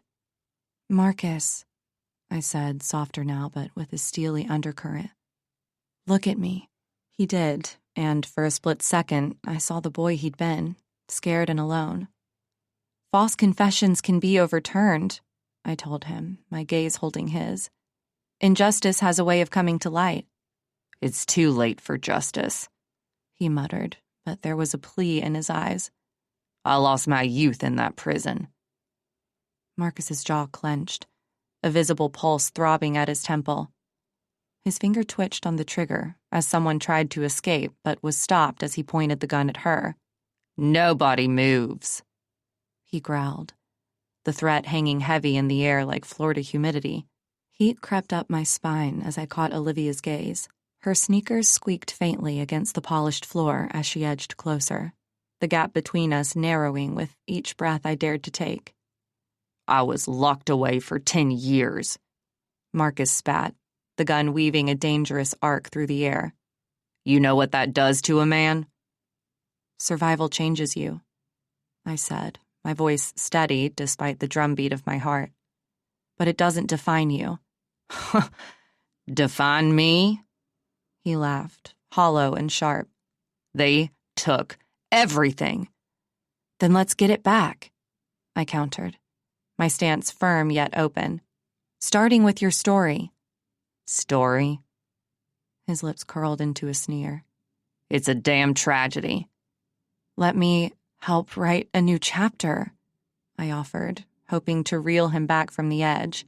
One where you're heard. You can't undo time. He shot back, the gun dipping for a moment before he caught himself. Maybe not, I conceded. But we can start by setting the record straight. Set it straight? Marcus echoed, desperation creeping into his voice. After all this? Truth has a way of outlasting lies, I told him, keeping my words crisp and clear. Give it a chance. His breathing turned ragged, the gun's barrel now a quivering compass of uncertainty. How do I know you won't betray me too? Because I'm standing here with you, I said, my resolve unwavering. And I won't move until we see this through. The gun quivered in his hand, a metallic bird about to take flight. Guests clung to each other, their breaths held hostage. The room, a gallery of silent sculptures, waited on the precipice of chaos. Marcus, I said, my voice a calm breeze over angry waters. These people, they're not your enemy. Enemies. His eyes flicked across the faces before him, each one a mask of fear. They don't even know me. Let's change that. I took a step forward, each movement deliberate, unthreatening. Let them see who you really are. See me? He spat the words out like bitter seeds. As what? A victim? Survivor, I corrected gently. A man wronged, standing here now seeking justice. Justice. The words seemed to echo in his mind, finding corners of hope long abandoned. My mother. His voice cracked. She needed me. And she still does, Marcus, I reminded him. But it's not just about clearing your name now. It's about living for her, for the future. Future? His laugh was a dry leaf in the wind. What future? One where this, I gestured to the gun, isn't the last chapter of your story. He hesitated, the weapon's ominous dance slowing. I watched a battle wage behind his eyes, the scales of fate tilting with every silent second. Your story isn't over, I pressed on, my heart pounding Morse code against my ribs. You can still rewrite it. Rewrite? Uncertainty flickered across his face, a candle in the wind. Marcus, let me help you, I coaxed, my gaze locked onto his. Don't let this be where your story ends. Ends, he murmured, his grip on the gun loosening ever so slightly. Maybe. Marcus, now, I urged. His arm wavered, the gun's muzzle drifting toward the polished floor. The line of his mouth softened, and for a moment I could see who he used to be, that 17-year-old boy lost. Okay, he breathed, almost inaudibly. Marcus's gaze clung to mine, a silent pact forming in the space between us. Tell me who offered you the money if you confess to killing Isla, I said. The room's air felt thick and sticky with anticipation, as if time itself was holding its breath. His shoulders bent forward, surrender etching into his posture. The gun's sheen dulled as it descended, an inch from my outstretched palm. Marcus, I started. And then something shattered within him. A flicker, a spark. His eyes darkened, retreating into the fortress of his resolve. The gun snapped back up, a barrier between us once more. It was her mother. He spat, the words like a bullet. Victoria. She wanted the scandal to go away.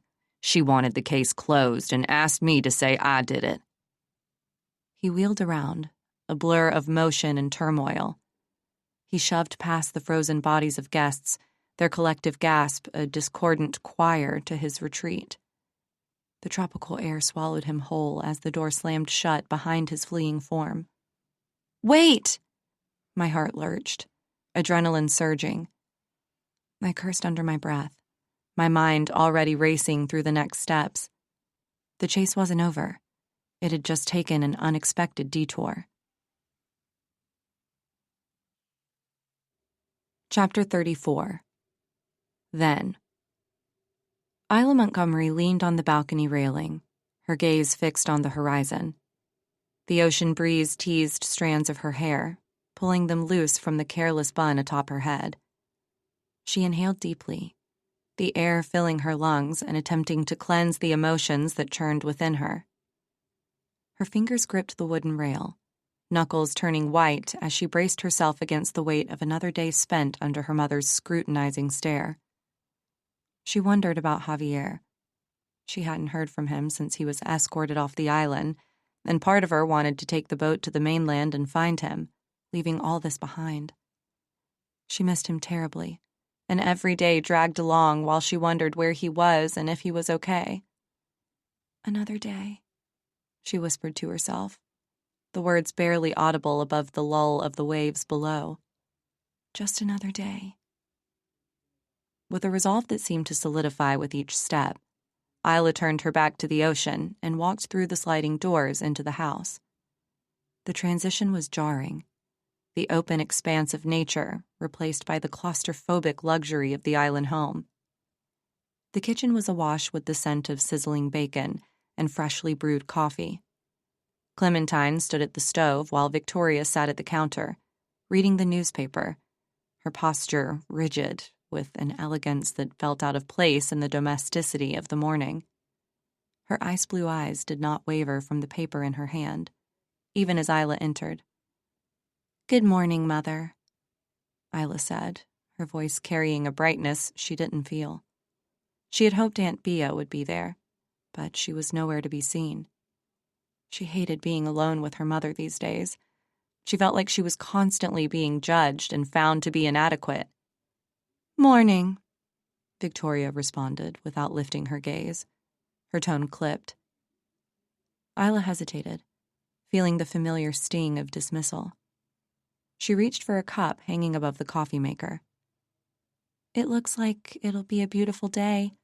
Maybe we could go for a walk along the shore later?" "Perhaps," Victoria replied, though the indifference in her voice suggested otherwise. Clementine plated the breakfast with mechanical efficiency, ensuring each strip of bacon lay parallel to the next. "Actually, I was thinking—" "Thinking is a dangerous pastime, Isla," Victoria cut in, her back still to her daughter. "Focus on what needs to be done, not on idle whims." "Right," Isla murmured, chastened. Aunt Bea had told her that her mother might be able to understand her if she tried talking to her. It didn't feel like it. Isla poured herself some coffee in one of the pristine white cups. She knew better than to press further when it came to her mother. The barriers between them were as unyielding as the walls of the house. "Breakfast is ready," Clementine announced, setting the table. Isla took her seat, the chair scraping slightly against the tile floor, an abrasive sound in the silent tension of the kitchen. Isla's mind wandered as they ate, but she remained vigilant, aware that any sign of distraction would be met with a sharp reprimand. Instead, she focused on the warmth of the coffee as it slid down her throat, willing it to ignite some spark of courage within her to face the rest of the day. "Where are you, Javier? Do you miss me as much as I miss you?" Isla's bare feet sank into the cool sand. each step away from the house loosening the tight coils of tension that wound around her chest as she walked to the beach after breakfast. The beach was deserted, a vast expanse of solitude that welcomed her tumultuous emotions. She breathed deeply, tasting the salty tang of air as the ocean whispered its ceaseless lullaby. Here, amid the rhythmic crash of waves, she found a reprieve from Victoria's coldness. With every crest and fall of the water, Isla felt her resolve knitting back together, stitch by fragile stitch. This place, this great and untamed stretch of shoreline, had always been her sanctuary against the weight of her mother's expectations. She would find a way to bridge the gulf that had opened between them, she vowed silently to the waves. There had to be a path back to the warmth they once shared, even if it lay obscured by years of misunderstandings and unspoken words.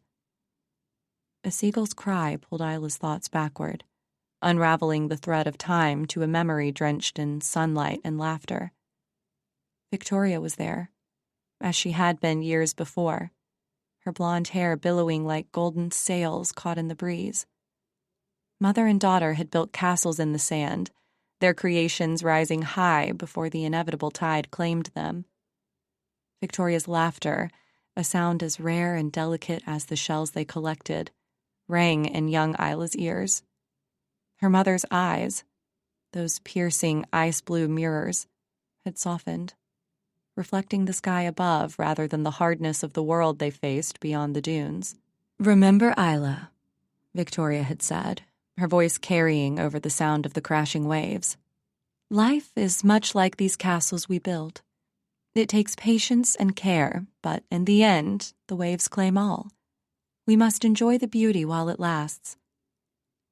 Back then, Isla hadn't understood the melancholy note in her mother's words, or the wistful look that had crossed her face.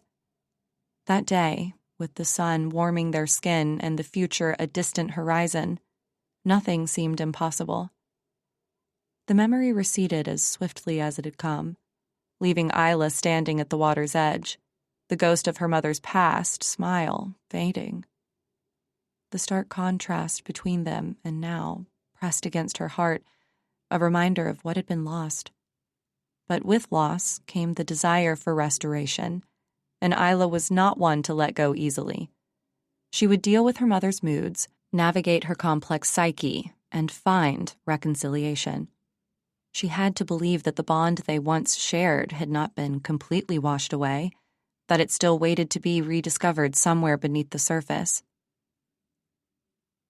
Later that same evening, Isla's footsteps carried a resolve as she trod the familiar path back to the island house, the ocean breeze tangling her hair into wilder waves. The sunlight, golden and brazen, seemed to arm her with a sliver of hope as she pushed open the door, stepping from the vast openness of the beach into the cloistered air of the living room. Victoria sat ensconced in her favorite chair, a book splayed across her lap, her ice-blue eyes skimming the pages with mechanical precision. There was something unnervingly statuesque about her mother's posture, her blonde hair a flawless frame around an expression that divulged nothing. "Mother," Isla began, her voice a hesitant intruder in the room's silent order. "Can we talk?" The request hung like a fragile ornament amidst the ticking of the grandfather clock. Victoria closed the book with a soft thud, her gaze rising slowly to meet Isla's, as if considering the worth of the words offered to her. "Talk?" A frost edged Victoria's tone, belying the calmness of her exterior. "What is there to discuss that hasn't already been dissected under this roof?" Despite the chill that swept through the room, Isla moved closer, her heart hammering against her ribs. "I want to understand why you're so angry with me," Isla said, her voice steadier than she felt. "I want to fix what's broken between us." "Fix?" Victoria echoed, a curl of disdain at the corner of her lips. "You speak as if it's merely a loose thread on a dress, something to be mended with a needle. You brought shame to our family. That is not easily fixed." Isla's fingers clenched at her sides. The analogy was a barbed reminder of their world of appearances, where everything was stitched together for show, even when the fabric was tearing apart. Isn't our relationship worth repairing? Isla's plea wove itself into the space between them. Relationships, Victoria replied, standing up to face her daughter, are built on respect and obedience, two qualities you seem to have forgotten. Isla met her mother's gaze, searching for some sign of the woman who had once held her hand and promised that life was to be cherished. But the warmth was gone, replaced by an icy fortress.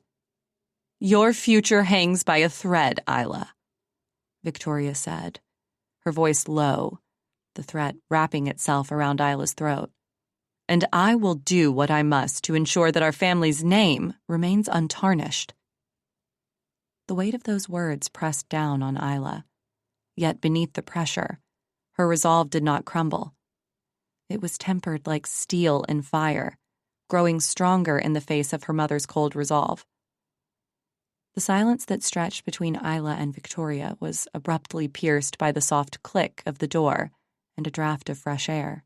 Marcus stepped into the room, his presence like a breath of relief in the stifling tension. He offered a tentative smile, the corners of his mouth lifting in a hopeful curve as he glanced between the two women.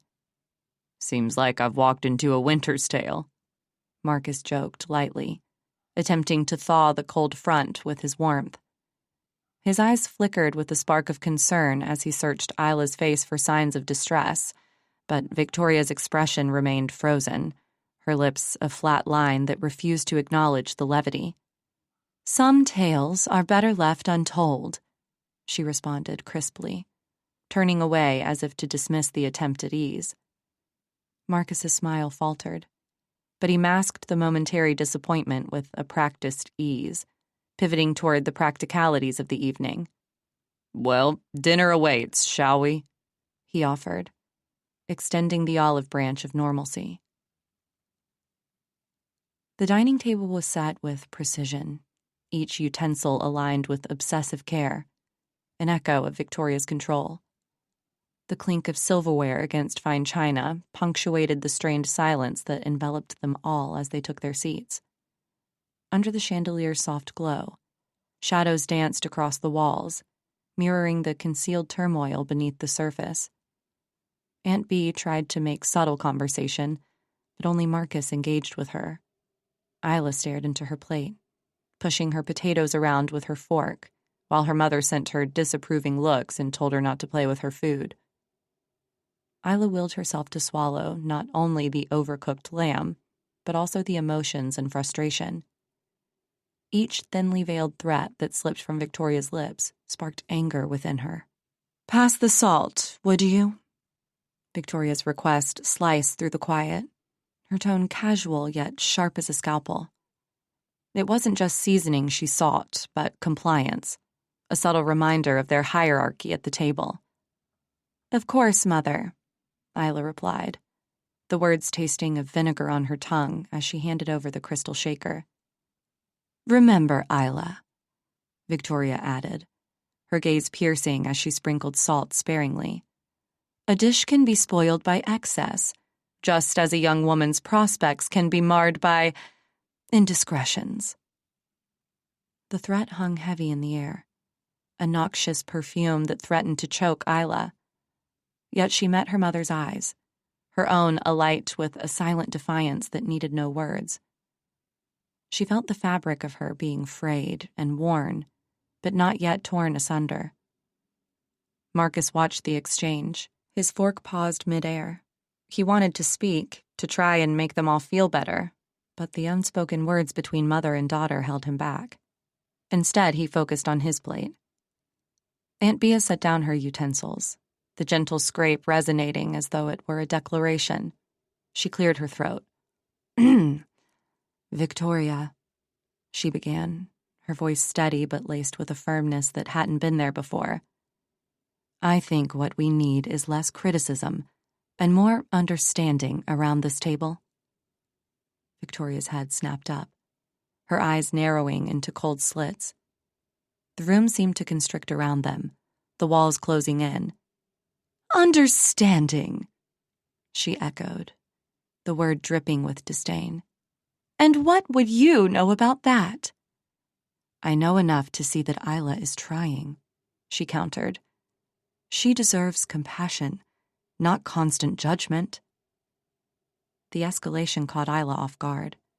Her heart hammered against her ribs. She couldn't recall the last time anyone had dared to challenge Victoria, let alone in her defense. The air was electric, crackling with the energy of shifting dynamics. "Compassion," Victoria scoffed, her voice rising. "It is because I care for her future that I am stern. You wouldn't understand." "Perhaps," Aunt Bea admitted, her gaze unwavering. "But I understand that support can foster growth better than any amount of fear. You, of all people, should know this. At the very least, talk to her and listen to what she has to say." Isla felt an unexpected warmth bloom within her chest, a spark of hope. Her mother rose to her feet with a snort of contempt. "I'm not going to sit here and listen to this. I'm going to lie down. Clementine, I'll take my evening tea in my room." "As you wish, Miss Walton," Clementine said. "As you wish." Chapter 35. "Olivia! No, stop!" My voice was lost in the wind, a useless plea vanishing into the tropical air. I watched helplessly as my daughter's figure disappeared out the door of the resort's main house. Marcus had stormed out seconds before her, a whirlwind of anger and desperation. Olivia yelled that she could stop him, and I was too late to block her way. Then I heard the shots, crisp and too close, shattering the illusion of paradise. My heart hammered against my ribcage, each beat spelling out Olivia's name in pure fear. Time slowed to a crawl. The sound of gunfire echoed off the palm trees, drowning the usual serenity of the island in complete chaos. I sprinted forward, past the infinity pool, where once sunbathers lounged in blissful ignorance. Now it was a chaotic mess of screams. Training kicked in, and my heart rate spiked as adrenaline surged through my veins. The warm breeze that had felt welcoming upon arrival now whipped at my face with unforgiving haste. "Move!" I barked at a cluster of guests frozen in shock. They scattered, my path clearing as I wove expertly among them. My blazer billowed behind me, an unwanted cape in this real-life horror show. "Have you seen a teenage girl? Short hair, blue t-shirt," I demanded, grabbing the arm of a staff member who looked like he might faint. The man pointed frantically toward the beachfront bungalows. I didn't waste a breath on thanks, already darting away. I skirted a toppled trolley of champagne flutes, the shattered glass crunching underfoot. With every turn, every shouted command, I became less of the composed agent and gave in to the primal protectiveness of a mother. "Olivia!" I called again, voice raw. The echo of my own desperation rang loud in my ears as I pushed through the manicured hedges that now seemed more like barriers than decorations. Each stride carried me further into the nightmare. More shots were fired. The fearful screams urged me forward. "Please be okay, Olivia. Please. Why would you do that? Why would you run after him?" My breath came in ragged gasps, the humid air sticking to my lungs as I rounded another pavilion. There! A shadow detached itself from the chaos. Marcus Cole. The setting sun cast an ominous glow on his erratic movements, his arm jerking with each shot fired, indiscriminate and wild. Screams punctuated the air like a macabre symphony, guests scattering, their faces masks of fear and disbelief. "Down! Get down!" I barked at a cluster of petrified staff members huddled by a service entrance, even as I kept moving. My gaze flitted across every corner, every alcove, searching for my daughter. "Olivia!" No answer. She should have responded by now. "Where are you?" The landscaping that once offered serene privacy now provided countless hiding spots. I scanned the area, noting every potential refuge. An overturned cabana, the shadows beneath a row of hibiscus bushes, the space behind a decorative fountain where someone small could tuck themselves away. "Olivia!" My voice broke, betraying the terror that was creeping into the edges of my focus. "Get it together, Eva Ray. She's counting on you." "Mom!" I spun on my heel, the sound slicing through the gunfire and hysteria. "Here!" Fainter this time, but unmistakably Olivia. I locked onto the direction, sprinting past a grove of palm trees. "Stay put, baby! I'm coming!" My legs burned, and my heart pounded a relentless rhythm, one I couldn't afford to silence until I had her safe. I rounded a corner, nearly colliding with a woman in a blood-stained sundress. Her eyes were wild, her breathing erratic. "Where did he go?" I demanded, gripping her shoulders to steady us both. "That way," she stammered, pointing shakily. "He was shooting at everyone." "Stay down and find cover," I instructed, releasing her with a firm nod. "Be careful," she whispered, as if the words were torn from her lips. The resort was unrecognizable. Scenes of leisure turned into vignettes of violence. The air was thick, and the tang of gunpowder overpowered the salt breeze. Overturned lounge chairs formed an obstacle course that I navigated with grim determination, while panic raged in my heart. "Olivia!" My throat was raw, but I couldn't stop calling for her.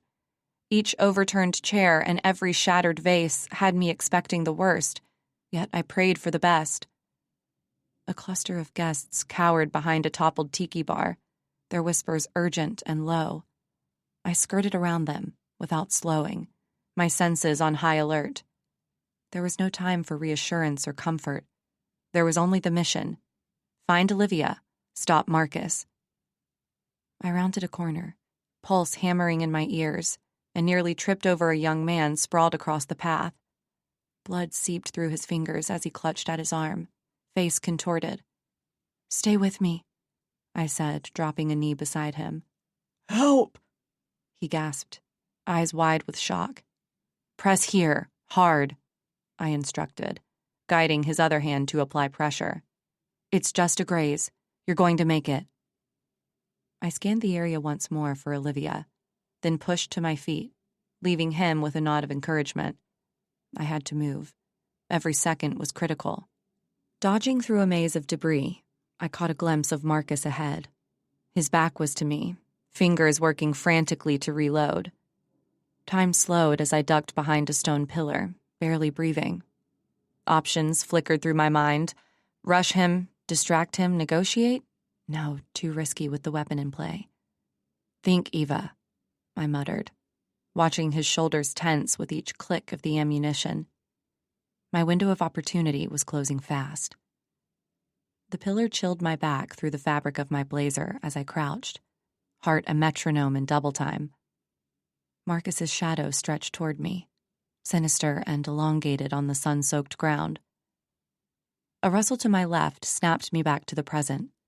A cluster of guests, their faces etched with terror, huddled like scared hatchlings beneath an overhanging palm. I darted toward them. "Have you seen my daughter?" I barked, my voice as hard as flint. "Short hair, about this tall. Seen her?" Their eyes flicked between each other, lips quivering, whispers frantic as a disturbed beehive. Finally one, a woman with mascara streaks down her cheeks, nodded, jerking her head in the direction of the beach. "She ran that way," she stammered, voice barely above the din. "Stay down," I ordered, more bark than bite, already moving. "Keep quiet." I wove through the chaos, the tableau of destruction imprinted behind my eyelids. Every cry, every plea, a siren call to action. The scent of gunpowder lingered in the air as I approached the beach, a mocking contrast to the tropical paradise that had turned into a hunting ground. My legs pumped harder, each stride a silent vow. "Olivia, just hold on." The path to the beach was a blur of green and brown, fronds whipping at my arms as I dodged through the landscaped maze. every shout behind me and every scream tightened the air in my chest. "Marcus!" I called out, half hoping he'd reveal himself, half dreading the same. No answer, but the roar of the ocean grew louder and more insistent with each step I took. "Olivia!" I shouted her name into the wind, willing it to carry, to find her, to wrap her in safety. My heart thrashed against my ribs, a caged bird desperate for release. The beach unfolded before me, a stretch of pristine white sand marred by the day's horrors. I scanned the horizon, every shadow, every rock, searching for her, for any sign. "Stay sharp, Eva. She's here. She has to be." "Please," I whispered to no one, to everyone. "Let her be safe." Sand flew beneath my feet as I emerged onto the beach, eyes darting from one potential hiding place to another. The ocean's rhythm played a deceptive lullaby against the distant staccato of gunfire. "Where are you, Olivia?" "Olivia!" My voice cut through the chaos, a blade seeking its mark. There! A figure huddled behind a massive rock, shoulders heaving with shallow breaths. Her form was unmistakable, even from a distance. Olivia. Relief washed over me in an overwhelming wave. It took everything not to collapse under its weight, but something was wrong. "Mom!" Her cry was a thin thread of sound. I tore across the sand, heart hammering as fear clawed its way back up my throat. Close now, I could see the crimson stain spreading across her arm. She'd been shot. Chapter 36. I settled beside Olivia on the jagged surface of the rock. Olivia's silhouette was hunched, a figure carved from shadows and pain against the backdrop of Paradise Key's faux tranquility. My gaze traced the line of crimson that ran down her arm. "Hey," I murmured, reaching for her wounded arm with hands that had steadied guns and soothed skinned knees with equal proficiency. "It's just a graze. You're going to be all right." She didn't lift her head, but her hands dropped, revealing eyes red-rimmed and haunted. The bullet might have only kissed her skin, but something deeper had been punctured. "Olivia." My voice was soft, yet carried the weight of a mother's heart. I rested my hand between her shoulder blades, feeling the tremors coursing through her. "Mom," she whispered. "It's okay," I said, giving her space to breathe, to piece herself back together. She exhaled a shaky breath that carried the weight of untold stories. "That night," Olivia started, "with Mark, the beach was ours." I watched her closely. Her hands, once steady, now trembled as if they held the fragile pieces of her heart. "Go on," I urged, my tone a tempered blend of command and comfort. "Mark, you were right. We were together." The words spilled out haltingly. "The sand was cool, the stars like a blanket over us." She paused, gulping air as if it could fill the void Mark left behind. "Olivia." My prompt was soft yet insistent. "His skin," she continued, "was warm against mine, alive with every heartbeat." I sensed the raw passion that had fueled their forbidden rendezvous, the urgency that pulsed beneath Olivia's confession. Then what happened? I steered her gently back to the path of her recollection. "He rejected me." The words hung in the air, stark and unembellished. "We were kissing and holding hands, but then suddenly he just turned cold. Said things, mean things, hurtful things. He didn't want to be like me. He wasn't like me, he said. I didn't understand. Up until then, he had seemed to be into me. Flirting, and then the kissing. How could that be nothing?" Pain etched deeper lines into Olivia's youthful face, a sorrow that seemed to transcend the physical pain. I pieced it together. The heated whispers, The touch of skin on skin, and then the icy aftermath. Probably fueled by a mother who had other plans for him. Doesn't sound like it was nothing, I said. Sounds like he was scared, perhaps. Scared of what? She said, then broke down in tears. I don't understand what I did wrong. Hey. I drew her in close, my arm a shield around her quaking shoulders. It's okay. Let it out. Mark told me. Olivia's voice was a serrated edge, sawing through the silence. I was nothing. A mistake. That word, mistake, struck a chord, reverberating through my entire being. I tightened my hold, anger and sorrow warring within me. Mark's rejection was a wound far deeper than any graze from a bullet. Olivia, he was wrong. My words came out measured, each one deliberate. Was he? Doubt clouded her eyes. Absolutely. I hated that she hadn't felt she could tell me this earlier. Had I not been listening? Should I have seen this? Guilt gnawed at my insides as I watched her struggle, her pain a tangible thing between us. I wished I could take it away, all the pain. Mom! Shh, I'm here, I murmured. But the comfort sounded hollow to my own ears. I had been there, yet so far away. Sorry, she mumbled, looking away. I don't know who I am anymore. I'm so sorry. No, Liv, A knot of sadness lodged in my throat. You have nothing to be sorry for. She drew in a shuddering breath, lifting her head from her hands. Mom, what if they all judge me? The fear in her voice cut through the silence like a knife. I thought if I stopped Marcus, then maybe they'd stop thinking bad of me. That's why I ran after him, but he shot me, and now I did nothing. I changed nothing. Let them try. My words, firm and sharp, sliced the night air. You have me, Liv, no matter what. Even if... Her sentence hung unfinished, choked by the unspoken. They think I killed him? That's why I didn't tell you or anyone else what happened that night. I thought they'd think I killed him because of his rejection. Let them try, I repeated, my support unwavering. But the blood... A single tear traced its way down her cheek. You saw the blood on my shirt. Tell me where it came from. We went to the small pier. We sat down, and there was a nail sticking out, an old rusty one. He cut his finger on it when leaning back on his hand. It was bleeding, so I took off my t-shirt and gave it to him.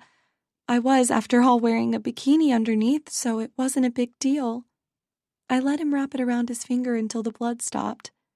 He threw it back at me when we got into the fight, and I took it and ran. I swear that's what happened. I didn't think anyone would believe me. I reached for her hand, grasping it tightly. I believe you. Someone else killed him. Mark's gone, but you're here, alive, and that's what counts. Is it enough? Doubt laced her words, a whisper barely audible above the rustle of palm trees. More than enough. I held her gaze, willing her to believe. You're enough. Olivia nodded slowly, her eyes holding mine. I just don't understand why anyone would want to hurt him. Me neither. I cut her off, not wanting her to spiral again. But we'll figure it out. I promise you. Okay. It was a frail agreement, but it was something. Silence settled between us, but my mind raced, piecing together Olivia's jagged confession with the island's grim past. Chapter 37. Then. The low murmur of conversation faded as Isla ascended the narrow wooden staircase leading to the attic. She brushed past cobwebs draped like gossamer veils from the rough-hewn beams, her heart aching for solace. The oppressive weight of another awful dinner's tension seemed to lift slightly with each step away from the dining room battlefield. She decided to go where she used to hide from her mother's wrath as a child, As she emerged into the attic, Isla inhaled deeply, the smell of aged wood and long-forgotten memories filling her senses. Moonlight spilled through a small window, casting ethereal patterns upon the floor. Dust motes danced in the air, disturbed by her presence in this seldom-visited space. Isla moved with purpose, navigating between boxes filled with relics of her family's past, seeking a haven where thoughts could roam free without the scrutiny of Victoria's gaze. The old photo albums. They had always been able to cheer her up. In the far corner, beneath a draped sheet, Isla's fingers found the edge of an old chest she hadn't noticed before. She pulled it aside and opened it, revealing a leather-bound album wedged between stacks of yellowing newspapers and discarded trinkets. The cover creaked open, protesting years of neglect. Isla's eyes widened as they fell upon the first photograph, an image of a much younger Victoria, her hair styled in soft waves framing her striking features. But it wasn't her mother's youthful beauty that captured Isla's attention. It was the man standing beside Victoria, his arm looped casually around her waist, their smiles easy and genuine. Who was this man whose laughter seemed to leap from the page? Isla's breath hitched as she turned the pages, each photo a window into a life her mother had never spoken of. There were candid shots of the pair lounging on sun-drenched beaches, sipping coffee at quaint sidewalk cafes, and dancing under strings of twinkling lights. In every image, Victoria's ice-blue eyes held warmth, a stark contrast to the coldness Isla knew all too well. A whisper of paper signaled a hidden compartment at the back of the album. Isla eased out an envelope, its seal already broken. Inside, a smaller photo revealed the two of them together, their foreheads touching, lost in a moment of shared secrets. The intimacy of the gesture prompted a flurry of questions to rise within Isla, her mind racing to piece together the fragments of her mother's concealed history. Clutching the album to her chest, Isla leaned back against the cool wall, the moon now a silent confidant to her discovery. What stories lie behind these frozen moments? What had led Victoria to tuck them away in the shadows of the attic, buried beneath layers of dust and time? The photographs, each a silent testament to an unspoken past, whispered tales that Isla's heart yearned to decipher. A younger Victoria, her mother's features softened by time, smiled back at her, not with the strained expression Isla had come to expect, but with genuine joy. Who was this man who stood beside her mother, their camaraderie captured as though it were the most natural thing in the world? Questions swirled in Isla's mind. It seemed impossible that the stony, unyielding matriarch downstairs was once this carefree soul, her arms wrapped around a stranger who exuded an air of significance. Determination rose within Isla. The album before her was a puzzle, and she was certain its pieces were crucial to understanding the problems between her and Victoria. Her mother's guarded eyes and tight-lipped stories had left a void filled with only conjecture, but now there was a glimmer of something tangible, a lead to follow, a history to unearth. "Who are you?" Isla whispered into the darkness, speaking to the shadows of her mother's former self. Isla rose, her silhouette a faint outline against the attic window, the photo album cradled like a precious relic against her chest. Whatever secrets lay nestled within Victoria's history, Isla was determined to bring them into the light. Chapter 38. I felt it before I saw anything. The charged silence, the way the air seemed to constrict around us. The shooting had stopped, but where was he? Where was Marcus Cole? I felt an unease spread inside of me. Every nerve ending was alight with the knowledge that Marcus could be watching, his presence a shadow lurking nearby. "Mom?" Olivia's voice was barely audible over the rustle of the palms. "Stay close." My words cut through the balmy breeze, my hand reaching back to find hers. We need to get out of here. We moved with purpose, our footsteps soft against the stone pathway. Each flicker of light from the torches cast elongated shadows that danced ominously around us. I couldn't shake the feeling of eyes tracking our every step. The cold certainty that we were not alone in this tropical paradise turned sinister. Olivia. I kept my voice level. We need to think like he does. Stay one step ahead. She nodded, her silhouette tense beside me. The glint of determination in her eyes reminded me so much of myself at that age. Fearless, even when fear was the most sensible thing to feel. Let's... Her breath hitched as she stumbled against an uneven edge of path. Careful, I whispered, steadying her with a firm grip.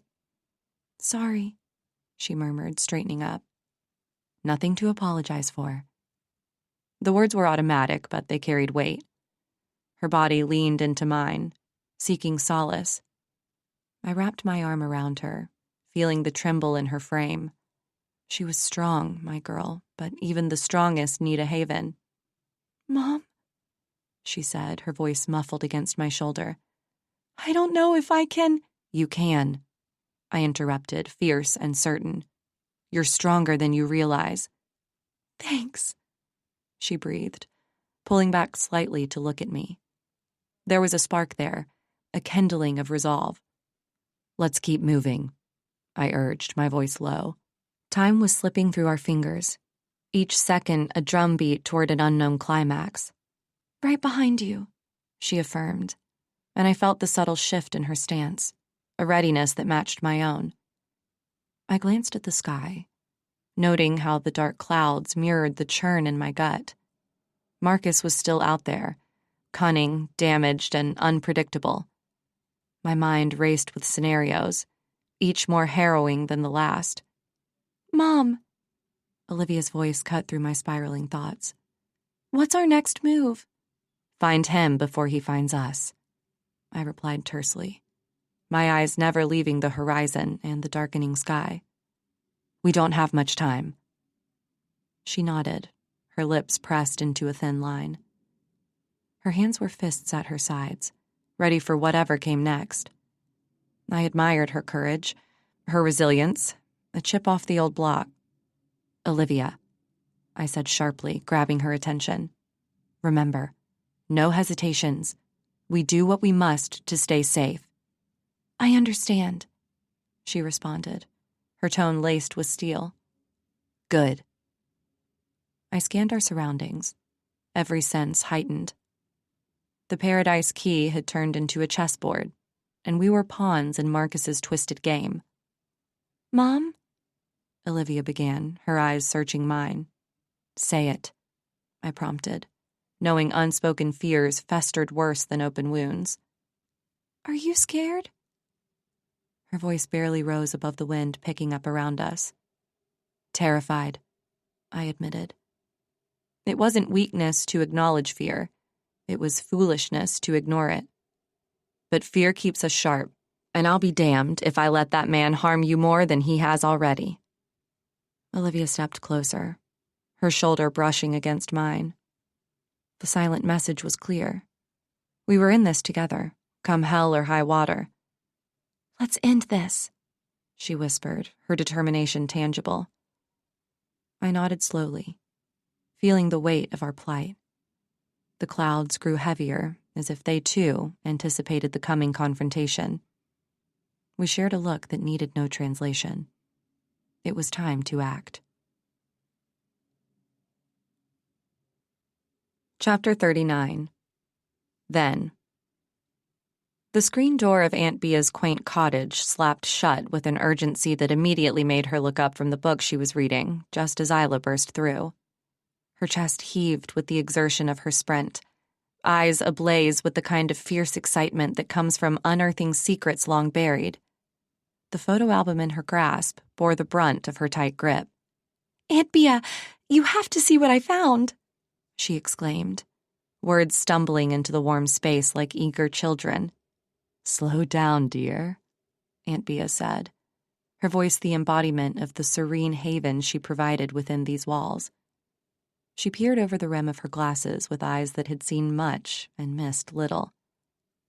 Isla drew a quick breath, struggling to rein in her whirlwind thoughts enough to articulate them.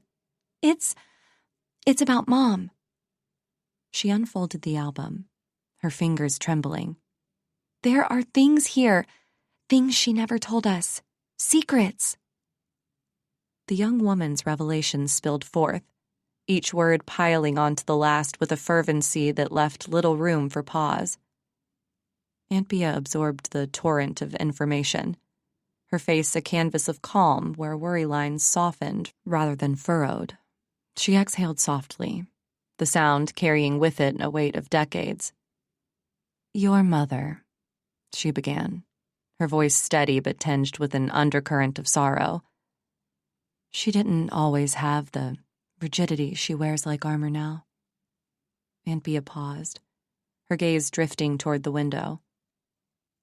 Isla's hands stilled their restless movement, her body leaning forward instinctively as Aunt Bea's words promised a glimpse into the enigma that was Victoria.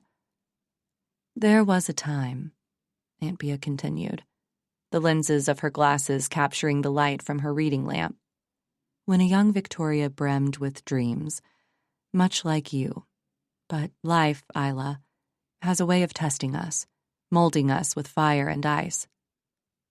She spoke of a summer long ago, of a young girl with laughter in her eyes and love on her lips, a summer that turned to ash when a careless whisper became a roar of disapproval, tearing apart the tender fabric of a first love deemed unsuitable by family decree. Victoria had a choice to make, Aunt Bea said, the lines around her eyes deepening with the memory. Conformity or defiance. In the end, she chose the path laid out for her, not the one she yearned to tread. Listening, Isla felt the room around her grow still, the tick of the clock receding into silence. The image of her mother, so often cast in the role of the oppressor, began to shift and morph. Behind the ice-blue eyes and cool reproach lay a history of hurt, a legacy of love lost and walls built to endure. Her heart was broken, Isla murmured, the insight dawning like a slow sunrise over her features. Her own heart, so full of youthful passion and desire, ached at the thought of her mother enduring such pain. Yes, Aunt Bea confirmed, her tone imbued with the understanding that comes from witnessing the fractures in another's soul. And sometimes, broken hearts heal crooked, leaving the shards to cut anew with every beat. A resolve blossomed within Isla then, a resilient bud pushing through the cracks of a weathered stone. The revelation of her mother's trauma did not excuse the barriers Victoria erected between her and Javier, but it brought a depth of compassion Isla hadn't known she could feel for her mother. Then I will be different, Isla declared, her voice a low thrum of determination. I'll fight for Javier, for us. No matter what shadows lurk in our family's past, I won't let them shape my future. Aunt Bea nodded, pride and concern mingling in her wise eyes. Just remember, love is both sword and shield. Wield it well, Isla. With her aunt's blessing warming her spirit, Isla straightened her back. She was the same girl who had rushed into the room hours before, yet irrevocably changed, tempered in understanding and honed in purpose.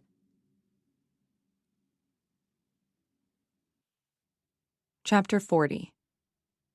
I stood on the precipice, the edge of the main house.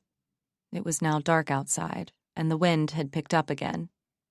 I had helped guests inside before the rain started and attended to people's wounds. I counted 9 people in total that had been shot, and luckily no one fatally. Fortunately, Marcus Cole was not a very good shot, or maybe he didn't really want to kill anyone, just hurt people in his act of rage. No matter what, he was still very dangerous and still out there somewhere. I called for help, and paramedics and police were on their way. Meanwhile, I needed to find out where Marcus was. We were like sitting ducks right now. I told Olivia to remain with the wounded and the rest of the guests, then ventured outside. I arrived at the rocks down the beach, breath hitching and my heart thudding against my ribs as if it were trying to escape. "Marcus!" My voice cut through the howling wind. I spotted him then, a lone figure etched against the dark sky, inches from oblivion. With his back to me, he stood defiantly at the edge of the precipice, shoulders hunched, a man burdened and on the brink. He was holding the gun, the barrel pressed against his temple. "Marcus, don't do this!" I called, firm but laced with concern.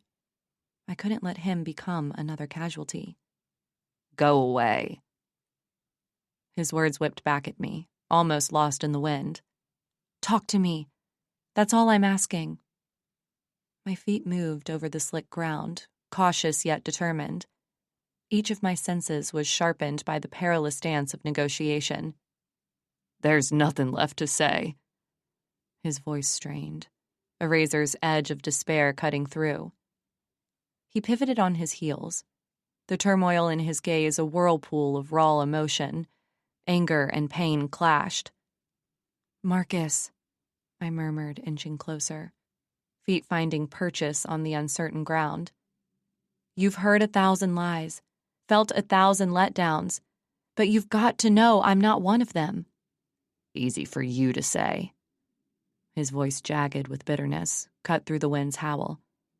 "Look at me," I insisted. "I see you, Marcus. Not the case number, not the headlines, just you.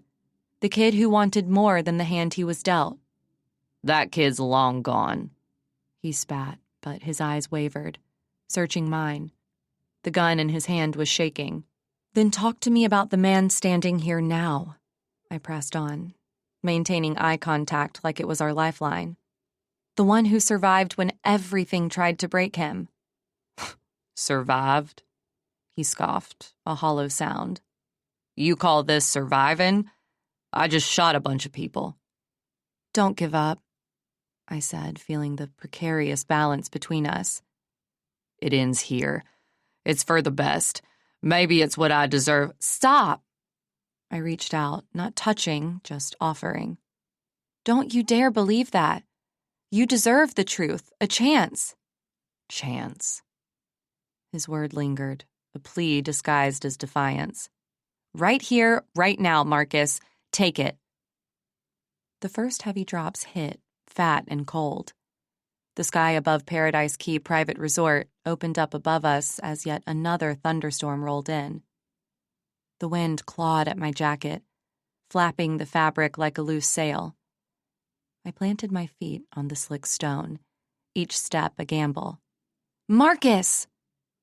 My voice barely cresting the growing roar of wind. "Think about what you're doing." "Thinking is all I've done," he yelled back, water streaming down his face, indistinguishable from tears. "Violence won't bring Isla back," I said, advancing with care, feeling the rain turn the ground to soap beneath me. "It won't clear your name." "Clear my name." His laugh was a sharp crack, almost lost in the thunder. "And what? Go back to nothing?" "Nothing can become something." I kept moving. "But only if you're alive to see it through." "Alive?" He turned slightly, eyes wild, searching mine. "Listen to me, Marcus." Rain plastered my hair to my scalp, and streams of water coursed down my back. "Isla wouldn't want this for you." "You didn't know her." He shot back, but his voice cracked, a fissure in his resolve. "Then tell me," I urged. "Tell me who she was, what she stood for. Honor her memory the right way." He paused. Tension knotted his brow, loosening and tightening as waves of indecision crashed over his features. "Is this it?" I shouted over the wind's roar. "The end you pictured?" His lips moved silently, wrestling with unseen ghosts. For a heartbeat, the hopeful boy peeked through the veil of the hardened man before me. He reached into his pocket, pulled out a note, and handed it to me. "Read this when I'm gone." "Marcus!" My plea was raw. Then his face became set like stone. No more words, he spat, body coiling like a spring. Wait! I yelled. But it was too late. With a reckless energy, he pulled the trigger. Panic surged through me, a jolt of electricity. Marcus, no! I leaped, fingers snatching at the air, grasping. I grabbed him, just as his lifeless body fell to the ground. Chapter 41. Then. Victoria sat at her vanity, the soft glow of the morning sun spilling through the window and bathing her in an almost celestial light.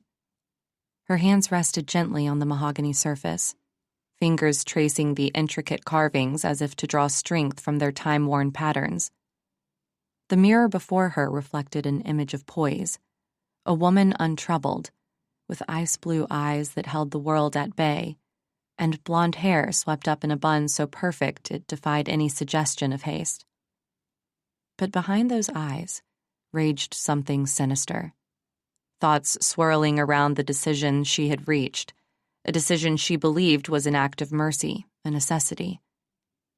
Victoria's heart thrummed with the rhythm of inevitability as she considered Isla, her own flesh and blood.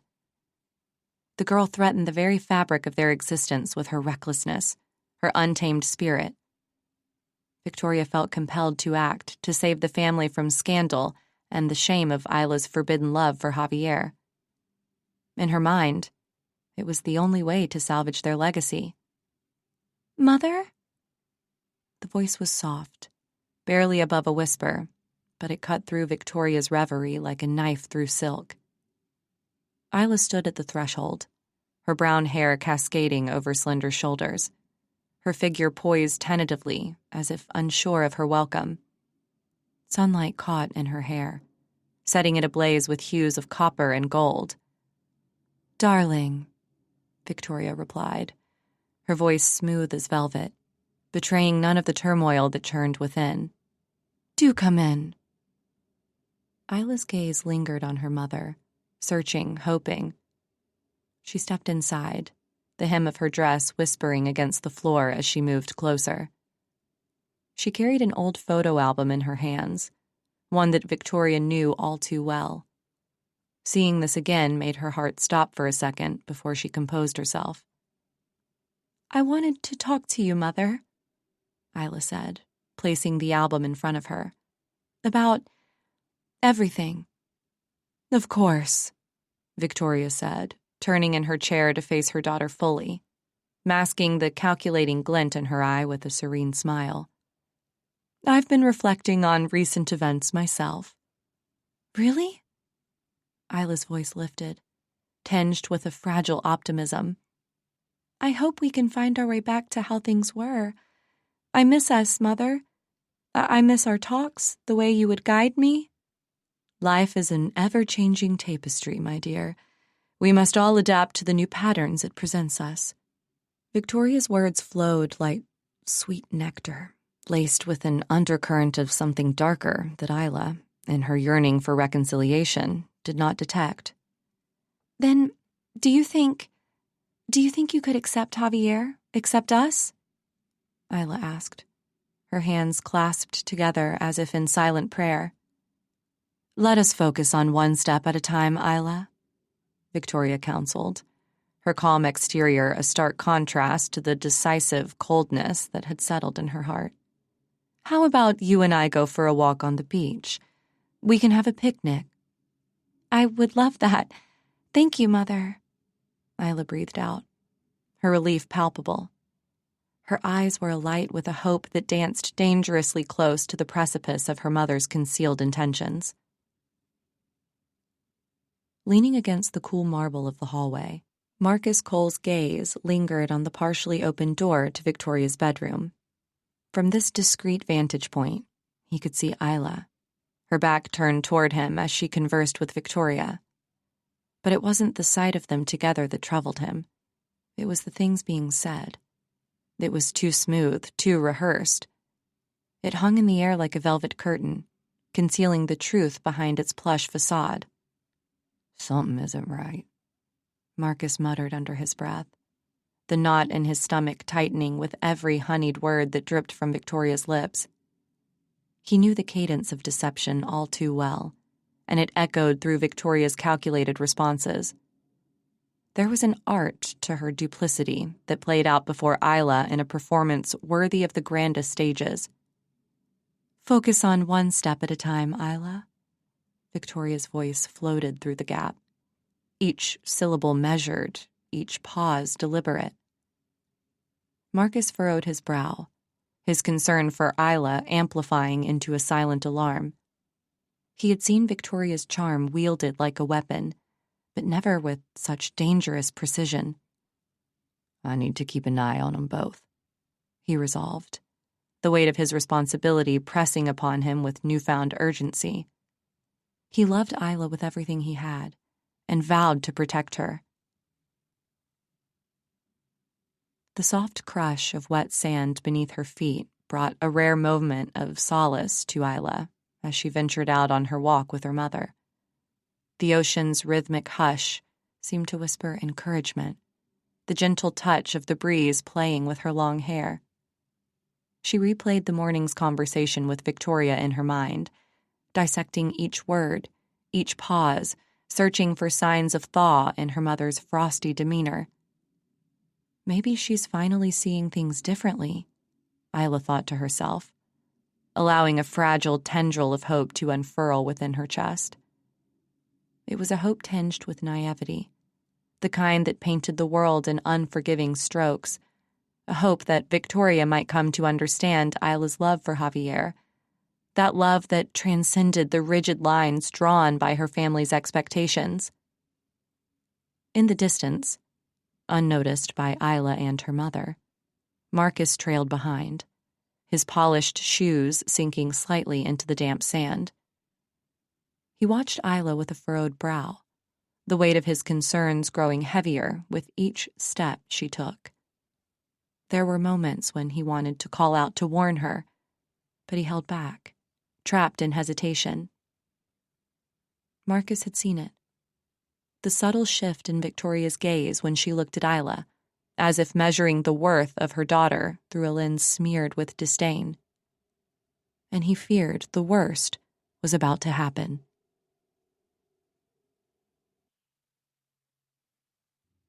Chapter 42.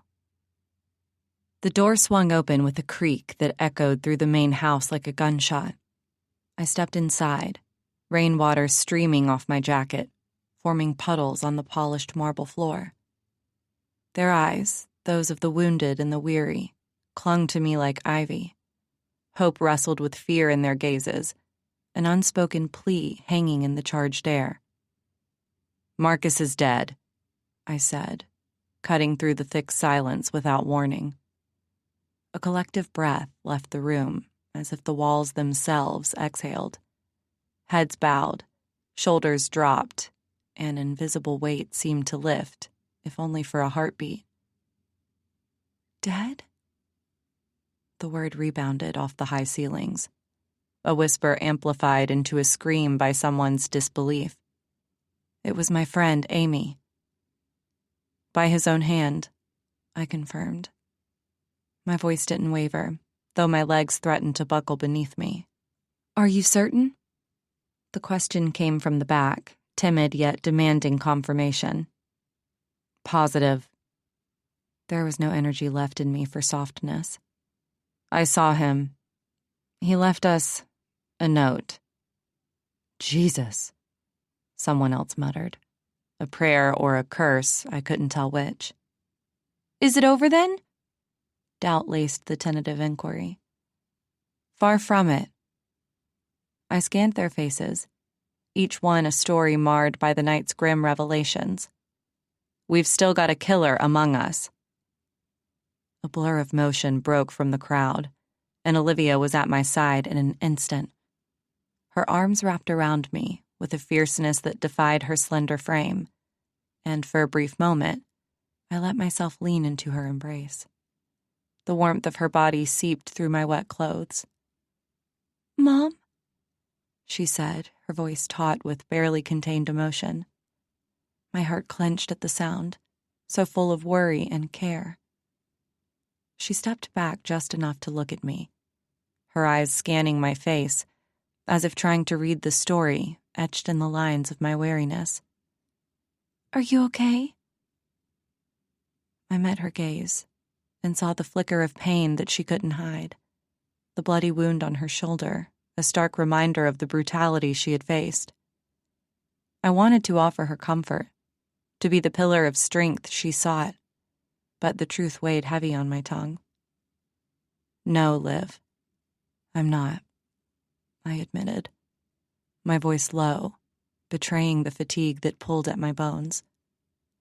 Her eyes, so much like mine, filled with understanding and something else, a resolve that matched my own. "Talk to me, Mom," Olivia said, her gaze insistent, slicing through the layers of my resolve. "What happened out there?" I exhaled, shoulders slumping as if the weight of the events could be shaken off. My hand dipped into my jacket pocket, fingers brushing against crumpled paper.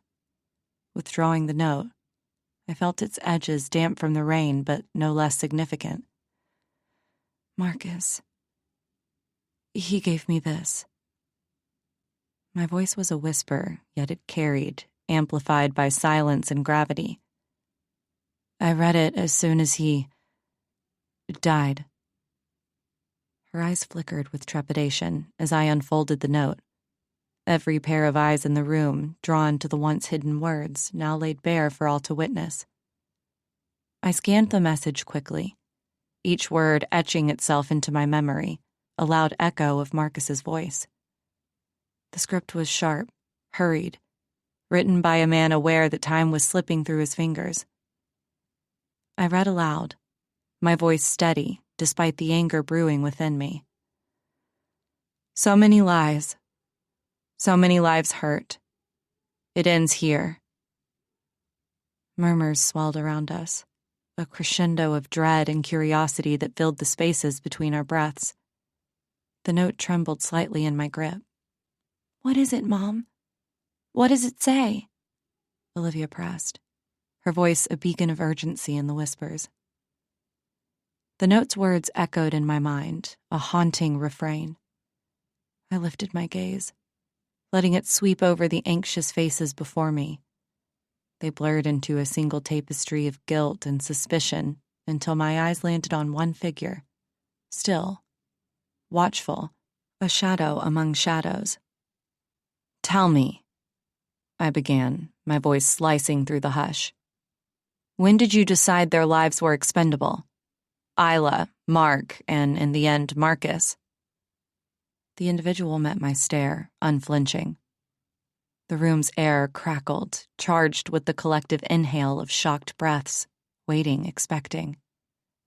"Isla, Mark, Marcus, all dead because of what?" Silence answered me, heavy and opaque. I stepped closer. "Speak." No movement, no remorse flickered across the face, only a cold calculation that sent shivers down my spine. "3 people," I pressed, every word etched with resolve. 3 lives taken. And for what? Why? Stillness enveloped the space as if the very walls leaned in to hear the confession that refused to come. I waited, my pulse thrumming a relentless rhythm against my temples. "Answer me!" The demand tore from my lips, raw and insistent. The room held its breath, the truth an elusive specter dancing just out of reach. The room was a minefield of rapid heartbeats and shallow breaths, everyone anticipating the next move in a game where the stakes had never been higher. The person stood motionless, a statue among the living, shrouded in mystery and malice. "Speak," I demanded once more.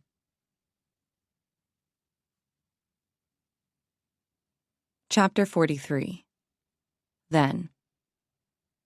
As they trod the narrow path to the secluded cove, Isla's sandals left shallow impressions in the soft sand, The woven picnic basket swung gently in her grip, its contents carefully selected with clementine as peace offerings, a symbol of her hope that today might pave the way for healing.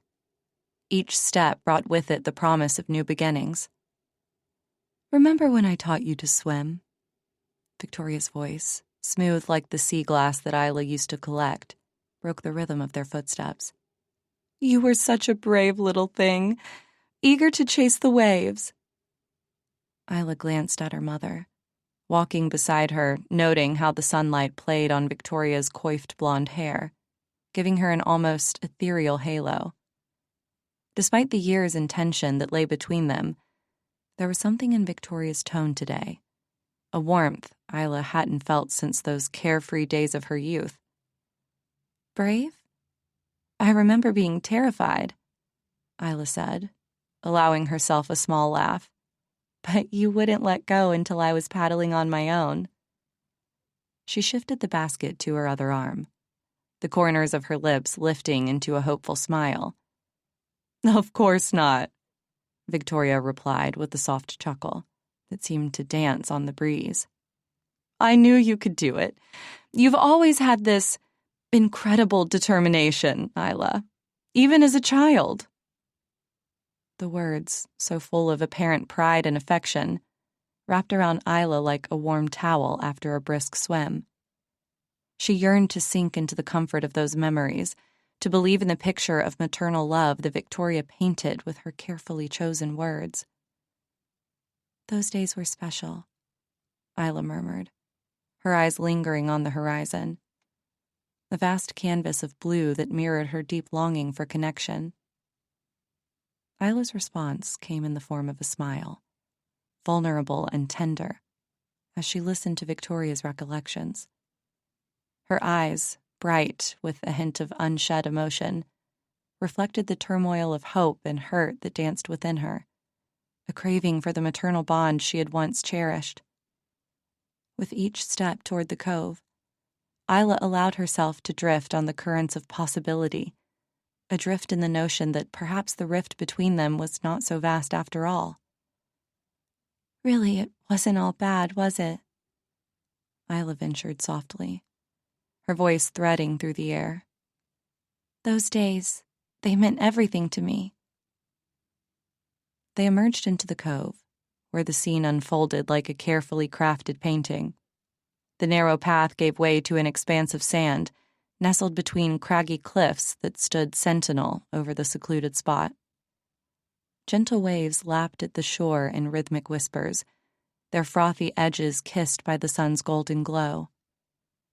The water shimmered, a tapestry of light and motion, inviting and serene.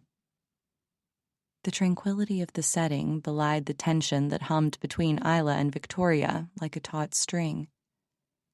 It was there, in the subtlest stiffening of Victoria's posture, the almost imperceptible tightening around her eyes. Yet Isla, caught up in her own reverie, failed to perceive the undercurrents that flowed just beneath the surface of their conversation. She took in the cove with an artist's appreciation, allowing the beauty to fill her senses, her heart momentarily lifted in hope. Victoria unfurled a blanket with a fluid motion, the fabric billowing briefly before settling upon the fine sand. With a grace that seemed at odds with her internal disquiet, she gestured for Isla to join her. "Let's sit, darling," she said, her voice soft. Isla sank onto the blanket. The sand beneath conformed to her shape, offering an embrace she hadn't felt in years, not since those careless, sun-soaked days of her childhood.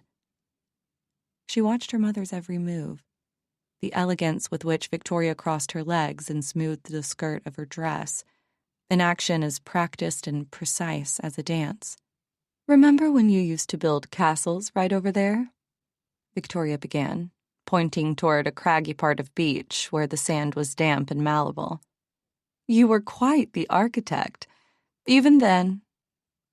Isla's lips curved into a hesitant smile as she recalled hours spent shaping towers and moats, determined to create a fortress. "I thought I could stop the ocean." she confessed, her eyes reflecting the myrrh of the memory.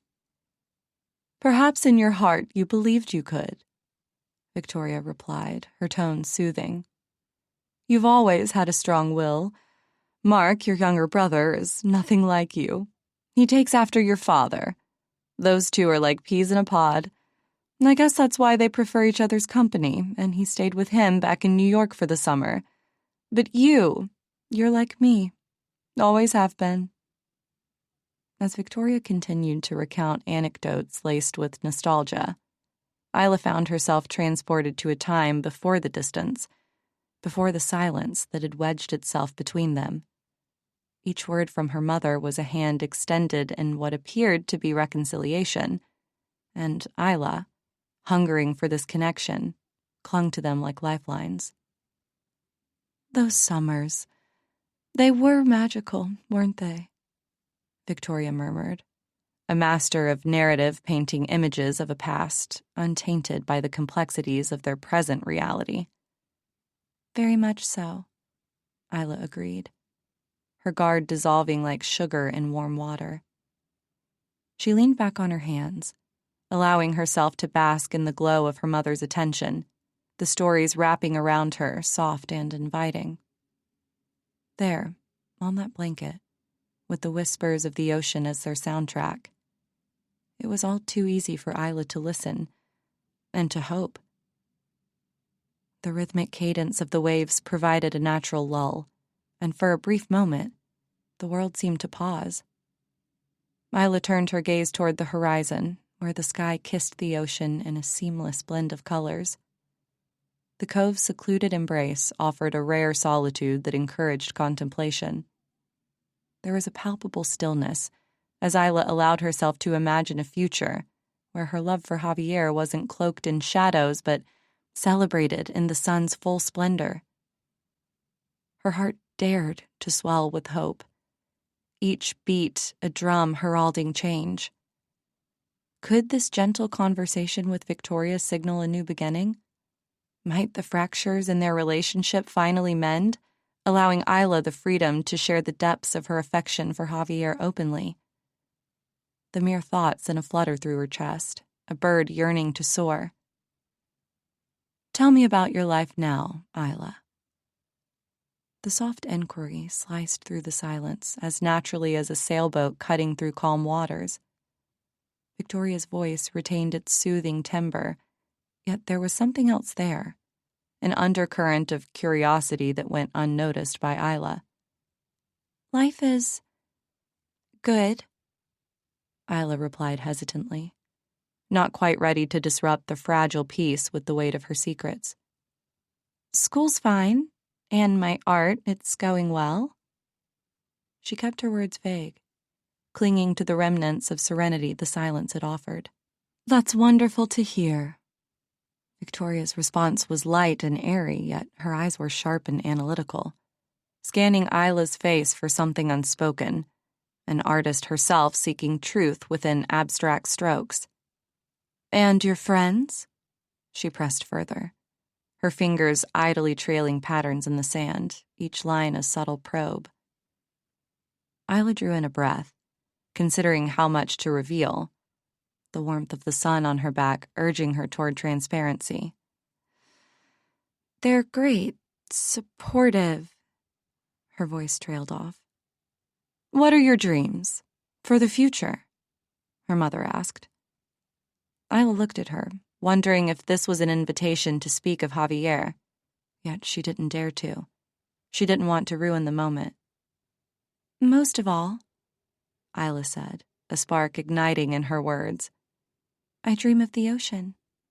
It's like this constant presence in my life, a force that is both freeing and grounding. She scooped a handful of sand, letting it cascade between her fingers back to the earth. The way the waves ebb and flow, it makes me feel like I can go anywhere, be anyone. Victoria watched her daughter, her eyes following the dance of the granules as they fell. The sunlight played upon Isla's hair. Independence is important to you, isn't it? Victoria asked, her voice softer than the breeze, yet carrying an undertone that was hard and calculating. "Absolutely," Isla replied, her gaze still fixed on the horizon. "It's everything. Being able to make my own choices and live life on my terms, I want to explore, to discover, not just follow a path laid out for me." As Isla spoke of her desire for autonomy, a subtle shift occurred in Victoria.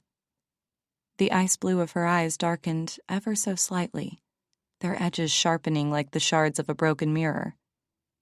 The maternal warmth that had once cradled her expressions receded, giving way to cold, meticulous scrutiny. Isla continued, oblivious to the transformation before her.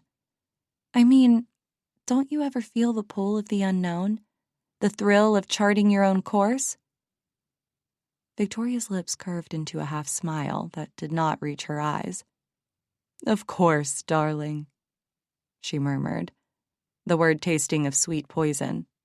"But one must always be aware of the dangers that lurk beneath the surface." Isla nodded, taking in her mother's words, but too enthralled by her own vision of the future to truly hear the warning they carried. Her heart beat in time with the rhythm of the waves, each pulse a drumbeat heralding her dreams of freedom and adventure. "Life's about taking chances, isn't it?" Isla's hands waved animatedly, sculpting her dreams into the salty air. "I just want to be true to myself, no matter what." "Chances," Victoria echoed, her voice slicing through the fabric of the conversation with a sharper edge. "Or recklessness?"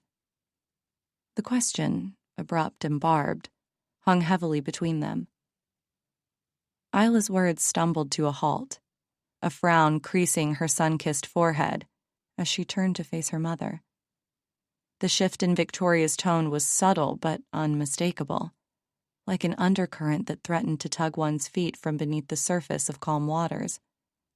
"Mother, I just mean that—" Isla started, her resolve wavering slightly under Victoria's dissecting gaze. "Darling," Victoria interjected smoothly, though the silkiness of her voice did little to mask the steel beneath. "You must understand that every choice has its consequences. Do you truly believe your unconventional aspirations will lead to happiness?" Isla swallowed, the taste of apprehension bitter on her tongue. She reached for safer topics, hoping to dilute the brewing storm with reminiscence. "Remember when you taught me to dance? How we laughed when I stepped on your toes?" A practiced smile returned to Victoria's lips, yet it lacked the warmth of genuine amusement. "Yes, those were simpler times." Her eyes, however, remained watchful, tracking Isla's every reaction like a hawk eyeing its prey. "Is there nothing more you wish to say, Isla?" Victoria pressed, each word etched with a frost that contrasted sharply against the sun's caress on their skin. I know about you and that other man." "What man?" "The one in your photos in the attic," she said. "In the album." That made her mother laugh. "Oh, him? Oh, he was a good friend. Until I met your dad, that is." "Was that all he was? A friend?" Isla asked. "Yes, a dear friend, but it could never be more." "Why not? Why are you not still friends?" "I don't want to talk about that." "I want more," Isla said. "With Javier." Victoria's patience was getting frayed like the hem of a well-worn dress.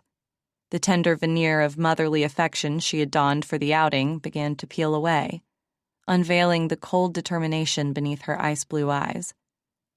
Those eyes ensnared Isla's gaze, pinning her in place with an intensity that sent a shiver skittering down her spine.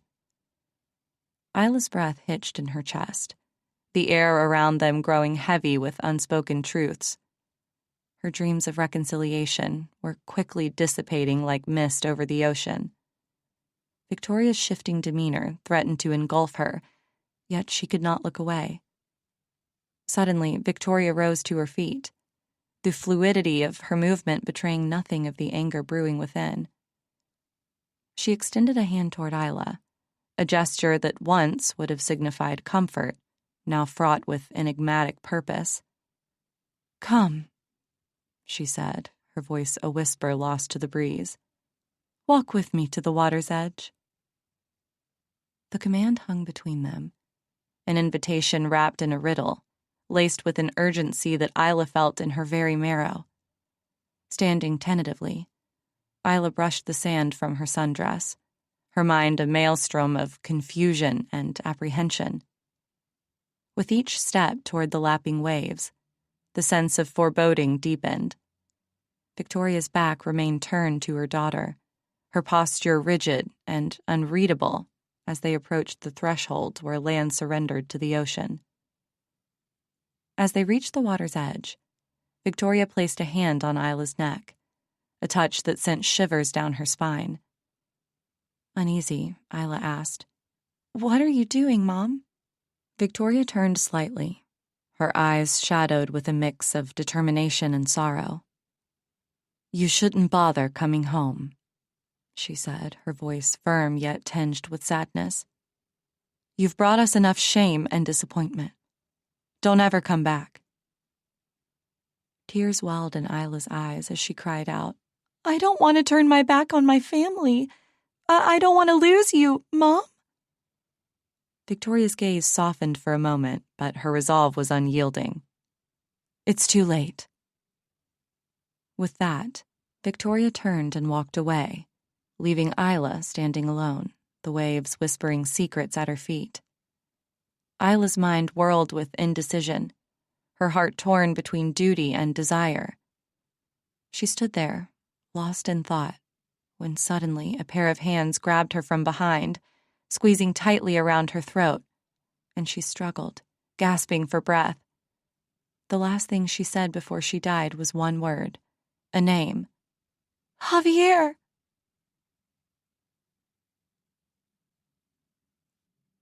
Chapter 44. And then she stopped breathing.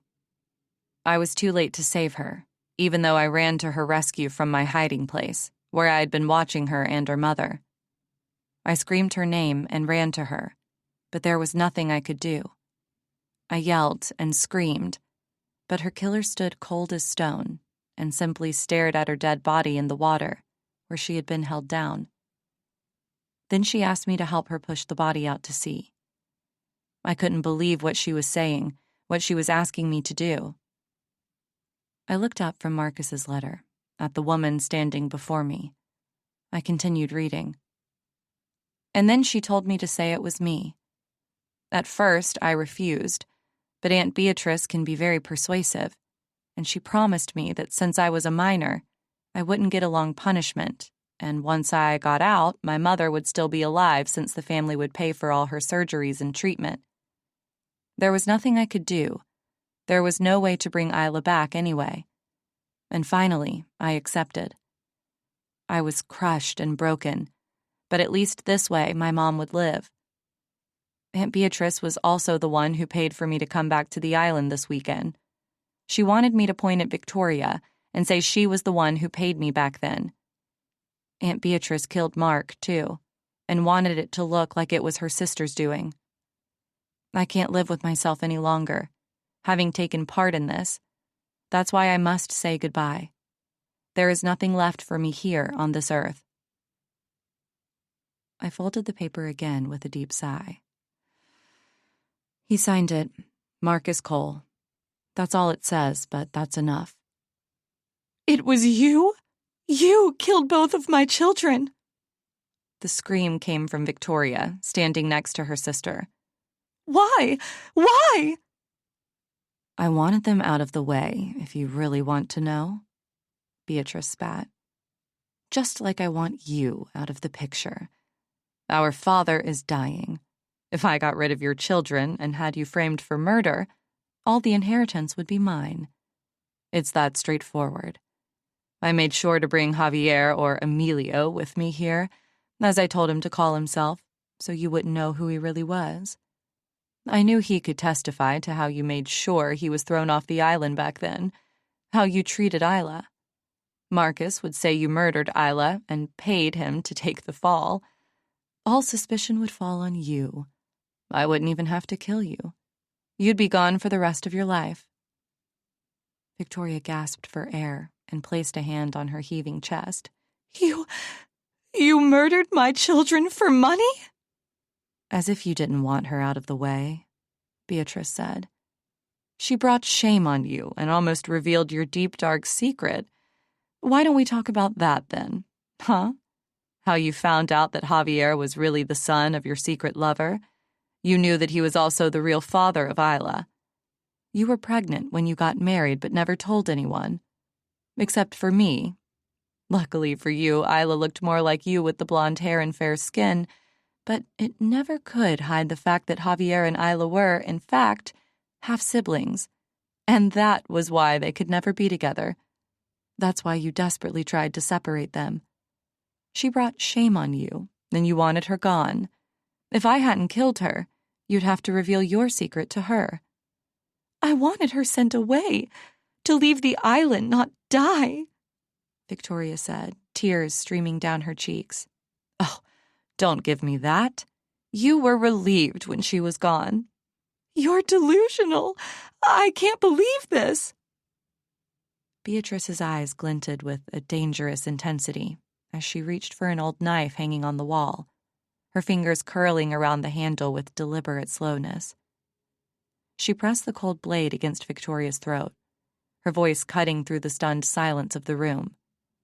"Nobody move, or she dies," Beatrice hissed, her words sharp and deadly. Frozen in horror, the crowd exchanged panicked glances, unable to tear their eyes away from the terrifying scene unfolding before them. Just when it seemed all hope had failed, Olivia, with a determined look, darted forward from the shadows, her feet barely making a sound on the wooden floor. "Not today, Beatrice!" she shouted, her voice resolute as she hurled herself at Beatrice, knocking her off balance. They both tumbled to the ground in a flurry of limbs, the knife clattering harmlessly across the floor. I sprang into action, adrenaline surging as I joined Olivia, helping to pin Beatrice down. "Stay still, Beatrice. It's over," I commanded, my voice firm despite the chaos. At that precise moment, the door burst open with a resounding crash, and paramedics and police officers flooded into the room, their presence a reassuring sight. "Everyone, stand back," one of the officers ordered, his voice authoritative as they quickly moved to secure the scene. We let go of Beatrice, who rose to her feet. As the chaos subsided, the room fell into an eerie silence, and Victoria's eyes locked onto the knife lying on the ground, its blade glinting menacingly under the dim light. She let out a shaky breath. "I will have my revenge for my children. They will not die in vain," she whispered to herself, her voice quivering with raw emotion and steely resolve. Clutching the knife with a white-knuckled grip, she turned to face her sister. With fierce determination burning in her eyes, Victoria lunged forward, the blade slicing through the air as she attacked her sister, driven by a torrent of grief and betrayal. Beatrice, caught off guard by Victoria's sudden attack, stumbled back, her eyes widening in terror. "Victoria, stop!" she cried, trying to defend herself against the relentless onslaught. Olivia and I exchanged panicked glances, unsure of what to do. We knew Victoria was driven by grief, but if we didn't intervene, Beatrice could lose her life. "No!" I shouted, lunging forward to grab Victoria's wrists, desperately trying to pry the knife away from her. She lunged again and slipped out of my grip. The knife cut into Beatrice's shoulder, and she let out a scream. I screamed, then grabbed her again and pulled her away. "Stop it, Victoria! This won't solve anything!" She fought against my grip with all her might, her eyes wild and unrecognizable, I won't rest until I see justice for my children!" she screamed, her voice echoing through the room. As the police officers swarmed in to subdue Victoria, Beatrice collapsed on the floor, gasping for air. I watched as Victoria was forcibly dragged away by the police officers, her cries for justice dying down to nothing more than a distant echo. The weight of the situation hit me like a ton of bricks, and I sank to my knees, burying my face in my hands to muffle my sobs. My heart ached for the family torn apart by deceit and betrayal. Olivia rushed to my side and hugged me tight.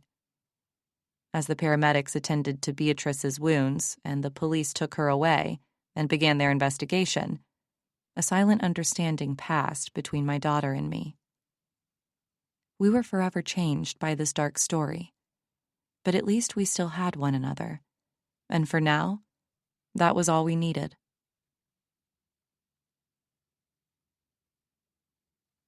Epilogue. The wheels of our sedan crunched over the familiar gravel as we pulled into the driveway of our Cocoa Beach home. The sun was dipping low, casting long shadows across the yard. Olivia's sigh mingled with the soft hiss of the engine as it died. We exchanged a look. Tired eyes meeting, shared relief unspoken. We had stayed in the Keys for 2 more days, helping the police. I had given them the letter that was left for me outside my bungalow, which I could only assume Beatrice had written to deter me from my investigation. My friends and I had parted amicably, but I wasn't sure I wanted to see them again after this. Emilio had finally gotten the closure he had been searching for so desperately, and as I hugged him goodbye, I could almost feel the relief coming from him. He was free at last, and could let go of Isla, the great love of his life. "Home," Olivia murmured, and I felt the word like a balm on my frayed nerves. Matt stood in the doorway, the fading light framing him. His smile, warm and open, was all the welcome we needed. "Hey," he called out, stepping down from the porch as we got out of the car. His approach was easy and unhurried, but his eyes held the intensity of concern. "Hey," I echoed, my voice hoarse. He reached us in 2 long strides, arms wide. His embrace engulfed us, strong and sure. Olivia leaned into his chest, just a fraction of a second before I allowed myself to melt into his hold. Home wasn't just a place, it was this, right here. "Everything's okay now," Matt whispered, his breath warm against my hair. "Is it?" I managed a faint chuckle, despite the tightness in my throat. "Absolutely," he assured, his tone a soothing melody that made me believe it might just be true. "I saw you on TV explaining the case to the journalists during that press conference. You were amazing. You solved this case." "Well, I had some help," I said, looking at Olivia. "We've missed you," Olivia said, her voice muffled against his shirt. "Missed you more," Matt replied. I let out a breath I didn't realize I'd been holding, the weight on my shoulders beginning to lift thread by thread. The chaos of Paradise Key and the scent of salt and secrets seemed to dissolve in the air around us, replaced by the safety of Matt's unwavering support. "Let's go inside," I suggested, pulling back slightly to look at both of them. I could kill for a cup of coffee. "Or sleep," Olivia added, her smile wary but genuine. "Both." Matt grinned. "I've got you covered." And just like that, the world outside the embrace of our family faded into the background, irrelevant for the moment. We were together again, and that was all that mattered. The front door swung open before our feet had the chance to grace the welcome mat. In a blur of limbs and laughter, Christine and Alex cascaded toward us like a wave building its energy far out at sea. "Mom!" Christine's voice cut through the air. Her long frame navigated the chaos with an athlete's grace. She was a whirlwind of sun-streaked hair and tanned limbs. "Christine," I said, my voice steadier than I felt. "Look at you! The hero coming home!" Her eyes were alight with mischief and pride as she wrapped her arms around me. The contact was grounding, a reminder of the world outside the FBI badge. "Hero?" I arched an eyebrow, easing out of her grip. "More like the weary traveler." "Ha! Weary maybe, but Mom, you cracked the case." Her grin was infectious, her admiration clear even as she teased. "They'll be teaching this at Quantico soon, the Eva Ray Thomas method."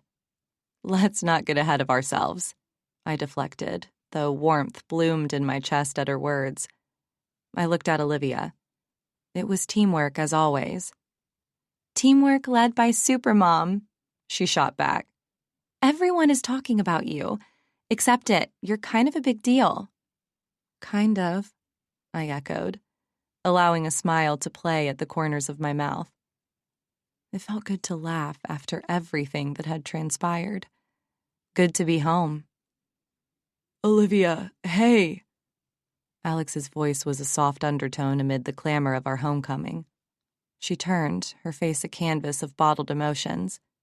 "Are you okay?" he murmured, his brown eyes locking onto hers with an unwavering stillness that seemed to draw out her words. He'd always loved Olivia more than his other siblings, and seeing the concern in his eyes right now made my heart swell. "Alex, it's just..." Olivia's lips trembled as she grappled for expression. "Everything was so close. Too close." He nodded, the weight of her fear acknowledged in the silence between them. His hand found her shoulder.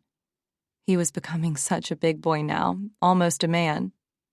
"I'm glad you and Mom are both safe now," he said, his voice barely above a whisper, but heavy. A burst of giggles interrupted the solemn bubble they had created. Angel bounced into view, her curls a halo of disarray, and her cheeks streaked with the remnants of a marker masterpiece. "Olivia!" she squealed, oblivious to the gravity of the moment. "Guess what? Mr. Darcy learned a new trick." "Mr. Darcy?" Olivia blinked away the last of her tears, a fragile smile taking form. "Yep, he can dance now." Angel beamed, twirling on the spot. Her stuffed dolphin clutched in one hand like a partner in her impromptu ballet. "Is that so?" I chimed in, the tension easing from my shoulders at the sight of Angel's innocence. "Uh-huh, and he only stepped on my toes twice." She held up 2 fingers, her wide grin infectious. "Only twice?" Olivia laughed, the sound mingling with the warmth of our laughter. It was the balm we all didn't know we needed. "Next time, I'll teach him to leap," Angel declared, already lost in her next grand plan for Mr. Darcy. "Leaping dolphins," Alex said, his quip drawing another round of chuckles. "Now there's a show." Angel pirouetted away, leaving behind the spark of lightness that always trailed in her wake. We watched her go, the room somehow brighter for her presence. We crowded into the living room, a whirlwind of motion and murmurs. Alex flicked on the lamp in the corner, its warm glow spilling across the mismatched cushions. Christine tossed a knitted throw over Olivia's shoulders, tucking it with care. "Feels good to be home," I said, sinking into the familiar embrace of the well-worn sofa. The scent of vanilla from a nearby candle mingled with the faint tang of salty ocean air that clung to us like a second skin. "Better than good," Matt said, perching on the armrest beside me, his hand finding mine. "Tea?" Christine offered, already halfway to the kitchen, her ponytail swishing with each step. "Please," Olivia and Alex said in unison. "Angel, help me find the cookies," Christine called out. "Chocolate chip?" Angel's voice floated back, hopeful. Of course! I let my gaze drift over the scene. The soft yellow walls adorned with family photos, the shelves crammed with books and board games, the plants in every corner standing as silent green sentinels. It was a stark contrast to the manicured austerity of Paradise Key, where every surface gleamed with impersonal perfection. But I would pick this any day over that lifestyle. As conversation flowed, I leaned back, observing the faces I loved bathed in the warm glow of the overhead light. A sense of purpose swelled within me, reinforced by the laughter and shared glances. Each story told, each joke exchanged, threaded through me, stitching closed the wounds of uncertainty that had frayed my edges. "Here's to family," Matt said, raising his teacup. His voice was steady as a rock. "To family," we echoed, the words a collective embrace. After we had dinner and the children had scattered, I lingered at the table, tracing the wood grain with my finger. The weekend's trials seemed distant now, shadows chased away by the love of family. My heart beat with a renewed vigor, my resolve steeling for whatever lay ahead. We would face it together, this family of mine. In the laughter, the tears, the mundane, and the profound, we were united. And nothing, not even the darkest of mysteries, could sever the ties that bound us. The end. Afterword. Dear reader, thank you for purchasing Not My Daughter, Eva Ray Thomas, number 17. This story is inspired by a real story where a girl murdered her mom and blamed the whole thing on a good friend and classmate. I read it, and the story grew from there. You can read more if you're interested. As usual, I want to thank you for all your support. Please leave a review if you can. Take care. Willow.